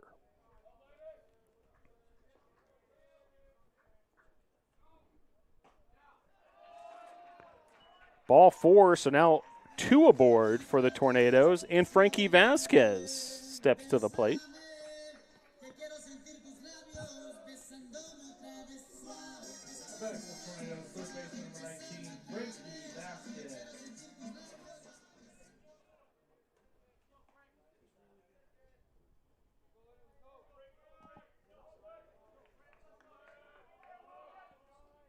And the pitch. Swing and a miss there. Big cut from Vasquez.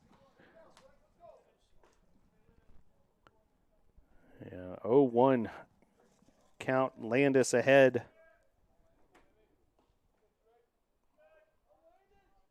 The sophomore third baseman for the Tornadoes. Lays down a bunt now and able to sacrifice the 2 runners over. So now 1 out. Runners second and third. Lucas Granada steps to the plate. Granada's having a great year as well. He entered today with a .422 batting average. And now another visit to the mound for the Pfeiffer head coach, Craig Bolton, in his 3rd season. He's a Pfeiffer graduate, part of the coaching staff for 7 years. Tornadoes under the direction of head coach Mike Victory in his 4th season. Associate head coach is Rob Julian, handles the pitching staff.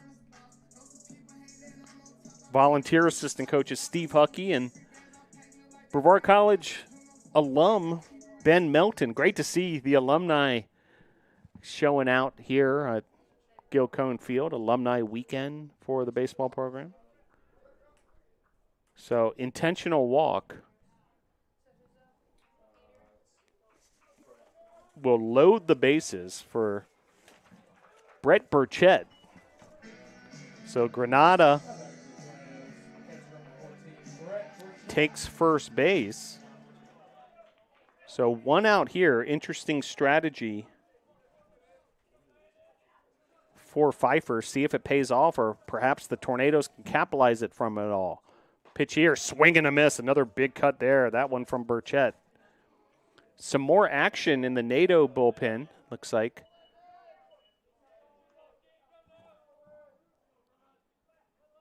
Keep an eye on that, although Bauer certainly got it done in the 8th. The pitch here. 1-1 the count.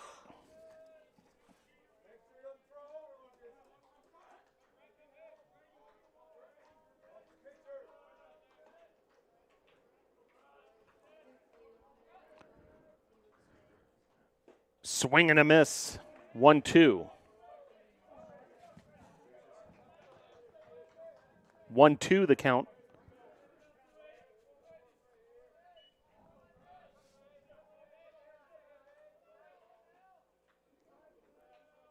With 1 out, bases loaded for Burchett.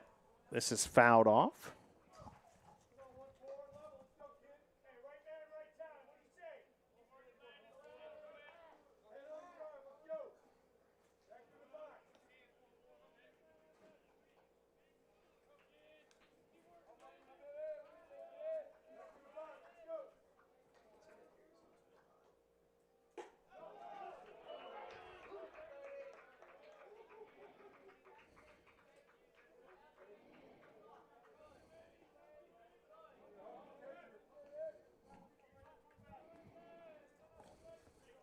Two balls, 2 strikes, 1 out. Bases are loaded. Landis versus Burchett. The pitch. Swing and a miss there. Got him swinging. So 2 outs now.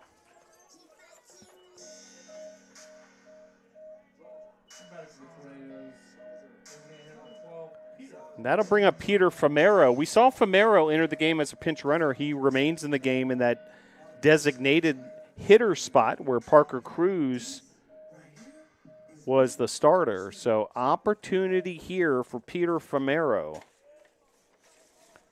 the senior from Miami.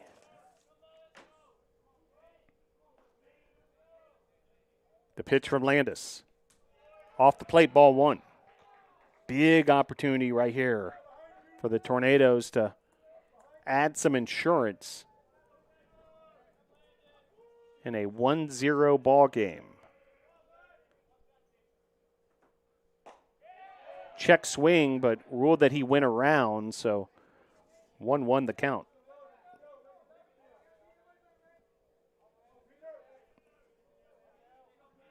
Runners at each of the 3 stations. Pitch here.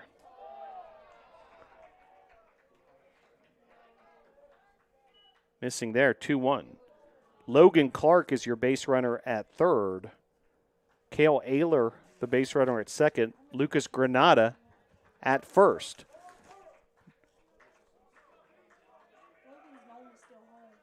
Two balls, one strike. The pitch. Swing and a miss there. Good looking pitch from Landis. Tornadoes have made Landis work hard. This will be his 30th pitch, and he's yet to complete a full inning.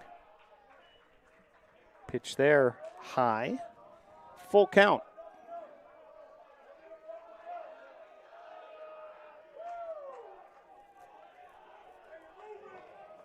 Crowd starting to get into it. 3 balls, 2 strikes, 2 outs, runners going. Swing and a miss there. Landis got him with the strikeout. So 3 runners are stranded. So we'll head to the top of the 9th.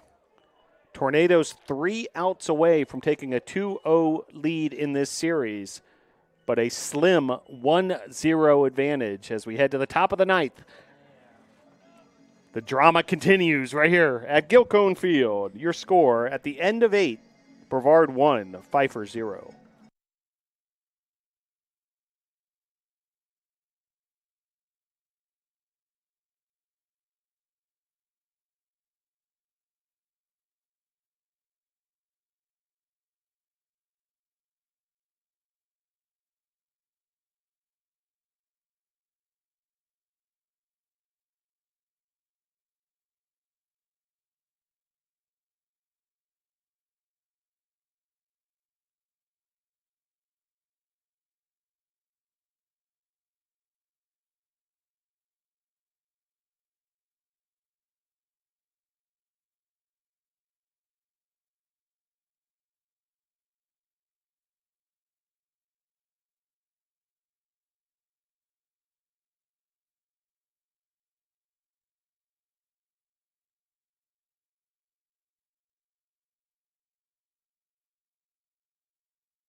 We head to the top of the 9th,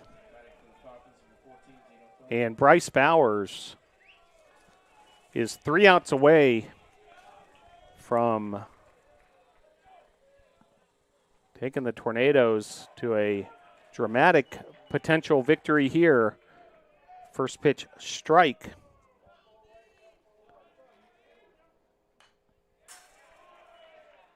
Dino Tharp, the third baseman for Pfeiffer, at the plate. Second pitch fouled off, so early 0-2 advantage for Bowers. Tharp 1 for 3 on the day. Grounded here. That's a very difficult play for the middle infield of the Tornadoes. That'll be an infield hit for Tharp, his second of the day.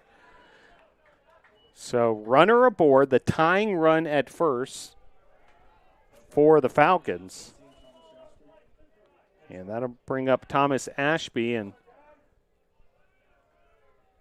it's like a pinch runner for Pfeiffer. Will try to pick up the number. Somewhat difficult numbers to ID here on these Falcons uniforms.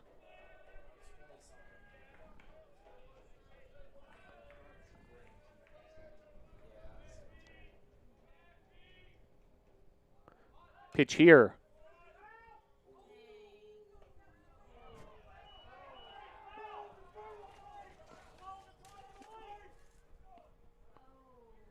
Ruled foul, but a lot of different opinions here at Gilcone Field.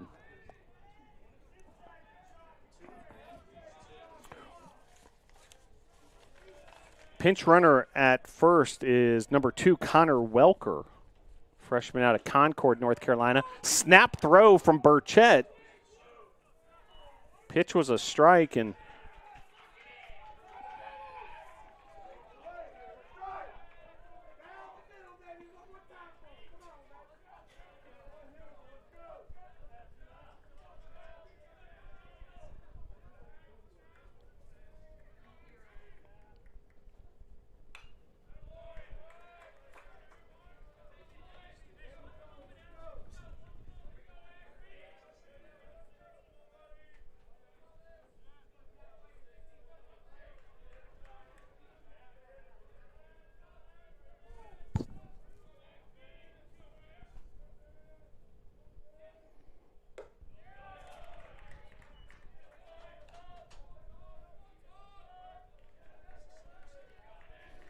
1 ball, 2 strikes.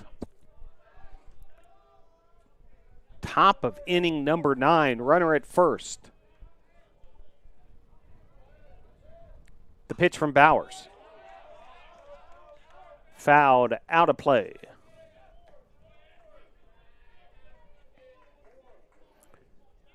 Big time effort from Connor Crosby to help the Tornadoes get to this point. And Bowers able to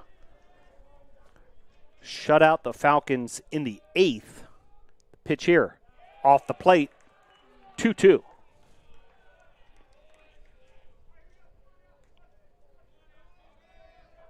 A combined 8 innings of shutout pitching. Tornadoes need 3 outs here.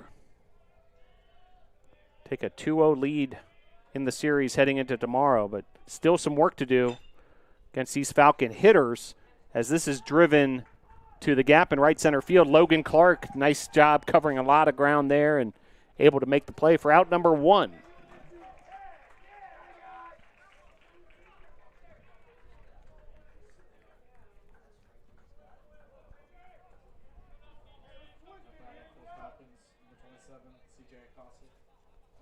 CJ Acosta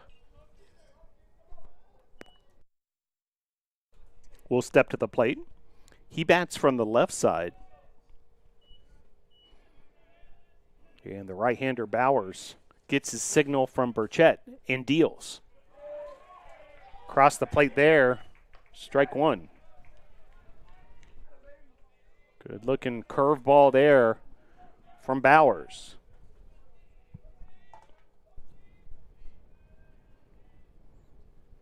And the 0-1 fouled off up towards the mountain bike trails here at Brevard College.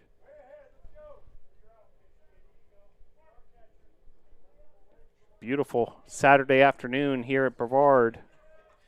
Currently 73 degrees. And the 0-2. This is driven to left field. And runners first and second.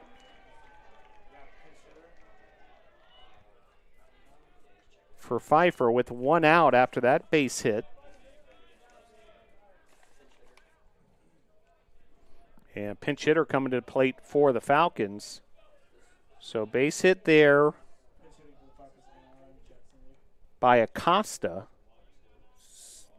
So the pinch runner Welker at second. Acosta the runner at first, and now a pinch hitter at the plate. It's Jackson Leck.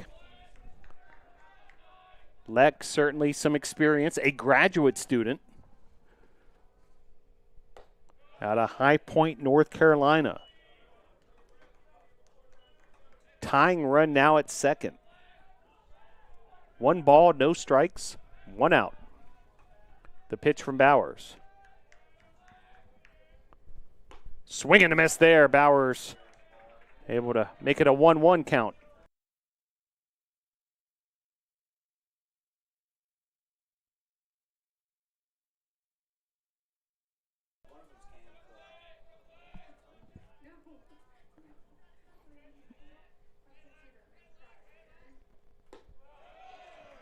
Pitch there, just missing. 2-1.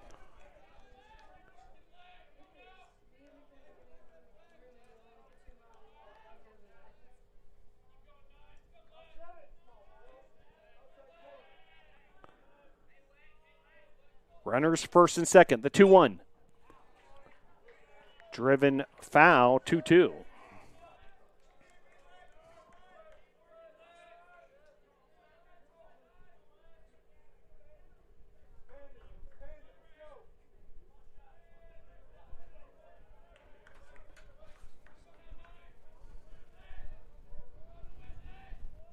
And the pitch. Inside. 3-2, so full count. Top of inning number 9.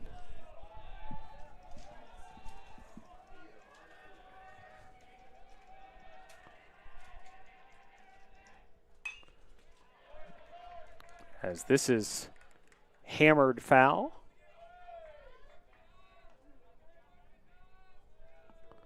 Turning into quite the battle here. Bowers versus the pinch hitter, Jackson Leck. Leck wears the number 99. Grounder here. And able to make the force out at second.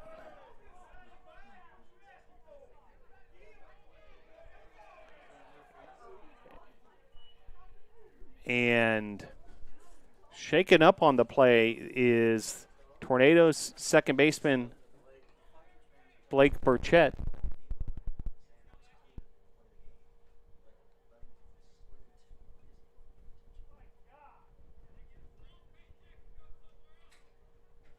And an aggressive slide there, taking out Burchett. It is out number 2.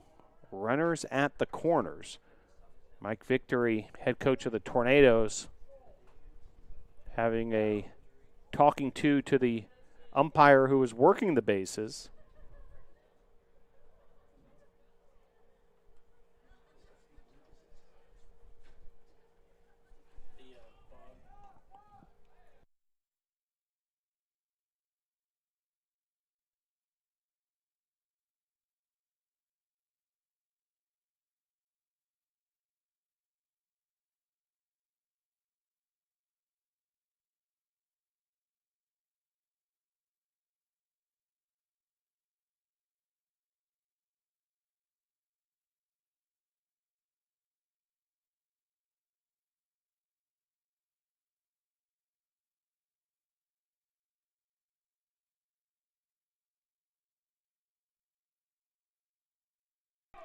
So that'll bring up leadoff hitter Lackey.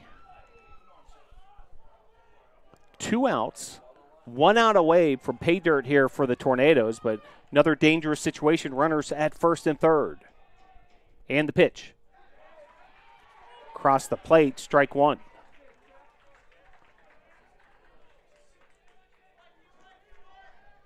Bryce Bowers versus Corey Lackey. 2 outs. Tying run at third. There's strike number 2.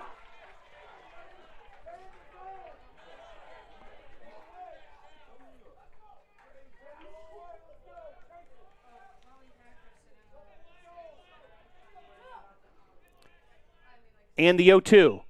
Popped up, out of play. Count will remain 0-2.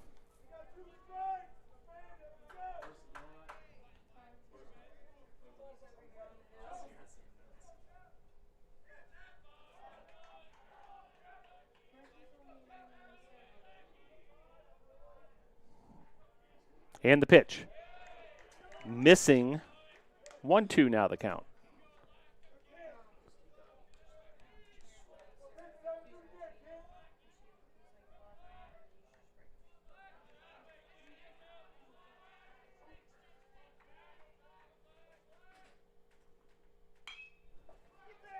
Popped up and just out of play. Burchett and Ayler were on the scene there. So the count will remain 1-2 with 2 outs. Runners first and third.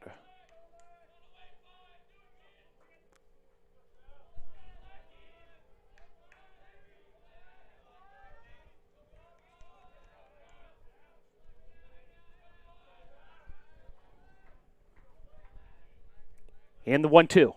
Swing and a miss. Bowers gets him. And the Tornadoes able to complete the 1-0 victory over Pfeiffer to win the doubleheader, up 2-0 here in this series.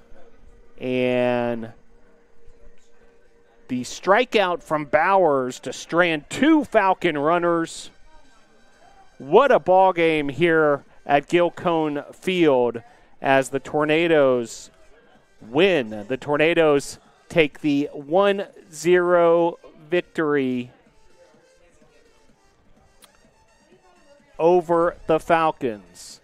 Tornadoes improved to 15-6, 5-0 in the USA South.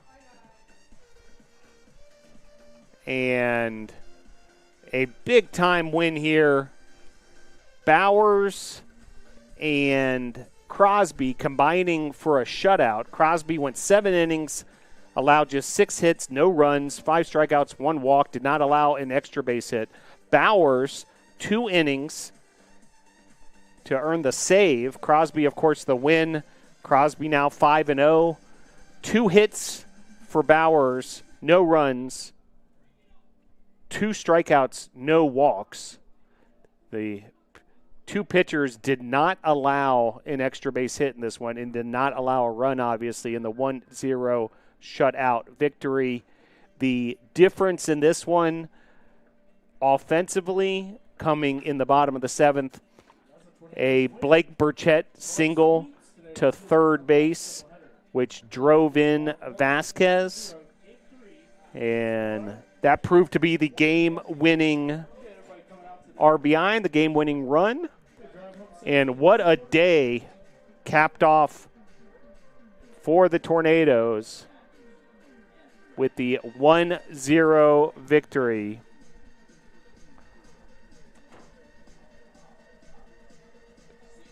over the Pfeiffer Falcons. Well, the series will conclude tomorrow as Brevard will face Pfeiffer in the final matchup of this 3-game series, and the Tornadoes will look to continue to remain undefeated in USA South Conference play. What a ball game here at Gil Cone Field, one of the best we've seen in recent years as far as just high drama, and the Tornadoes able to come away with the 1-0 victory.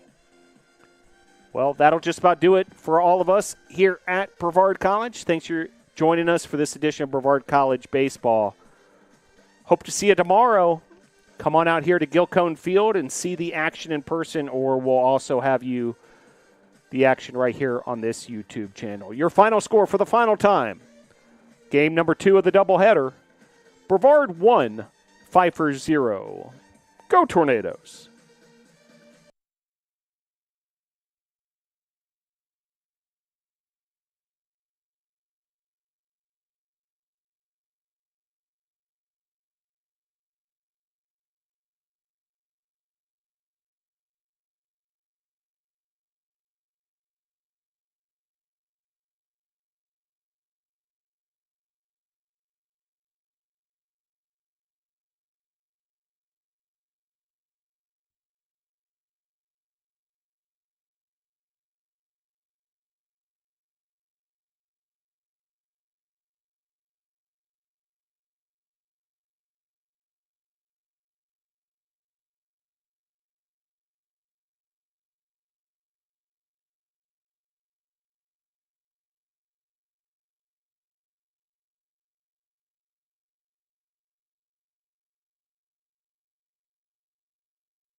It's important to study English because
history is